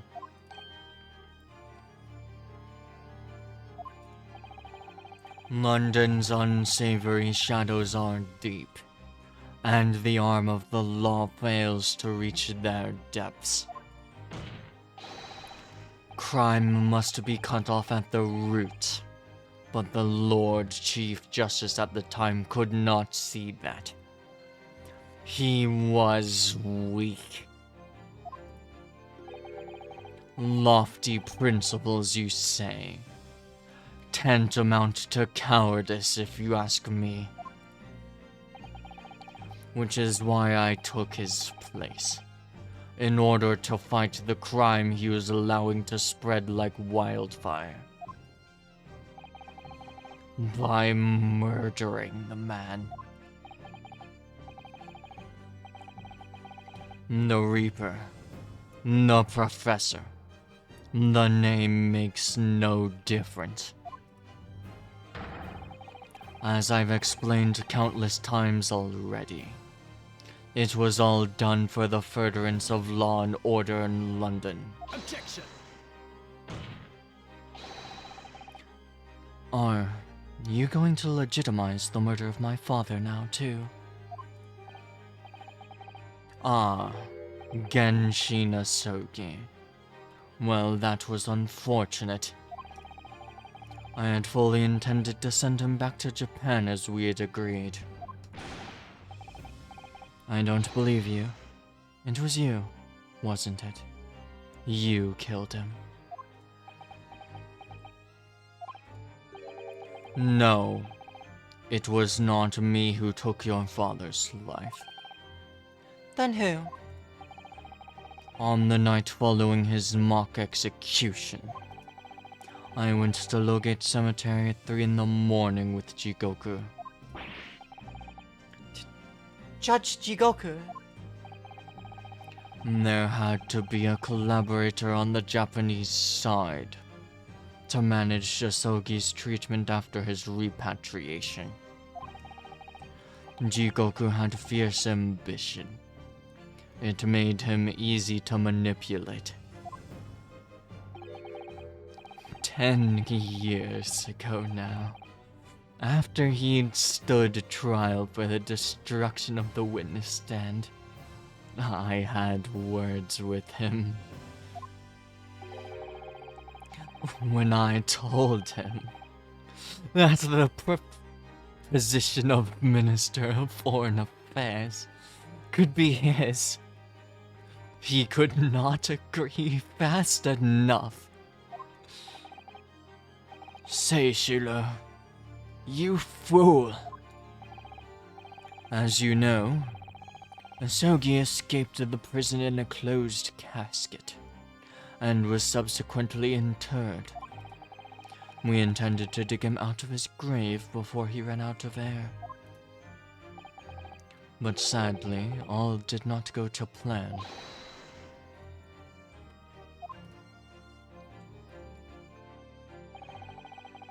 There was an unexpected visitor in the cemetery, with his own ideas about digging up grave. A man who witnessed what nobody was supposed to see. Enoch Drebber. Of course, I knew grave robbers frequented London cemeteries. But that grave on that particular night.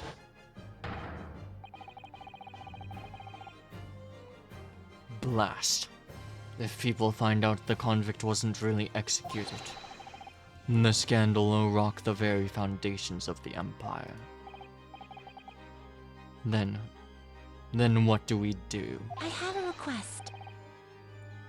Shoot him, Mr. Jigoku. Shoot Asogi at once. Posture, yay. He can't live now that this has happened. He has to go. What are you talking about? You had an agreement. You Please. promised him he could return to Japan. Redeemed weapon request gavel. I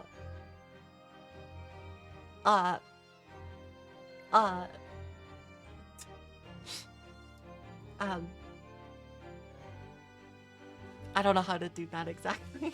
How to fulfill that.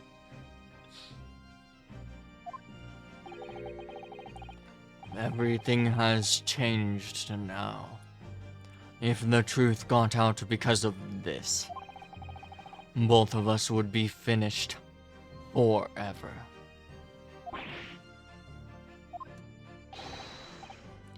Come on, Jigoku. Do it. Pull the trigger. Shoot.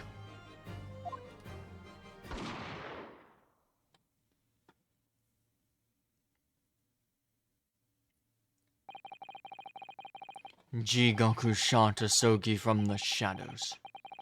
The grave robber was so close the blood sprayed over his coat. He fled as fast as his legs would carry him. Then Jigoku and I put Asogi's body back in the grave from which he'd emerged.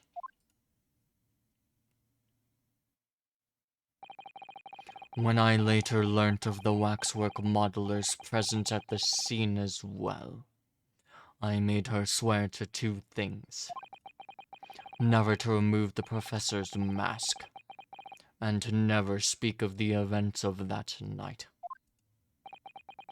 And with that, the secret was buried along with Asogi's corpse.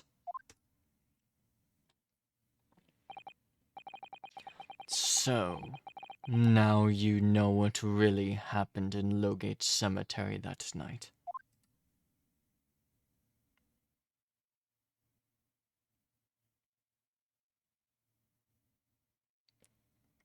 That's bright. Flashbang. Pain. It's fine. It was Jigoku, your Japanese acquaintance who killed Asogi in the end, you see. He claimed to be the man's friend, but when push came to shove, he pulled the trigger.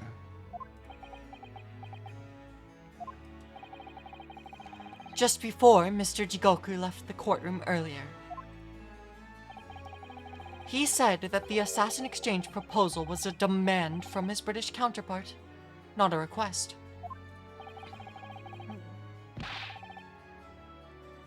So, you coerced him too. using what had happened in the graveyard. By that time, Jigoku was the Minister of Foreign Affairs negotiating international treaties with Britain. The music is picking up. You can imagine what would have happened if it came to light he'd murdered a compatriot 10 years earlier.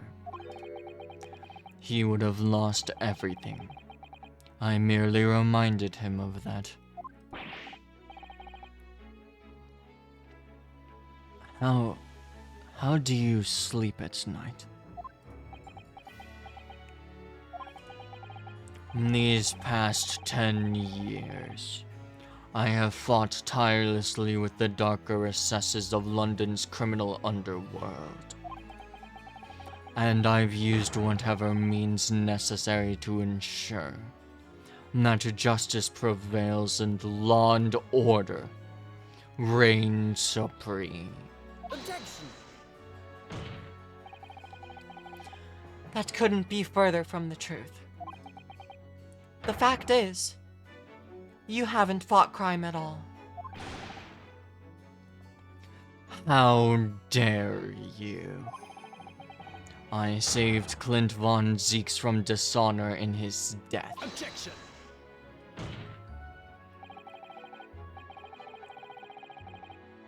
Whilst, behind the scenes, you systematically buried anyone who stood in your way. And then, you made my father take the blame. It was unavoidable. It was the only way to protect our justice system and public order. Let's not forget the others you had killed as well. Setting the defendant up as the Reaper to cover up the truth behind the murders of countless more. That is enough. Do you have any idea of the conniving that led to the acquittals of those wretched criminals? We have to fight fire with fire. Our courts cannot function without a Reaper. Can't you all see what I've done for this country? This has been my struggle. Objection! You've done nothing. It's Lord von Zeeks here who worked tirelessly and justly in court, whilst enduring the disgrace of the Reaper name.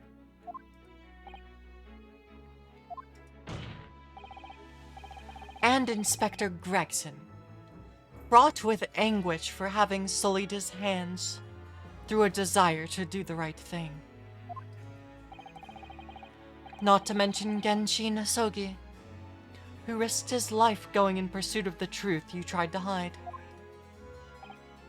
No, the darker recesses of London's underworld were largely filled by you. You little. When will you get it through your thick skulls? That it was all for Queen and Country? I'm tiring of that excuse. You've consistently twisted the truth for bargaining power, to make others do your bidding, nothing more. People who willingly twist the truth and coerce others have no right to call themselves part of the judiciary. I strongly suggest that you don't ever talk of justice again.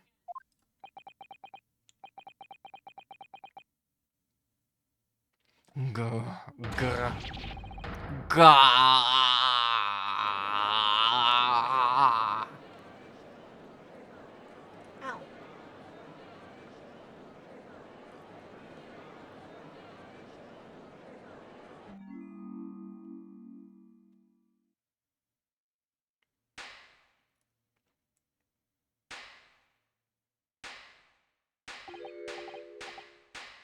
Well, well, well. Dear me. My good fellows, dear me. A well-deserved round of applause, I think, for a quite marvelous performance. Well, what are you talking about?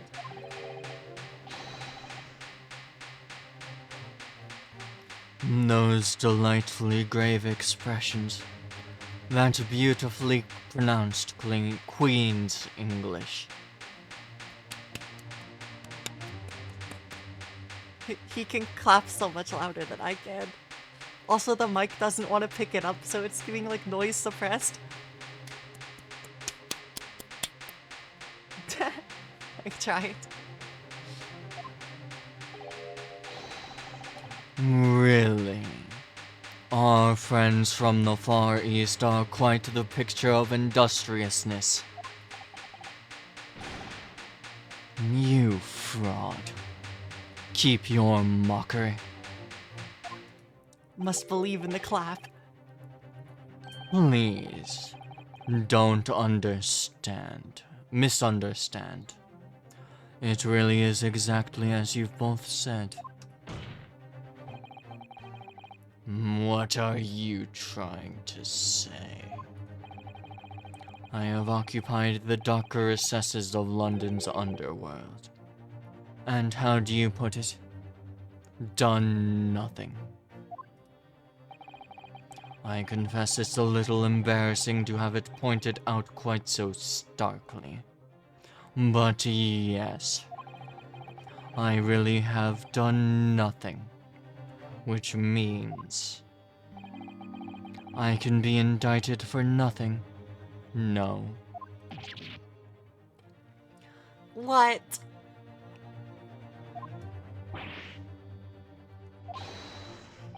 It is true. Personally, I have committed no crime. I've merely been surrounded by fools who have acted very rashly indeed. Objection!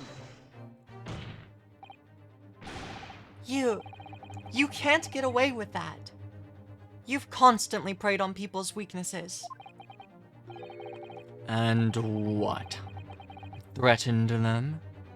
Are you sure it was not just bargaining?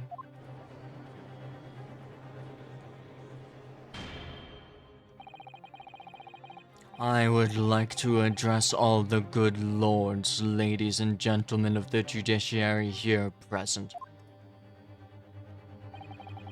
You all know of these darker recesses in our great capital, and deep down, I believe you also know that to fight those who dwell there requires at least some of us to occupy the darkness ourselves.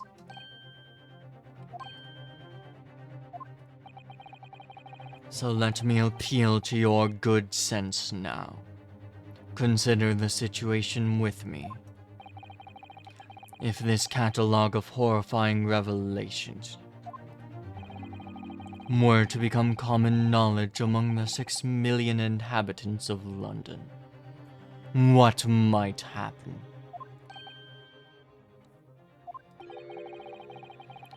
To learn that the infamous murderer of royals and nobles, who was a respected member of the aristocracy himself, that evidence was fabricated in the scapegoat's trial amid secret negotiations with prosecutors to effect a jailbreak.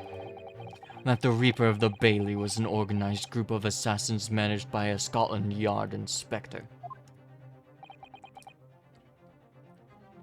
And finally, that it was all masterminded by the Lord Chief Justice himself.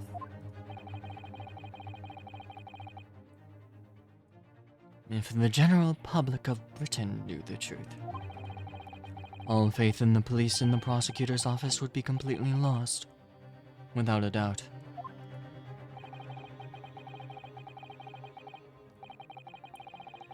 Public order would completely break down. we'd be cast back to the lawless days of the last century. Precisely as it was 100 years ago, when 1 in 10 of the population were criminals. Think what we've accomplished since then. A public policing force. A comprehensive set of laws. And if we want to continue to protect this new era of law and order, I say again, we must at times occupy the darkness ourselves.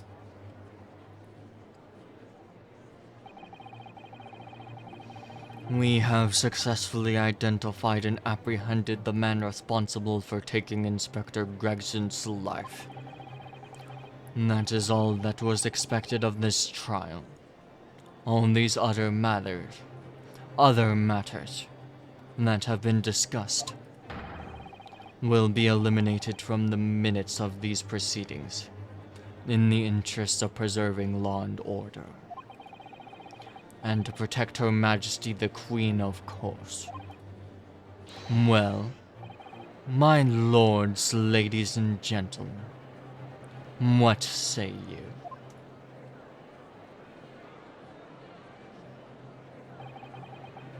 He has a point.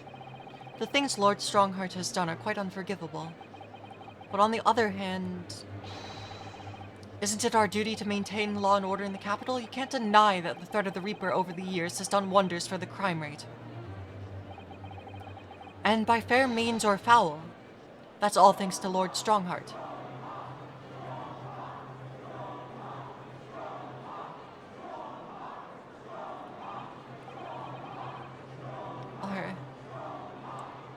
Are you hearing this?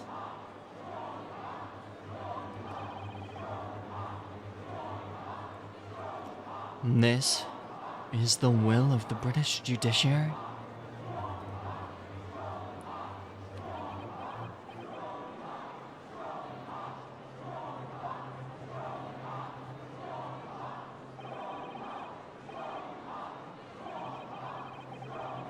For your rousing response, friends, I express my heartfelt gratitude. Therefore, in accordance with the overwhelming wishes of the court, the record shall be erased.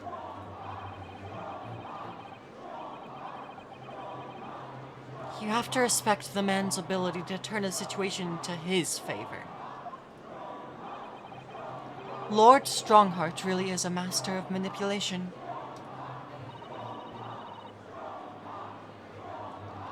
You have conclusively proven his guilt. Yet still he manages to evade justice. I don't know what we can do. Lienosuke, It looks like the trial really is going to come to an end now. I'm almost out of options, I think. There's really only one path left open to me. Please. Fine, I'll go get water.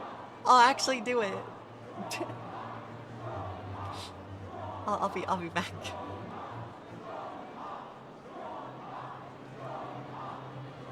We've assessed the wrong thing. This is the right thing. Okay, I'll be back in a minute, sorry.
Okay, sorry. Properly hydrated now.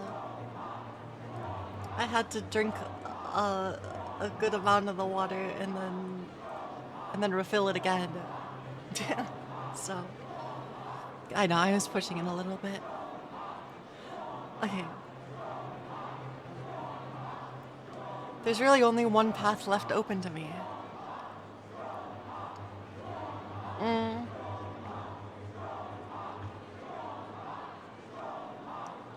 It's gotta be raise an objection, right? I mean, technically it should be used evidence because of the bunny. Because of the bunny we have.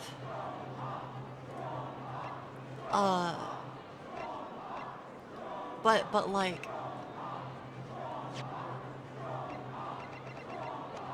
Come on. It's gotta be objection. We have to object. Yes. When all the games are over, it's the obvious choice. Let my voice reverberate around the courtroom and make the people listen to reason. Objection!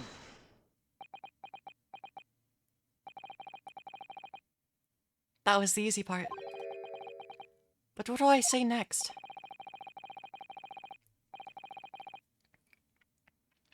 As a man who has fought many battles in this very courtroom, let me offer some advice. That was wrong.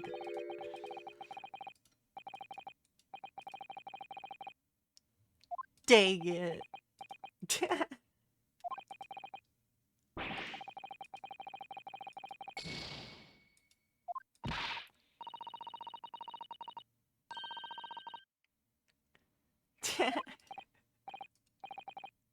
I know.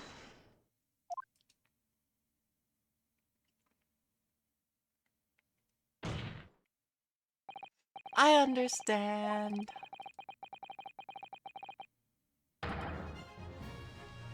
The only thing that carries any weight in the court is hard evidence. But, Mr. Naruhodo, what evidence is there left to use at this stage of the trial? I have an idea. I don't know whether anything will come of it, but if there was ever a time for using this particular item we have among the evidence, it's now.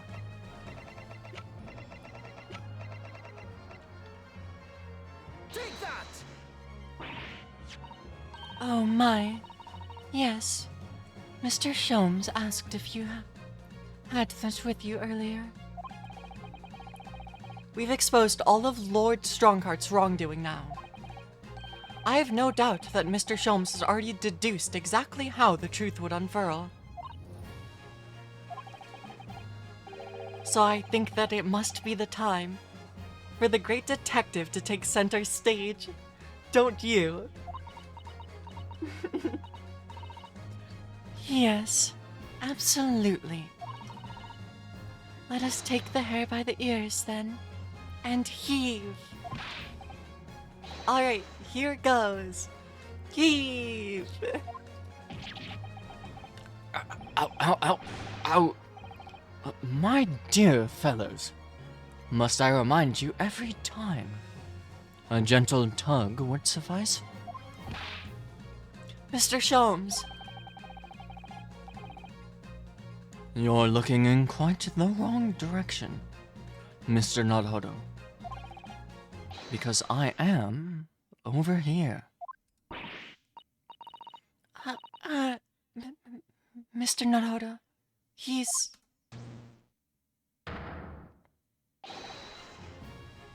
It's Mr. Sholmes.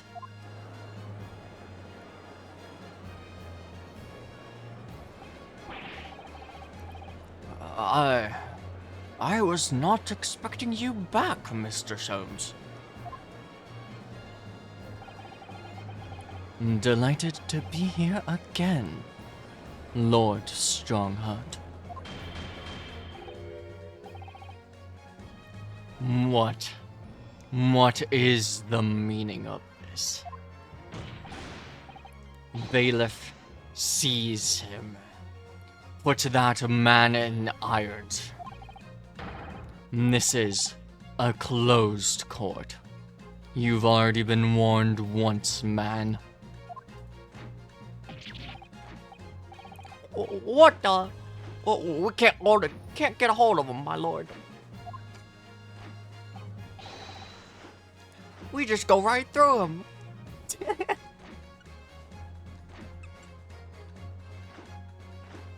What is this dance?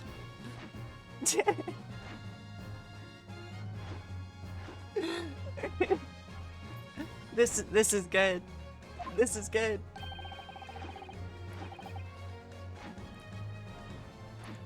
I am afraid your efforts are wasted, you see. The great detective you see before you now is composed entirely of light and shadow. An image, if you will. Mr. Naruhodo, I must congratulate you on your fine deductions. Mr. Sholmes, what on earth is... Are you familiar, I wonder, with the invention known as the telephone? Well, yes. I hear that some public telephones have been installed recently in Tokyo. The sound of the speaker's voice is converted to an electrical signal and is transmitted instantly to another place. Quite. Sounds are transmitted. So could not images keep them company? I mused. Iris and I did some modest experimentation to develop such a device specifically for this very day. Modest experimentation, Mr. Sholmes. What a modest description. And somewhat incidentally, I thought we might as well just transmit an entire scene. Somewhat incidentally, Mr. Sholmes. Now you're just being immodest. Do you mean to say that you're not actually here, Sholmes? Ah, I knew my trusty partner would have no trouble grasping the concept. Except he's grasping the stands to steady himself after your shock arrival. Poor father. I would have hoped that he might have been forewarned, being the great detective's great partner. Leave my courtroom at once. And get out, or I swear to you. Dear me. You, on the other hand, Lord Strongheart, appear to have a very poor grasp of the situation. Allow me to reiterate, I am not here, which would, I hope, lead naturally to one asking, where exactly are you? Where exactly are you? That is the very question I was awaiting. I am at present enjoying the air in a rather splendid garden. A garden? Not just any garden, you understand. A garden at Buckingham Palace. What? You can't be. Buckingham Palace. What is Buckingham Palace, Miss Susato? I've never heard of it. Do you ever read the news, Mr. Naruto? Mr. Sholmes, is Iris with you there? Ah, well now. Iris is currently enjoying some tea. With Her Majesty. Her Majesty. Not just any Her Majesty, you understand. Her Majesty the Queen of the British Empire. What? What on earth is all of this about? Buckingham Palace is Her Majesty the Queen's residence in London, Mr. Naruto. Order. Order in the court. I demand immediate silence. Her Majesty the Queen.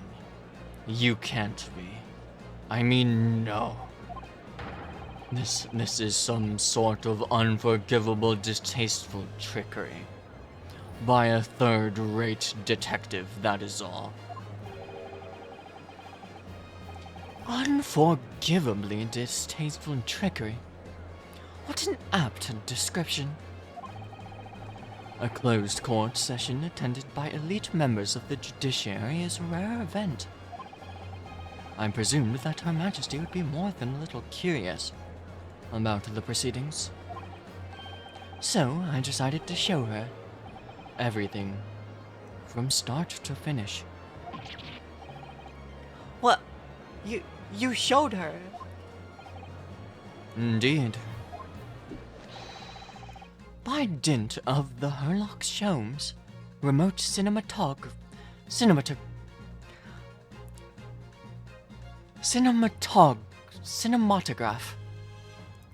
I got it.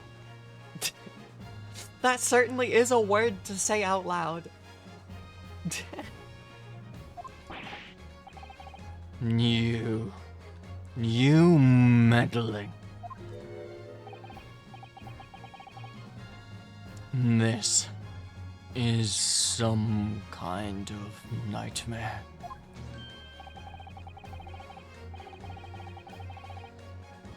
I just appear to be standing before you, regaling you with my talk of my latest invention. No doubt you've inferred that the reverse is also true. You don't mean Her Majesty has seen and heard every moment of the proceedings. I assumed there would be no objection. After all, every trial in this country is conducted under the auspices of Her Majesty. As you know. You. I confess, I am quite impatient to hear Her Majesty's opinion about the unforgivably distasteful trickery in which you've been engaged over the past 10 years. No, I was merely...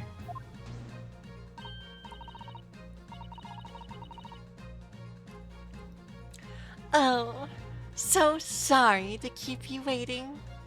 Vicky and I had so much to talk about. Iris, there you are. She's even addressing the queen by a nickname. Iris is too powerful, beyond mortal comprehension. In fact, I have a little message here from Her Majesty. A message. Well then, if everyone is sitting comfortably, forthwith and with immediate effect, all authority previously afforded to male Strongheart is hereby revoked forevermore.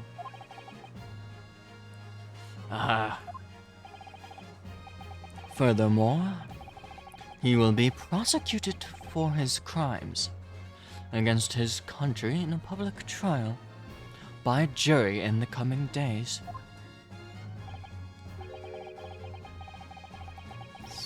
So, It seems that Her Majesty doesn't believe we need to fight fire with fire. Please. You're fired.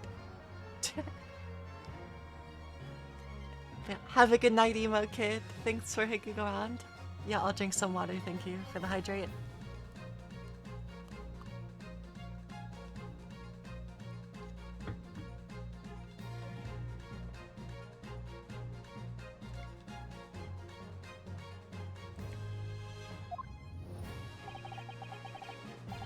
Justice in this country needn't be administered from the shadows at all.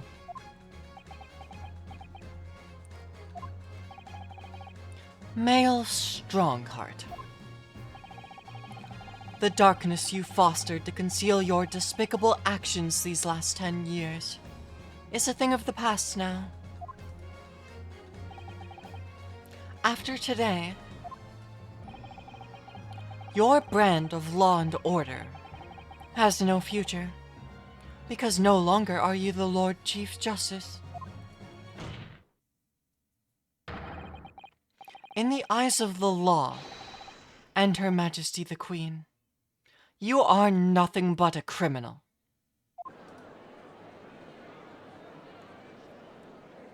Papa. Adjourned. Adjourned, adjourned, adjourned. Court is adjourned.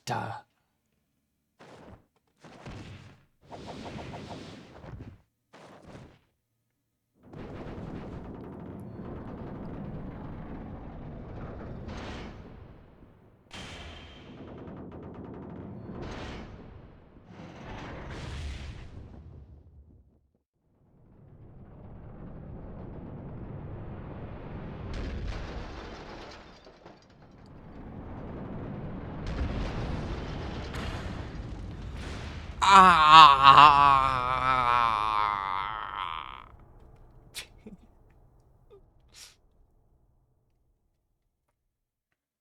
I wasn't ready for that one.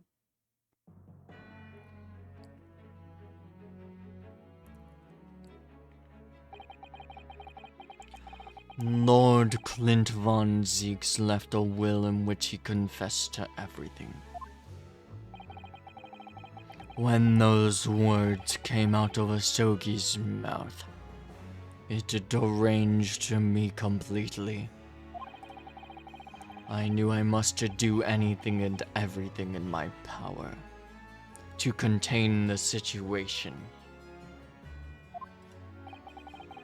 But I could not find the damn document. I searched his cell, but it was not there.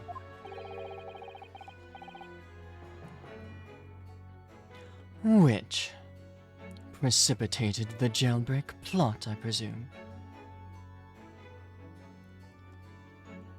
He made a nice short voice sample of me earlier. I'm scared. What do you mean?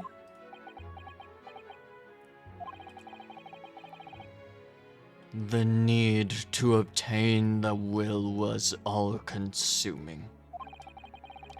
I was sure that I facilitated Asogi's escape. If I did, he would emerge with the will somewhere on his person.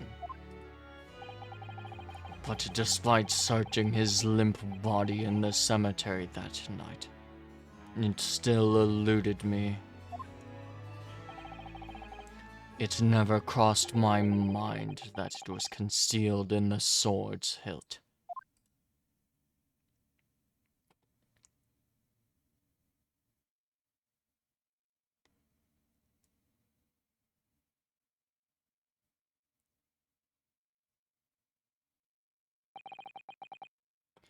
What pains me now is that my brother left this world without a word to me.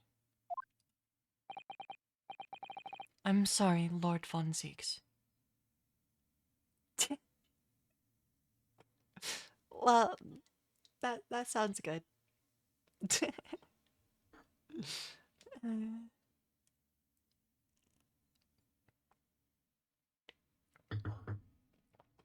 Right.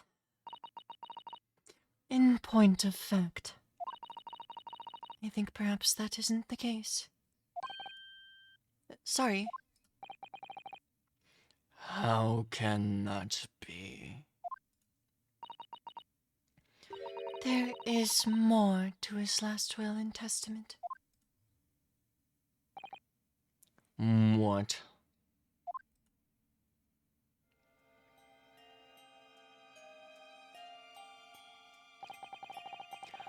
As I confront the prospect of my demise, I feel bitter regret for my younger brother. Barrick, you have always looked up to me, and now you follow in my footsteps to become a prosecutor. It is my fervent wish that my unspeakable deeds should not hinder your advancement. I ask not for your understanding, for no one could understand my depravity. I ask only for your forgiveness.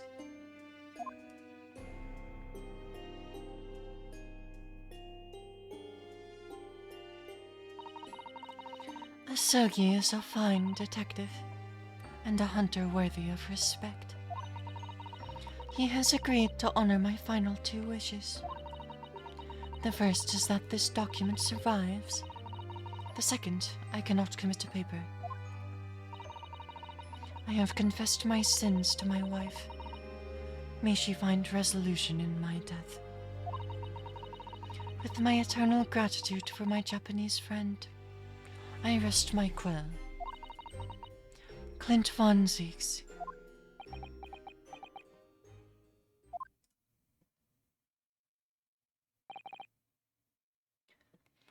Clint.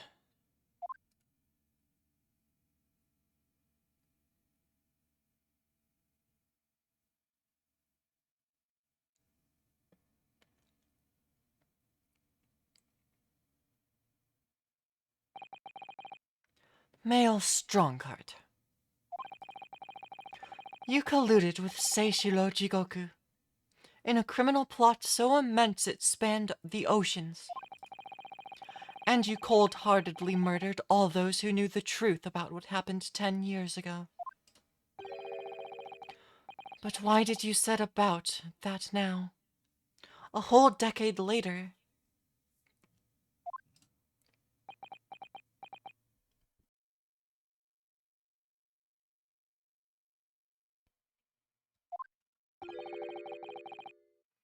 To ascend to the very peak.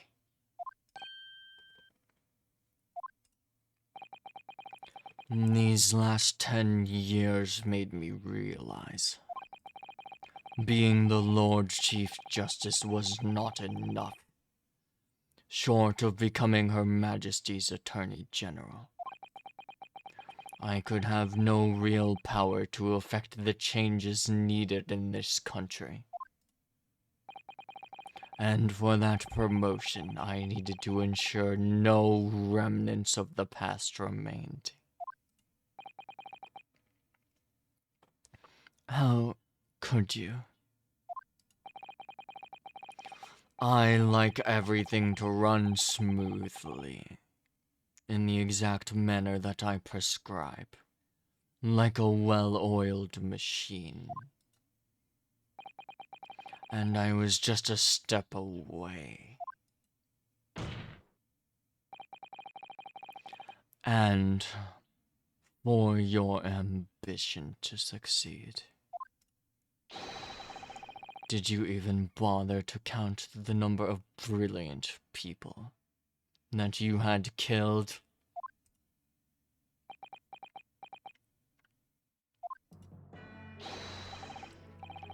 Ah, Mr. Reaper, are you not forgetting something? Such as... You've very much adopted your usual prosecutor-like demeanor in the proceedings now. But the reality of the situation is that you are the defendant in this trial.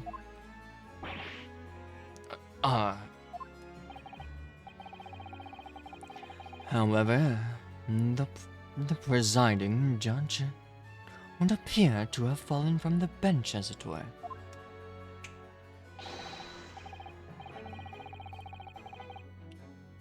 May I suggest, therefore, that we entrust the final adjudication to an old friend? My lord.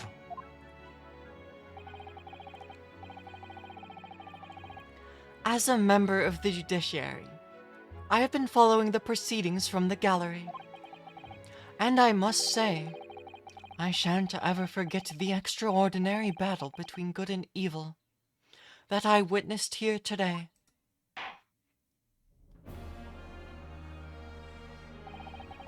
The darkness that has blighted justice in our land of these past 10 years, has at last been dispelled. Thanks in no small part to the efforts of a bright young star from the east. Defense Counsel Naruhodo. Yes, my lord. On behalf of everyone here present in the Old Bailey, I give you my heartfelt thanks. You are too kind, my lord. The first time I faced you in court, just under a year ago now, I had the faintest of intimations that if British justice, so warped and twisted over its long history, was finally to know change, this might just be the man to do it. What?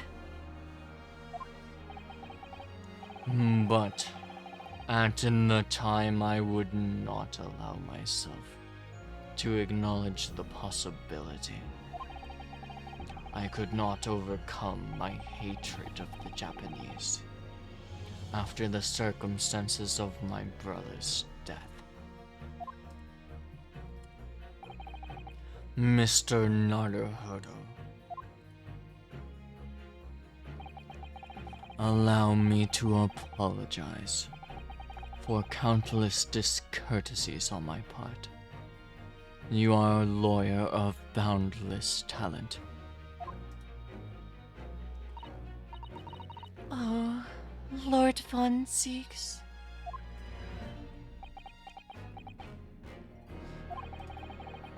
When I first arrived in Great Britain, I was literally a nobody. Certainly not a lawyer. The truth is, my fortunes have entirely been made by the miraculous people I've met. My best friend, Kazuma Asogi, who led me here to Britain in the first place. My loyal and ever-patient judicial assistant, Miss Susato, who helped me study to become a lawyer. The brilliant Lord Von Zieks, who never failed to challenge his Nipponese rival. And not to mention, the exceptional master of logic and reasoning, who showed me the true art of deduction, Mr. Sholmes.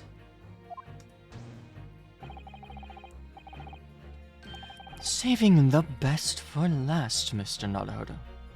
What a relief. I'm well aware that without all of these people's help and support, I would not be where I am today. The truth is a guiding light that always leads to happiness. I've lived by that principle for a long time now, but actually it's not true. The truth can also cause great pain, sometimes even leave people on the brink of despair.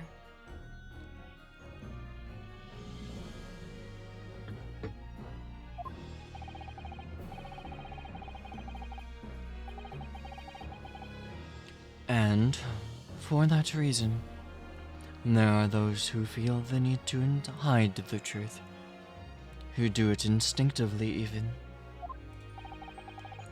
But as soon as we allow our eyes to settle on something other than the truth, the darkness takes hold. And from there it grows. Eventually it makes us blind to the guiding light of the truth altogether. So, that is why it's my belief that we must all resolve to never avert our eyes from what is just and true.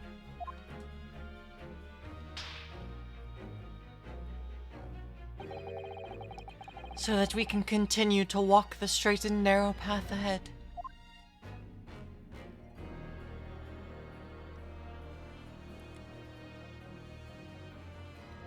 Too bright. Well, I must excuse myself now.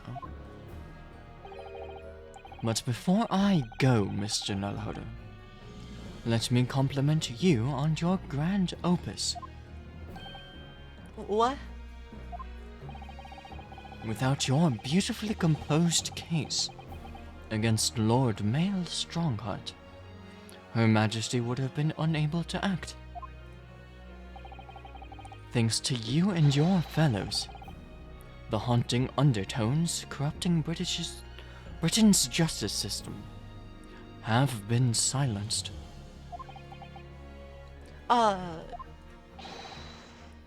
Thank you very much.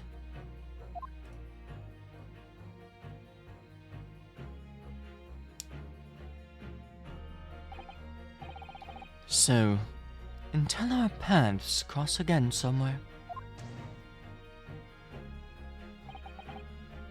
Well then, it would appear that this long trial has finally come to an end. My apologies for any anxiety caused, my lord. I'm quite sure we shall meet again here in the courtroom before long. Prosecutor Beric von Zieks. In conclusion of these proceedings, I hereby declare the defendant Beric von Zieks not guilty.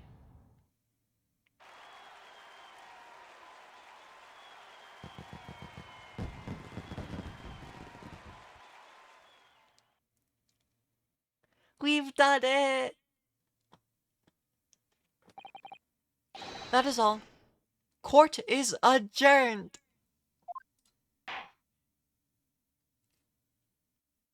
Papa. The 4th of November, 4:21 p.m. The Old Bailey Defendant's Antechamber. It really is all over. But did I sacrifice too much? Mr. Naruhodo, I really must congratulate you. It was truly, truly a splendid performance. Honestly, I could not be happier for you. Oh, thank you very much. But I really couldn't have done it without you at my side through it all, Miss Susato. Oh. Your kind words mean so much to me. It really was a very splendid show. That, Naruhodo. I'd have thought you'd be smiling from ear to ear, but you look rather glum.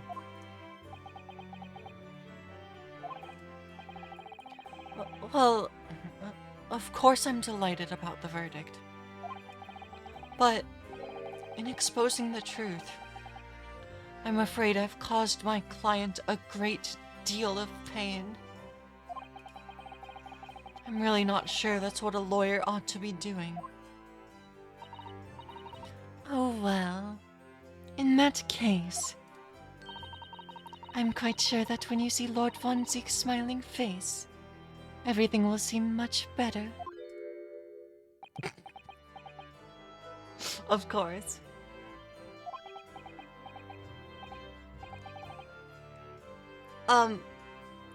Miss Susato.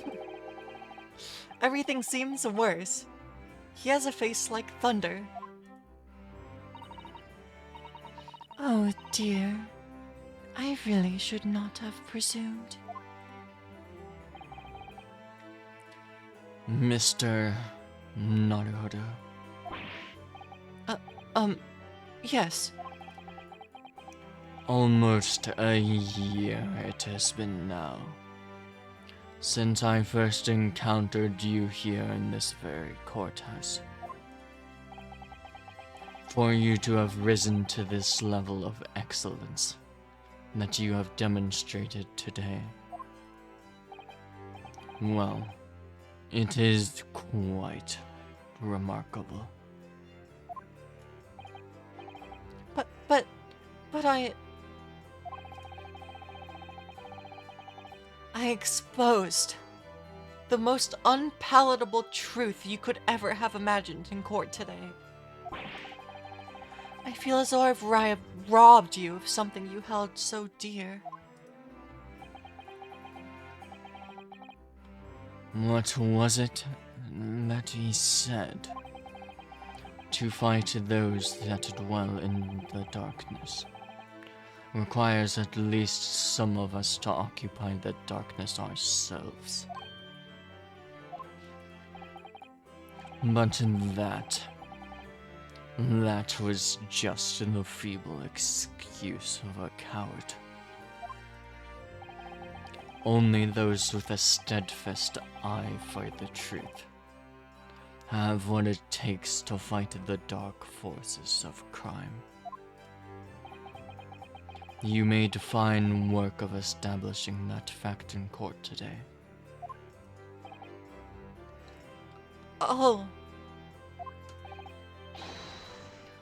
Well, thank you. What magnanimous words. I'm quite sure that Kazuma-sama would have a smile on his face at this very moment if he were here. Kazuma. Oh, what time is it for me? A bit after 1 a.m. I'm in the EST zone. Kazuma's also not smiling. Miss Susato. There's another face like thunder here. Oh my. And he really was here.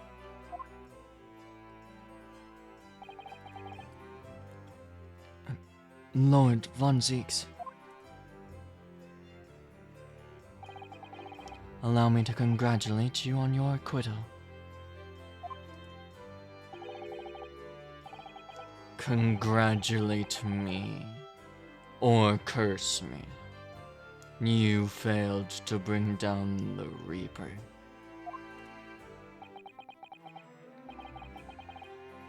I owe you an apology.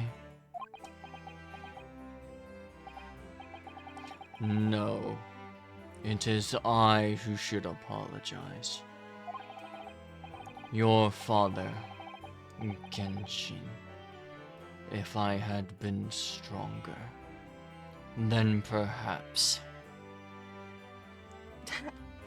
It's 7 a.m. for you? I mean, if you've been awake for a long time, then that would make sense to go to sleep.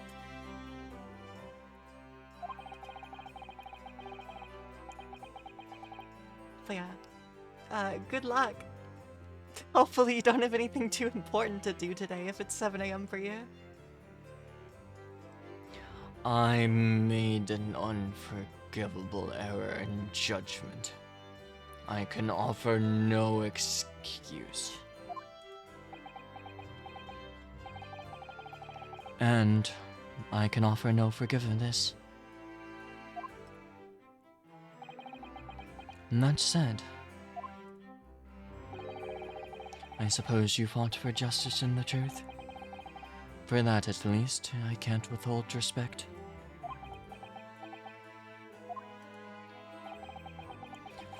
Your words mean more to me than you could know. I will hold them dear. Kazuma-sama.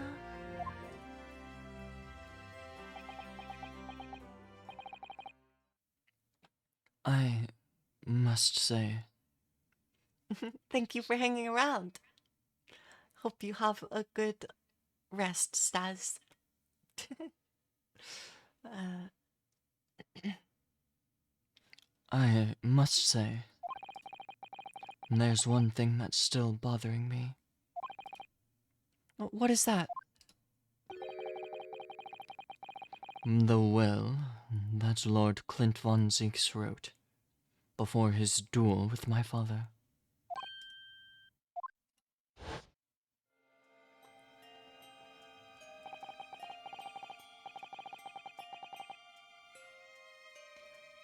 Asogi is a fine detective and a hunter worthy of respect. He has agreed to honor my final 2 wishes. The first is that this document survives. The second I cannot commit to paper. I have confessed my sins to my wife. May she find resolution in my death.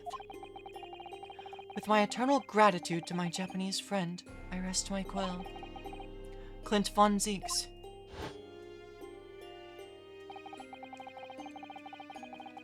What can the second of his final wishes have been?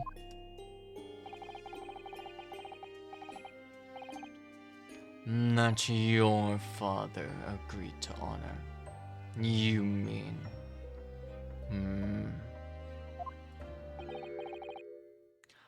I think perhaps. I think perhaps I might be able to shed some light on that.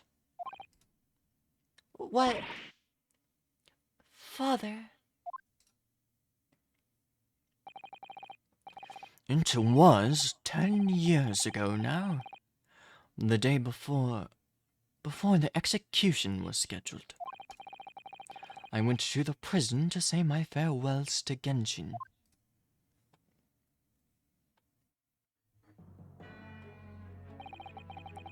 Why aren't you putting up more of a fight, Genshin?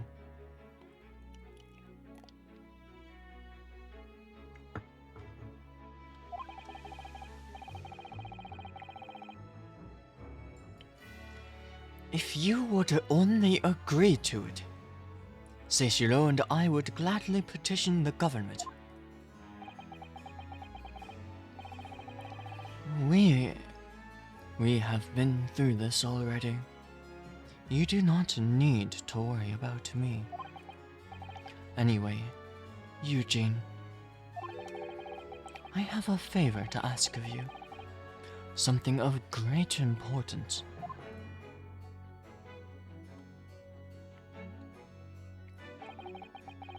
You're one of my greatest friends, Genshin.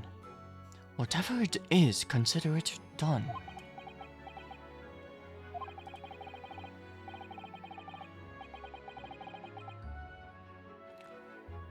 I am going to tell you an address. I need you to go there at once and in secret, and telling no one. You should find a lady of the gentry in hiding there. A lady of the gentry. She's not in a good way, and she is with child. The birth is imminent. As a medical man, I'd like you to attend to her. Please. You are her only hope. By any chance, is the child yours, Genshin? Don't be daft.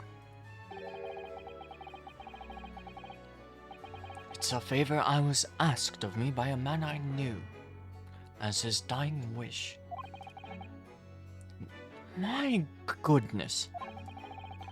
I swore to the man that I would help, that I would do whatever I could for his wife and unborn child. But if something should happen to me, I need to ask you that same favor. You're the only person I know that I can truly rely on. What did you say? If something should happen to you. Tomorrow night you're going to be...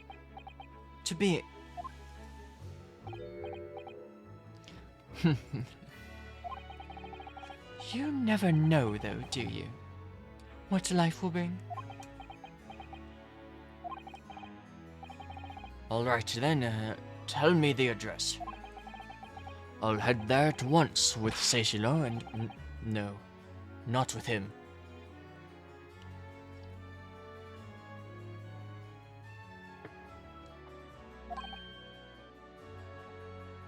Pardon? This is a favor I'm asking of you, and only you, Eugene. Right, I see. Very well then.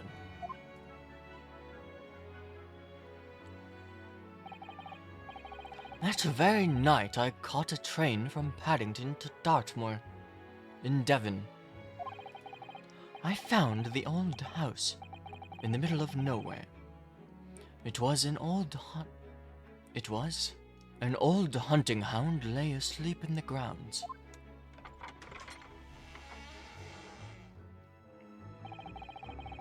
The poor woman was on the floor at the back of a darkened room. She was in mortal danger. I broke her waters to precipitate the labor before she weakened further. But it was a torturous birth. I did everything humanly possible for her, and for her child.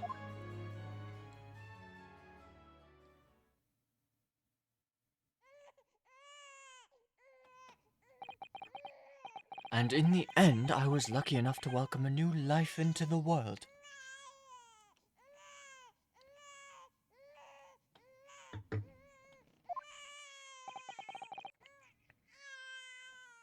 But, tragically, my efforts to save the mother's life were in vain. I held the healthy newborn girl in my arms and wept for longer than I care to remember. Eventually, in something of a daze, I looked around the room. There was precious little in it, but an old travel trunk caught my eye. It had clearly been well looked after over the years, made of top-quality leather with fine stitching. But it was when I saw the emblem on the side of it that everything dropped into place.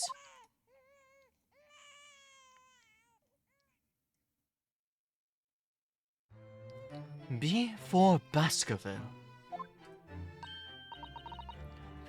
Baskerville.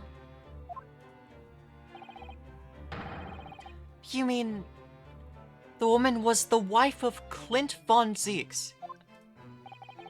That's right. The newborn was his daughter. But that makes no sense. Why on earth wouldn't Clint have entrusted the child to my care in that case?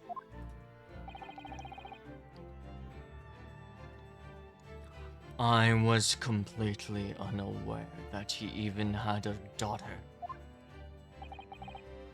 I suppose he didn't really have any choice. What? Well, your brother said that he'd confessed everything to his wife. So she must have been beside herself with worry for her child. If the true identity of the professor were to ever be made public, the girl would be forever branded as the daughter of the infamous mass murderer.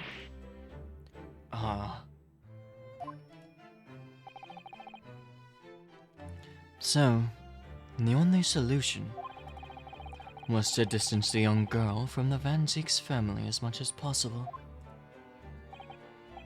I do not believe it. I imagine that in his final hour, Lord Clint Von Zeeks made the obvious choice. He would have thought to himself, this Japanese man here is someone I can trust.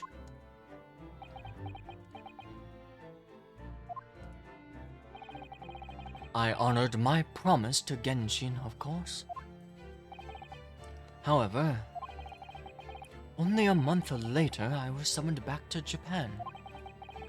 And without disclosing the parentage of the child, I could not obtain permission to take her with me. Oh, how awful. I was completely at a loss. In the end, I had to ask my great friend. I asked him if he would be a father to her. That being Mr. Sholmes, I presume. Yes. He took one look into my eyes and agreed to it on the spot. Mr. Sholmes, he has a heart of gold. Really, all it can be said that I did for the child was to give her a name. Oh, When I'd come to Britain, I was trying to escape from the grief of losing my darling wife. So it was her name that I gave the little girl. your wife's name, Professor Mikotoba. In other words, The name of my mother. Ayame Mikotoba. oh, That's right. Ayame. Or in English, Iris. Iris.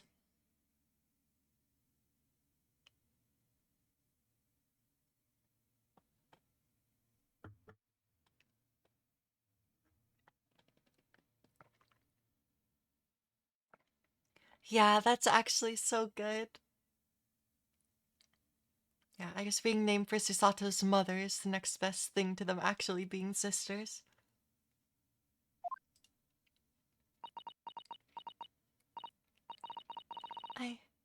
I had no idea. Ding dong. Ouch! Mr. Naruhodo, what's wrong? That. This little thing just pinched me on the behind through my trouser pocket. Hard. Ah, my dear fellows. Can you hear me?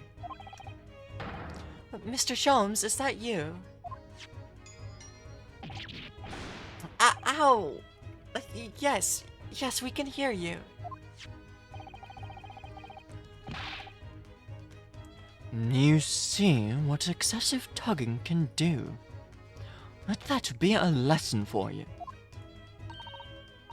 Mr. Sholmes, we were not able to thank you properly before, but you were simply marvelous. Your checkmate move was a stroke of genius. Indeed it was, wasn't it? I surpassed myself, I feel. It had become apparent that to stop the Lord Chief injustice, it would require such measures. Bruno! Susie! Oh, Iris.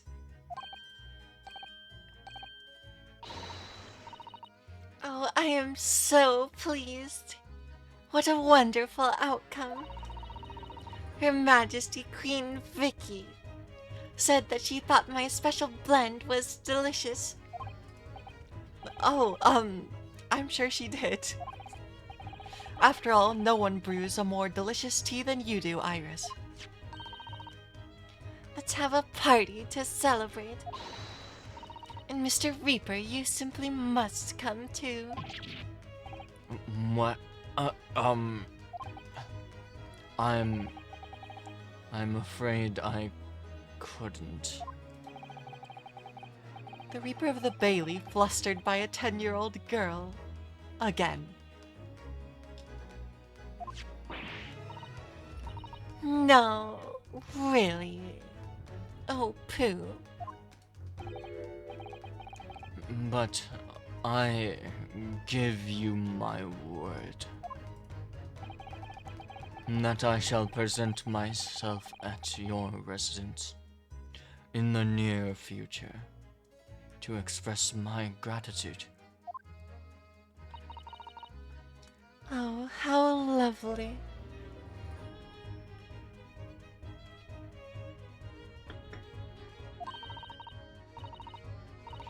You've promised now.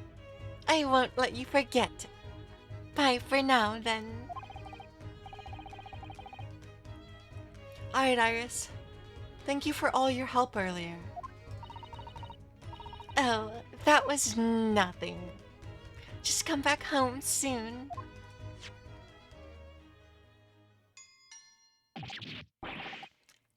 Ow! One final pinch goodbye, was it?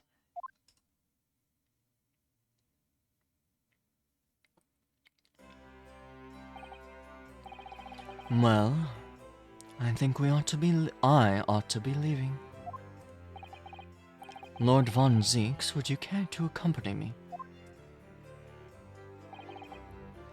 Certainly. Mr. Naruhodo. Mr. Naruhodo, allow me to once again express my deep gratitude to you. I believe that you saved my life.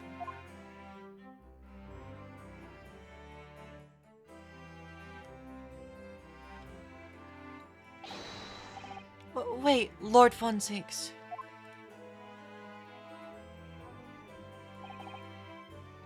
Yes.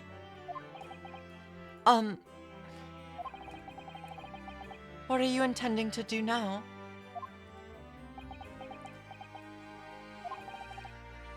Well, clearly, I shall have to resign from the prosecutor's office. Oh no. I intend to publicize the full truth about the Professor case. Once that's done, the Van Zeeks family will be ostracized completely from London society. Surely not. So as soon as I am free from my employment, I shall leave the capital. Oh, I see. Don't be a fool. Don't be a fool. Are those the actions of a man once feared as the mighty Reaper of the Bailey? I beg your pardon. For the past 10 years, you've endured that pseudonym and been cast as one of the dark forces yourself. Now that you've finally been freed from that disrepute, your battle is just beginning, surely. Well, I certainly never expected to hear those words from your lips. I waited a very long time to come to London. Now that I'm properly here, I intend to learn all that I can. Anyway, goodbye for now, Ryunosuke Naruhodo.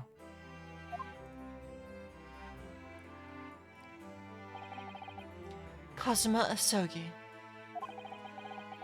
It seems as though he's really matured suddenly. He's not the only one who's matured, Mr. Naruto. Well, I think we should make our way back to Baker Street. You must help Iris with tonight's dinner. We must.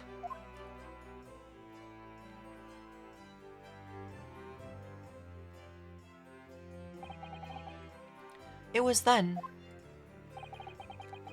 that I came to an important decision about my future.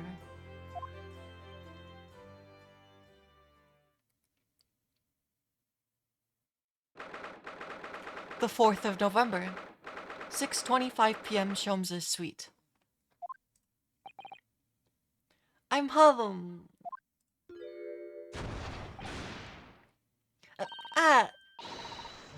About time you got here. We've been waiting ages, Odo. What are you doing with that colorful piece of history? It's a party, innit? It's gotta go off with a bang. I mean fireworks, ideally. But when you ain't got fire, smoke's best next thing. Next best thing, ain't it? There's a girl on Fresno Street who could help you with that, I think. Right. I'll remember that. You don't have to reload that thing every time I speak. You really must hear this. It's quite the most extraordinary thing. You really must hear this. It is quite the extraordinary thing. I assure you it will defy your expectations. Take down every detail now, Mikotoba. The world-famous great detective, regaling his partner with the tale of his adventure. A sight to behold. Would you care to hazard a guess? Where do you suppose the fiendish runaway concealed himself? Would you believe? Inside the trunk I found abandoned in his cabin. I would believe it, yes.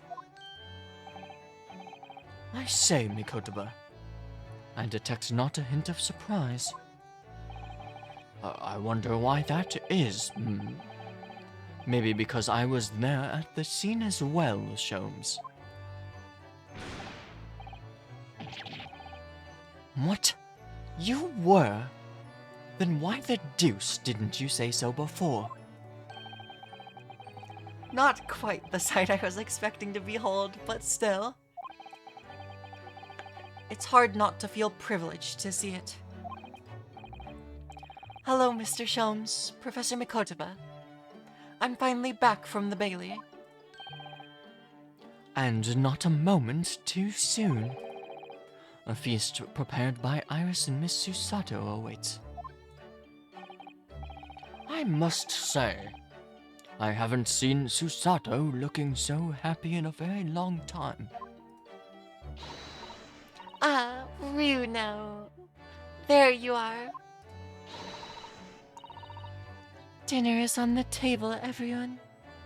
Please do come and take a seat.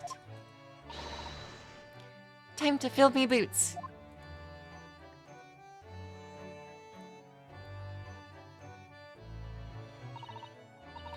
Goodness, is that really true, Gina? Yup. I am losing me coppers, clobber, and going back to what I know best. It's a diver's life for me. You're really leaving the police force? But why, Ginny? Well, the boss ain't around no more. So... Oh. And anyway, no matter how hard I try, that Reaper ain't never gonna accept a diver turned dick, is he?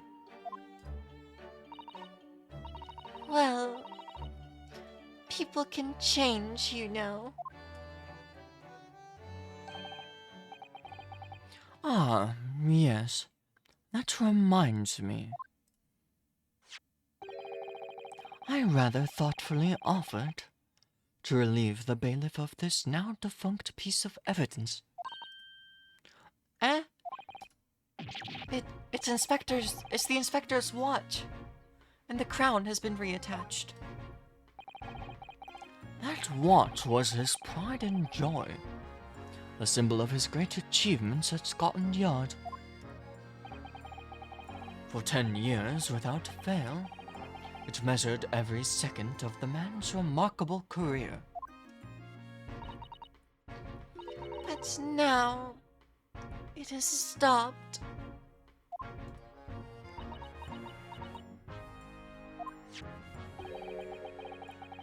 Someone needs to keep the memory of Inspector Gregson's career alive by taking on the great responsibility of winding that watch every single day again. Yes, someone with an equally fierce detective spirit.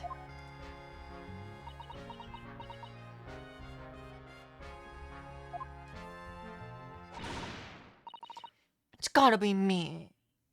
There ain't no one else. Quite right.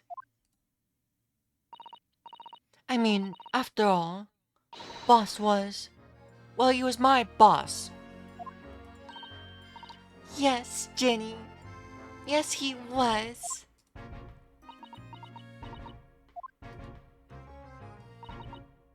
Oh yeah. I made you a promise and all, didn't I, Iris? That I'd become a proper detective one day and track down your old man. Oh. Alright, then it's decided. I'll do it. And I swear. I'll find your dad and I'll bring him back kicking and screaming. I'm not entirely sure that would be appropriate. Yes, I think, Gina, it might be best to, well... I think I'd like you to forget that promise, Jenny.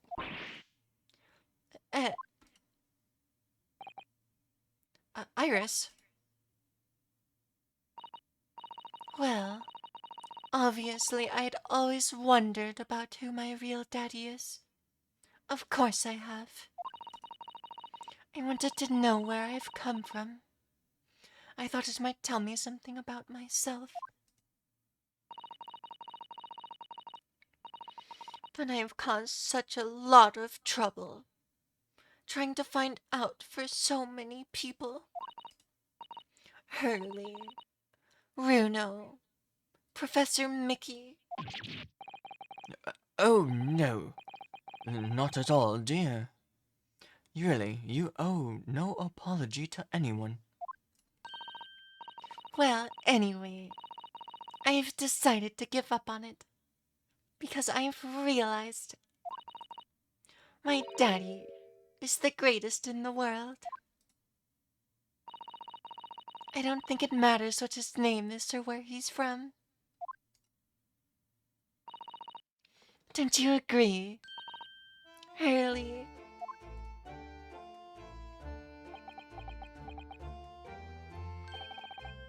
With every word, Iris. Thank you, Hurley. Thank you, Daddy.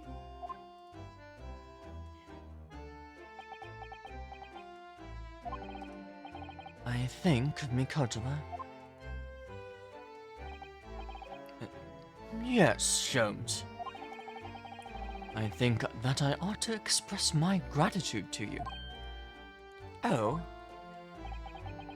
For 6 years, you and I solved many a mystery together. And during that time, I remember countless expressions of gratitude for our good service. But a moment ago, I heard the most pleasing expression of gratitude of them all. And I should never have experienced it, were it not for you. You old softy, Sholmes. But I must confess it's a weight off my mind to hear you say it.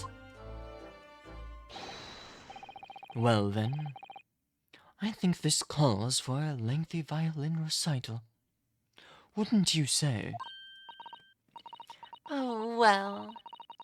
The food would go cold, that's the only problem. Maybe next week, Hurley. Are you sure a week is long enough, Iris? Ah, ha, ha, ha, ha, ha, ha.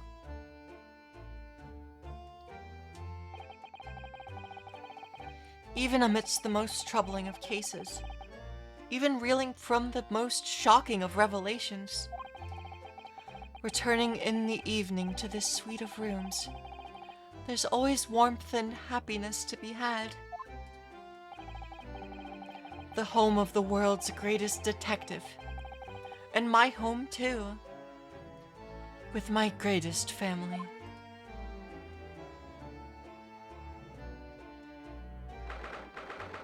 The 4th of November, 9:37 p.m. Naruhodo's legal consultancy.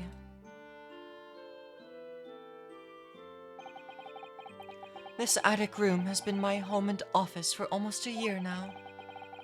I've certainly had some unforgettable experiences whilst I've lived here. But I think now, the time has come. Time to bid this place farewell. Naruhodo. Naruhodo, Oh, Professor. are you alone? I didn't hear any sound from Susato's room. Yes, Susato-san went out after dinner. She took a carriage. Something about an important matter she needed to take care of. Ah, I see. I wanted to thank you for what you did earlier.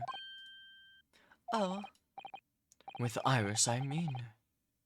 When the subject of her father came up. Lord Clint von Zeeks. I made up my mind many years ago now to never tell her who her real father was. It's what was agreed with Genshin after all. Lord Clint von Zeek's final wishes before he died, you mean? Yes, I've had to take rather drastic steps at times to protect that secret, you know. Calling Susato back to Japan 6 months ago, for example. That's why? When I read Soseki-san's report about his final days in London, my heart nearly stopped. You'd stumbled across the crux of that terrible case. The dog's collar.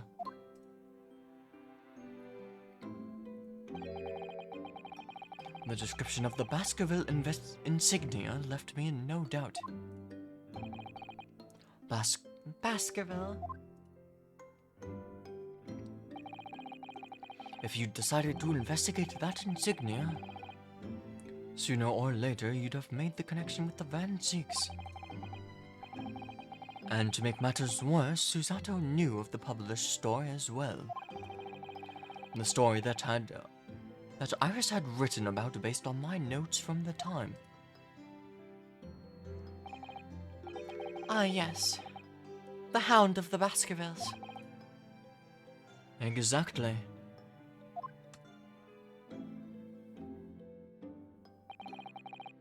It was a work of fiction, but based on the grim reality of a huge beast of a dog being used as a murder weapon. A dog with the Baskerville family emblem around its neck. Armed with those two clues, I feared you and Susato might arrive at the truth. So I invented this story about having collapsed, to justify her leaving London and returning to Japan at once. All in the aid of halting any investigations you and she might have been contemplating. I see. Something I've never understood is why Susato-san came across that manuscript in Japan, though. You know, Iris's The Hound of the Baskervilles story, I mean. Sholmes sent it to me. That was before Susato left Japan. He was very troubled about what should be done about it, you see. I'd read it and carelessly left it on my desk, which is where Susato-san came across it, of course. Ah,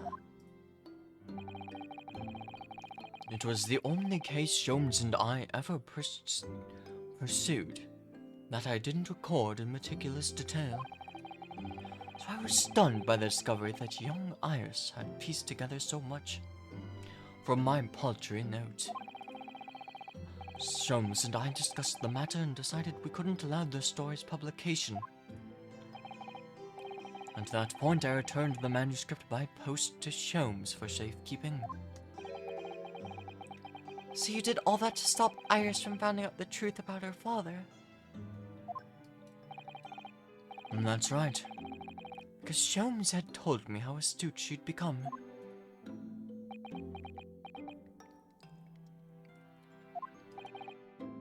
However, having witnessed the events in court today, I say my opinion has somewhat shifted. Oh, I think at some point in the future, the time will come for Iris to know the truth. And when it does, well, I believe it will be for the best. I think so too. Actually, Professor, I wanted to talk to you about something too. Judging from that expression, I'd say you've come to a decision, have you? Yes, I have. I will be returning with you to Japan. Are you quite sure? I am really only here as a substitute for Kazuma. But he's here in Britain now, too. As originally intended.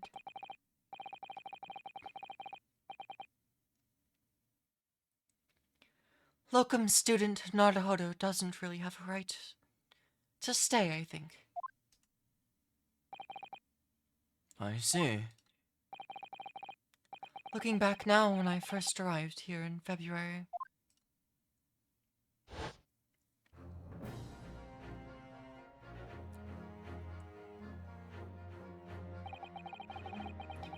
My becoming a lawyer just seemed to be the way things turned out. With Kazuma, Susato-san, and Mr. Sholmes all gently pushing me in that direction.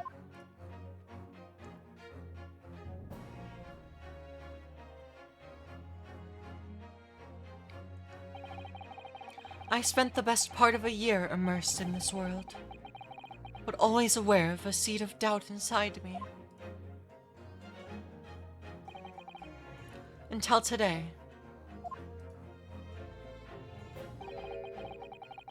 Standing in that courtroom earlier, all doubts vanished from my mind.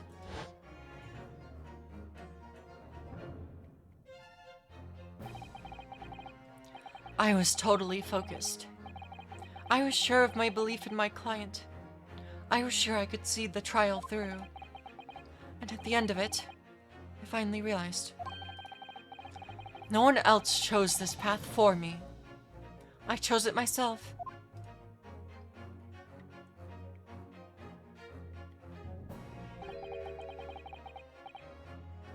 The path of a defense lawyer, eh? Yes, that's what I am now. That's what I'll be going back to with you to Japan as. And that's the path I'll be following for the rest of my life.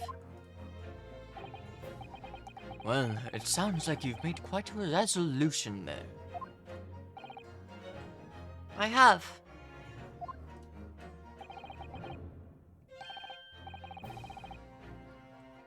Very well then, I must say it's extremely welcome news. I shall make arrangements for your return first thing tomorrow, but I don't imagine that we'll depart for a few days. Not with the symposium having been cancelled now. Such a shame. Never mind, I'm sure there'll be other opportunities in the future. Well then, I bid you a good night.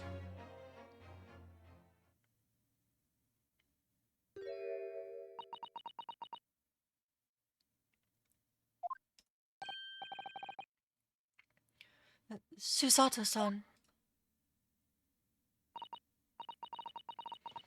I just wanted to let you know that I'm back.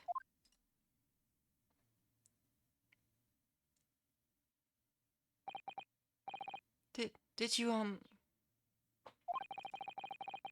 hear what your father and I were discussing? I'm sorry. I did, yes. I couldn't help it, but... Oh, how much did you hear? Well... From the part about Iris's real father, I think. In other words, from the beginning.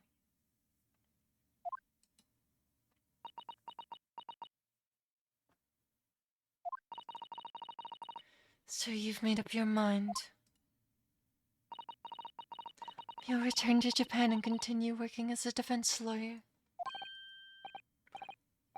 Yes. I'm sorry. I really should have consulted with you about it. I did want to earlier this evening, actually, but you'd already gone out. Oh no. That is quite all right. I already knew that that is what you decided. Naruhodo-san. You did?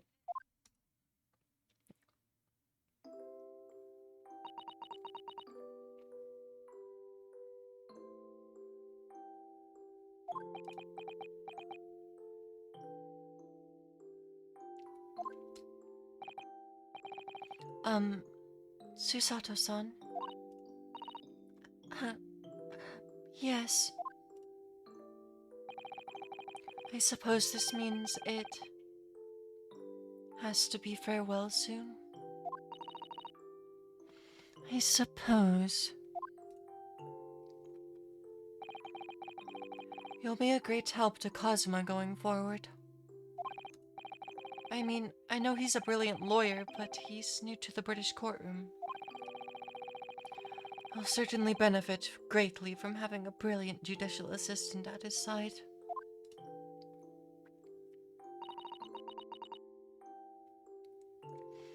I'll do my very best.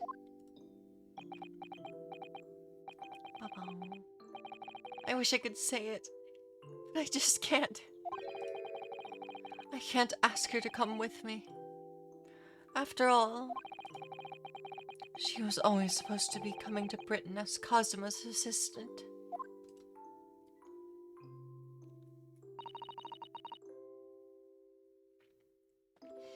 It is growing late.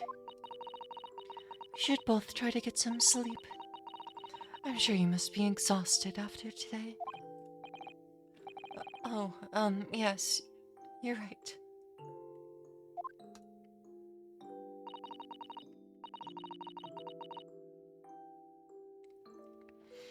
Before I retire, let me just say one more time. You really were quite splendid in court today. So if you ask me, anyone who thinks of you as a substitute, or locum, should be ashamed of themselves. Susato-san.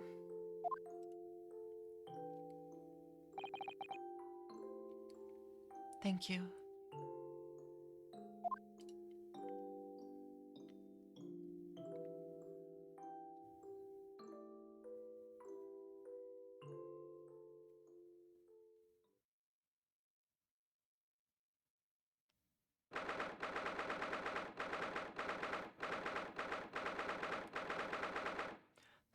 November 7th, 5:42 a.m. Port of Dover, Quayside. I can't believe this day's finally come. You're really leaving then, Bruno? I'm afraid so, Iris. Thank you so very much for everything. I don't know what I'll do without your wonderful cooking and delicious tea. Oh, I wish you weren't going. But you have to come back and visit. Say you will. Of course. I promise.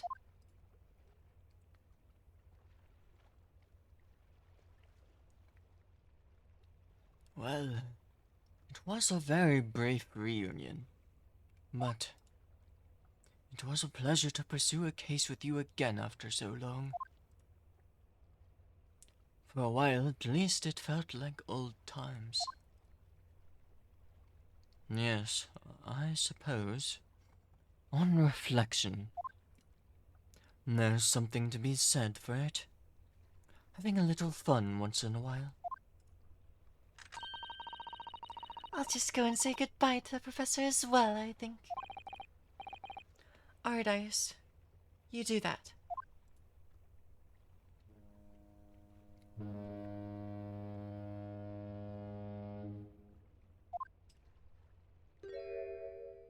Susato-san. I've just checked, Naruhodo-san. Your luggage is already on board. I've been saved. My voice is reaching its limit.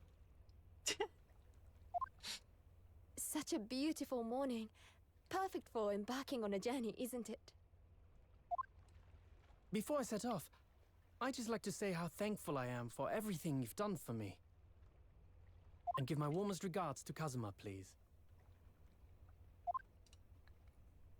Actually, I think you ought to give him your regards in person, don't you? Sorry? Ryunosuke. Kazuma! What are you doing here?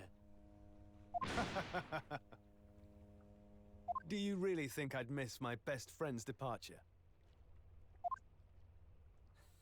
Thanks.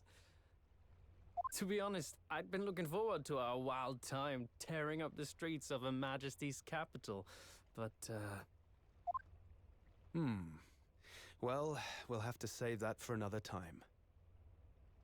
Personally, I'm looking forward to facing you in court again. Me too. But, we're both defense lawyers, so, I'm going to become a prosecutor.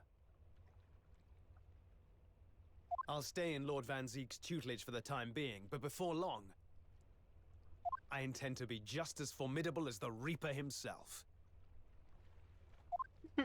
Oh, I see. Actually, Ryunosuke, I have a favor to ask. Name it.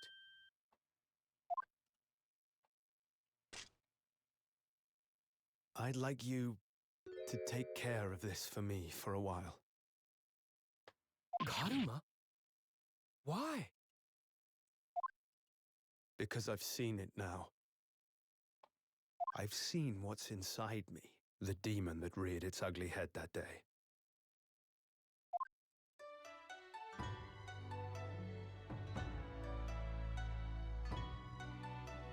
It was only for the briefest of moments. The last time I came face to face with that inspector. But it was unmistakable. I wanted to kill him.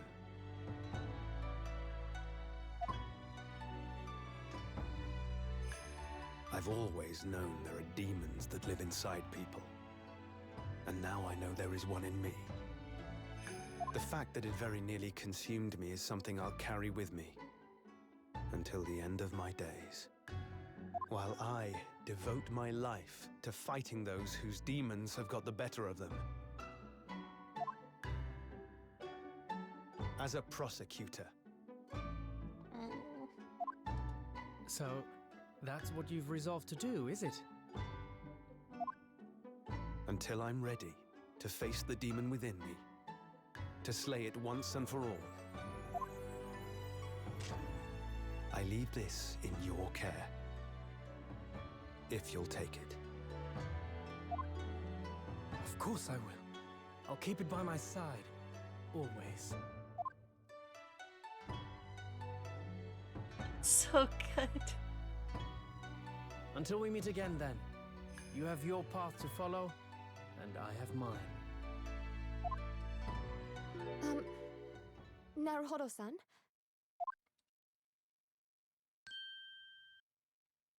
The path you're going to follow from now on, I wonder if I might follow it at your side, and unless I'd be a burden. What?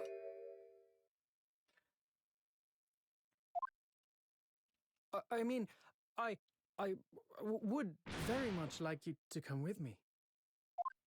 But aren't you... You're so predictable, Ryunosuke. I am? Honestly, you never change at all. But that's what I like about you. You mean you knew about this? It was the evening after Lord Van Zeek's trial came to an end. She came to see me at the prosecutor's office.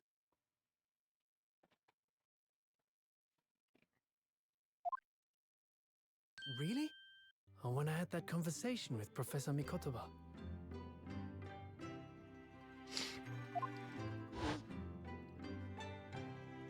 So, you go with Ryunosuke back to Japan? Yes. I know it's unfair of me to follow my own interests like this. Coming here especially to tell me. You're a stickler for etiquette, aren't you? Well, what are his feelings? We've never discussed it, of course, and Naruhodo-san has made no such suggestion.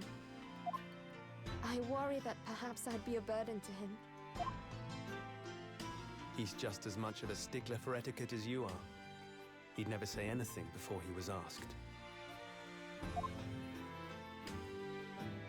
But I'd feel happy knowing you were with him. Look out for him on my behalf, will you? Of course.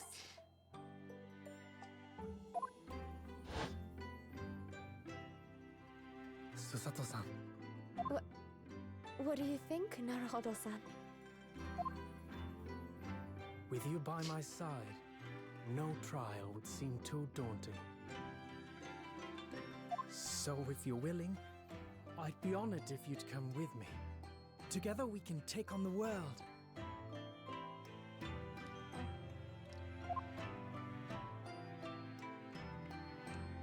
I'm so terribly unhappy. incompetent, but Maybe. if you'll have me, I'd be delighted. Oh, no, not at all. If anyone's terribly incompetent, it's me. Ah! What's wrong? Your luggage, Susato-san. There's no time. The ship's going to set sail any minute now. It's all right. There's no need to worry. As it happens, my luggage is already on board too. It is? Of course it is. Your fine judicial assistant has everything in hand as always, I see.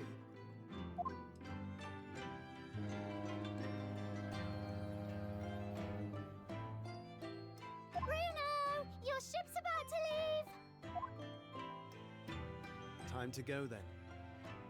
Look after yourself, Ryunosuke. Kazuma, draw your sword.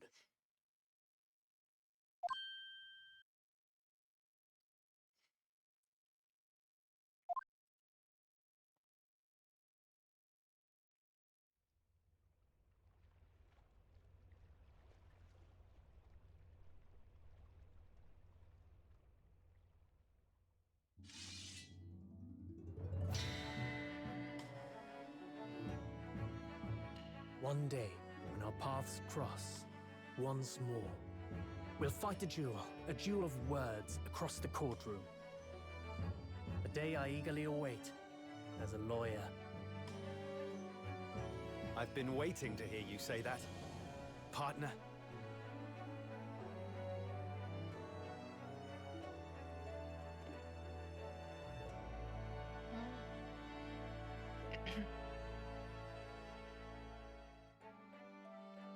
Don't forget me then, Kazuma. As if I could, Ryunosuke. And Mr. Sholmes, thank you so much. I'm very much indebted to you. Indeed, Mr. Naruhodo. I believe you are. I'll never forget all you've done for me during my time in London. Quite. I should like to think you will remember your debt of gratitude. His voice is so different from how I voiced it. Especially when I visit you in your country. What? The truth is, although many are ignorant of the fact, the world is far smaller than most folk realize. Well, I'd be delighted if you came to Japan one day. Oh yes! Would welcome you with open arms, Mr. Sholmes. Oh, that sounds wonderful! I can't wait! In that case, let us conclude that this is to be merely a brief parting, my dear fellows.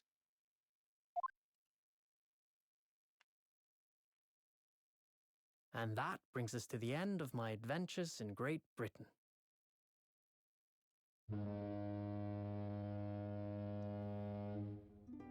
A peculiar twist of fate brought me halfway around the world those many months ago. But that was just the start of my journey. Who knows where fate will lead me next? Still, I'm confident this won't be my last meeting with the friends I've made in London. And when we're together again, no doubt the first words I'll hear will be, Come, the game is afoot.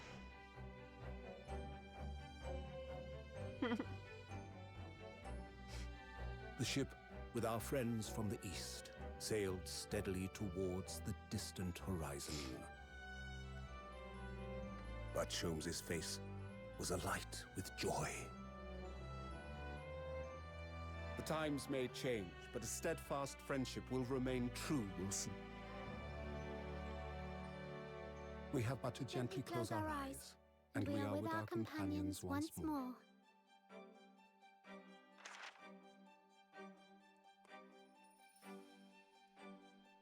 So, I do just that. And when I do, I can hear his strong, familiar voice ring out. Objection! Until we meet again, Runo!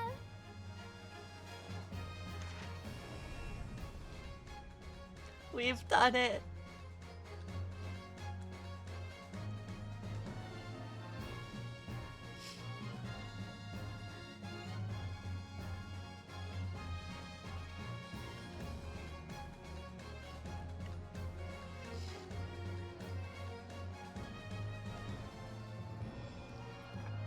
Hello.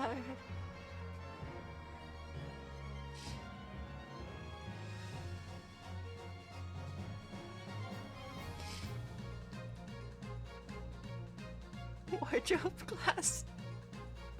Sorry. I'm not gonna be able to read this.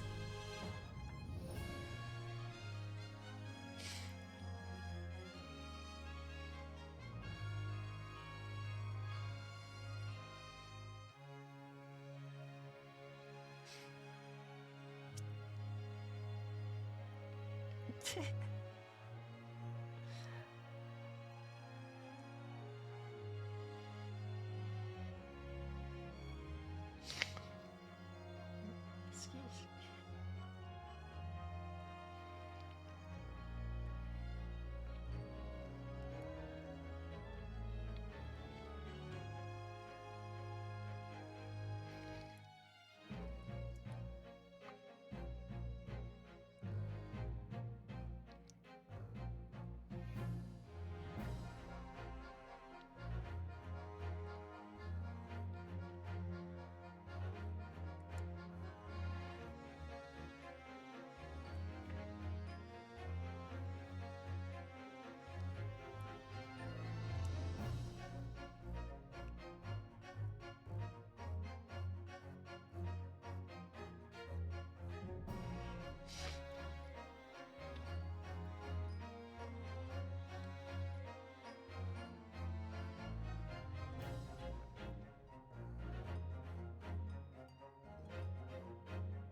Sorry.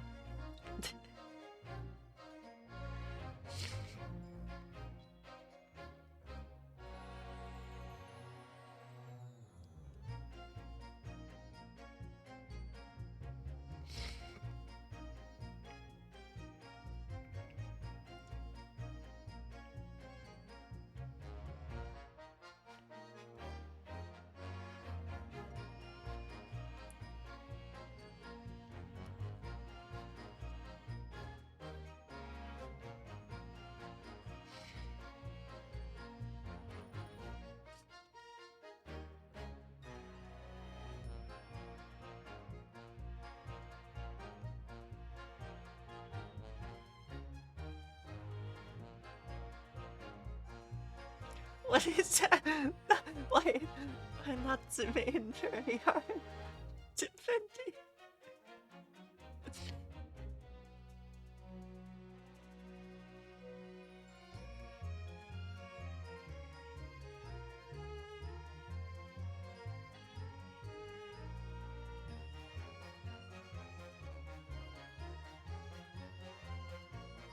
Why does Natsume have so many cats?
Why do you think? Okay. It'd be so many characters to jump through.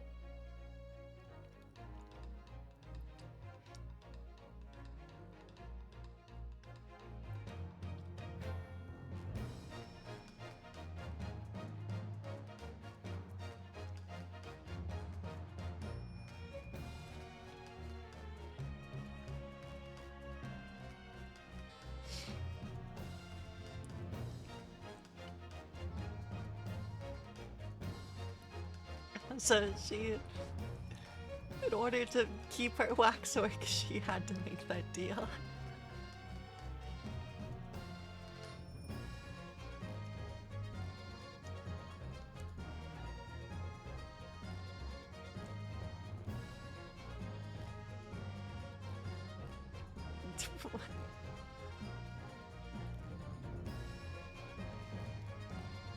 Okay.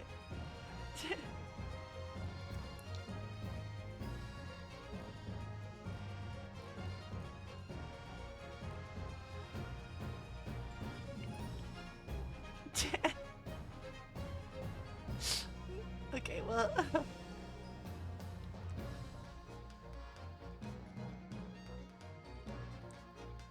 I guess that means his wife actually found out.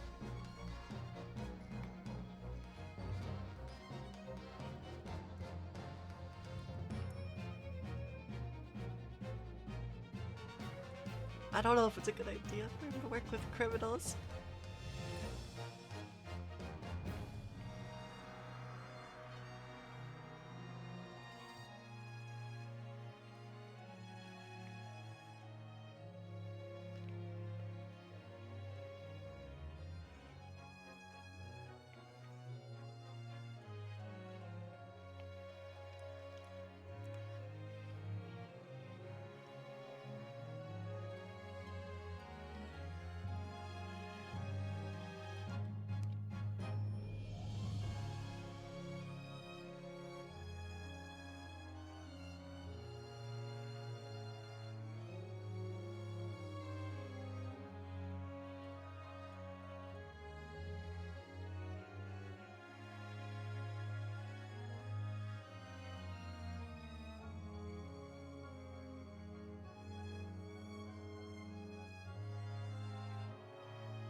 Great Ace Attorney.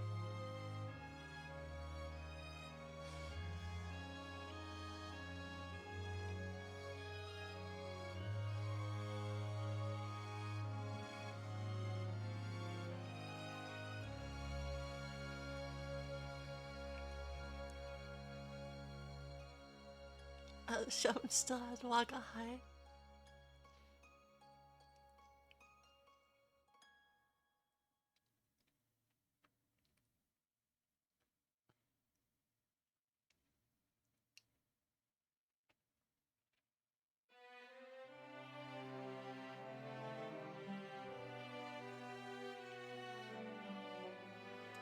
So yeah, sorry, maybe my voice is coming back. Maybe. I don't know.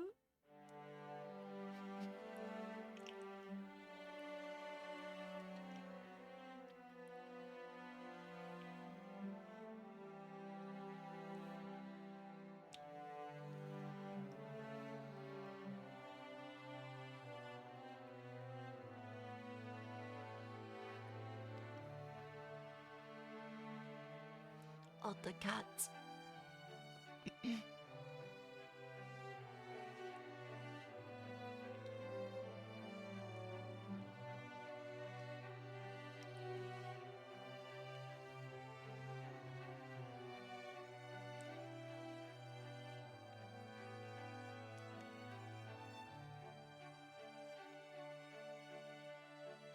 And then this part is like a timeline of the game.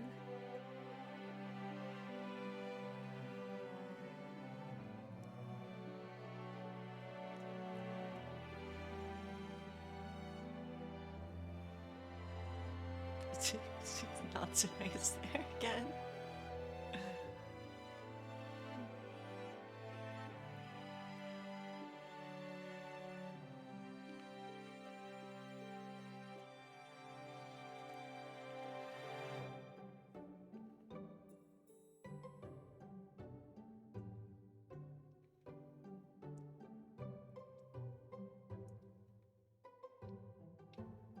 What?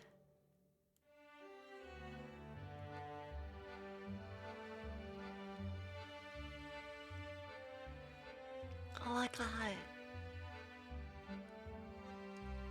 I didn't notice them get picked up in that case.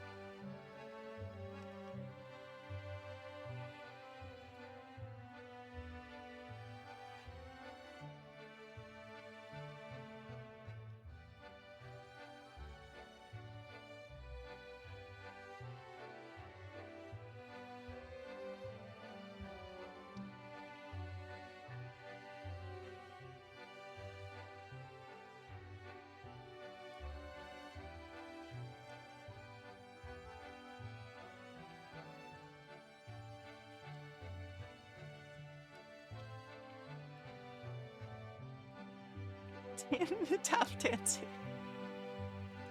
It's so good.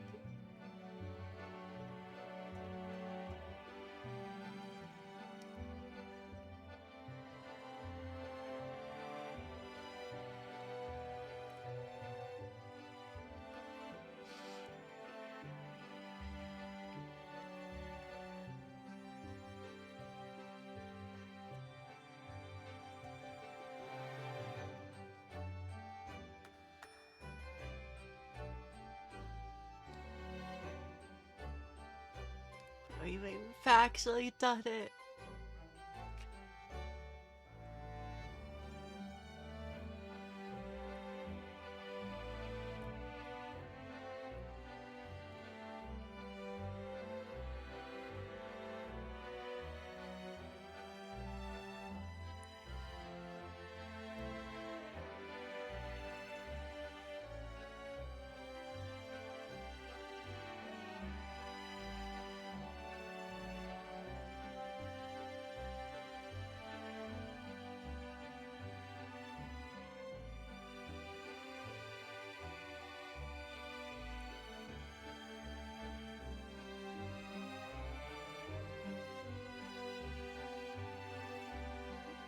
It's just like all the way I guess just back to Japan. The courtroom.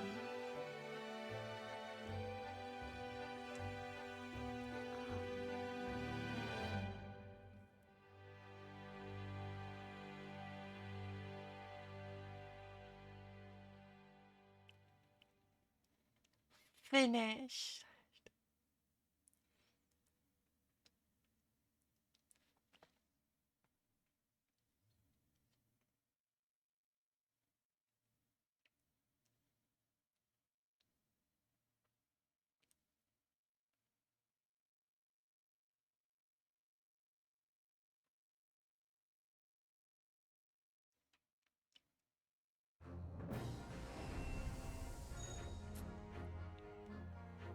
But yeah, sorry, I kinda lost my voice. It's probably fine. But so many things. we made it to the end. Yeah. So here's the last thing I'll leave you with. The total playtime.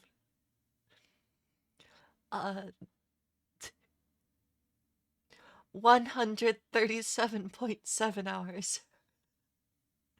We got the sub 140. But yeah. I gotta go. Thank you everyone for hanging around and watching. I hope y'all enjoyed this game as much as I did. And next time I'm streaming is tomorrow evening at 8 p.m. That sounds right. But yeah, I'll see you around. Thanks for watching. Bye bye for now.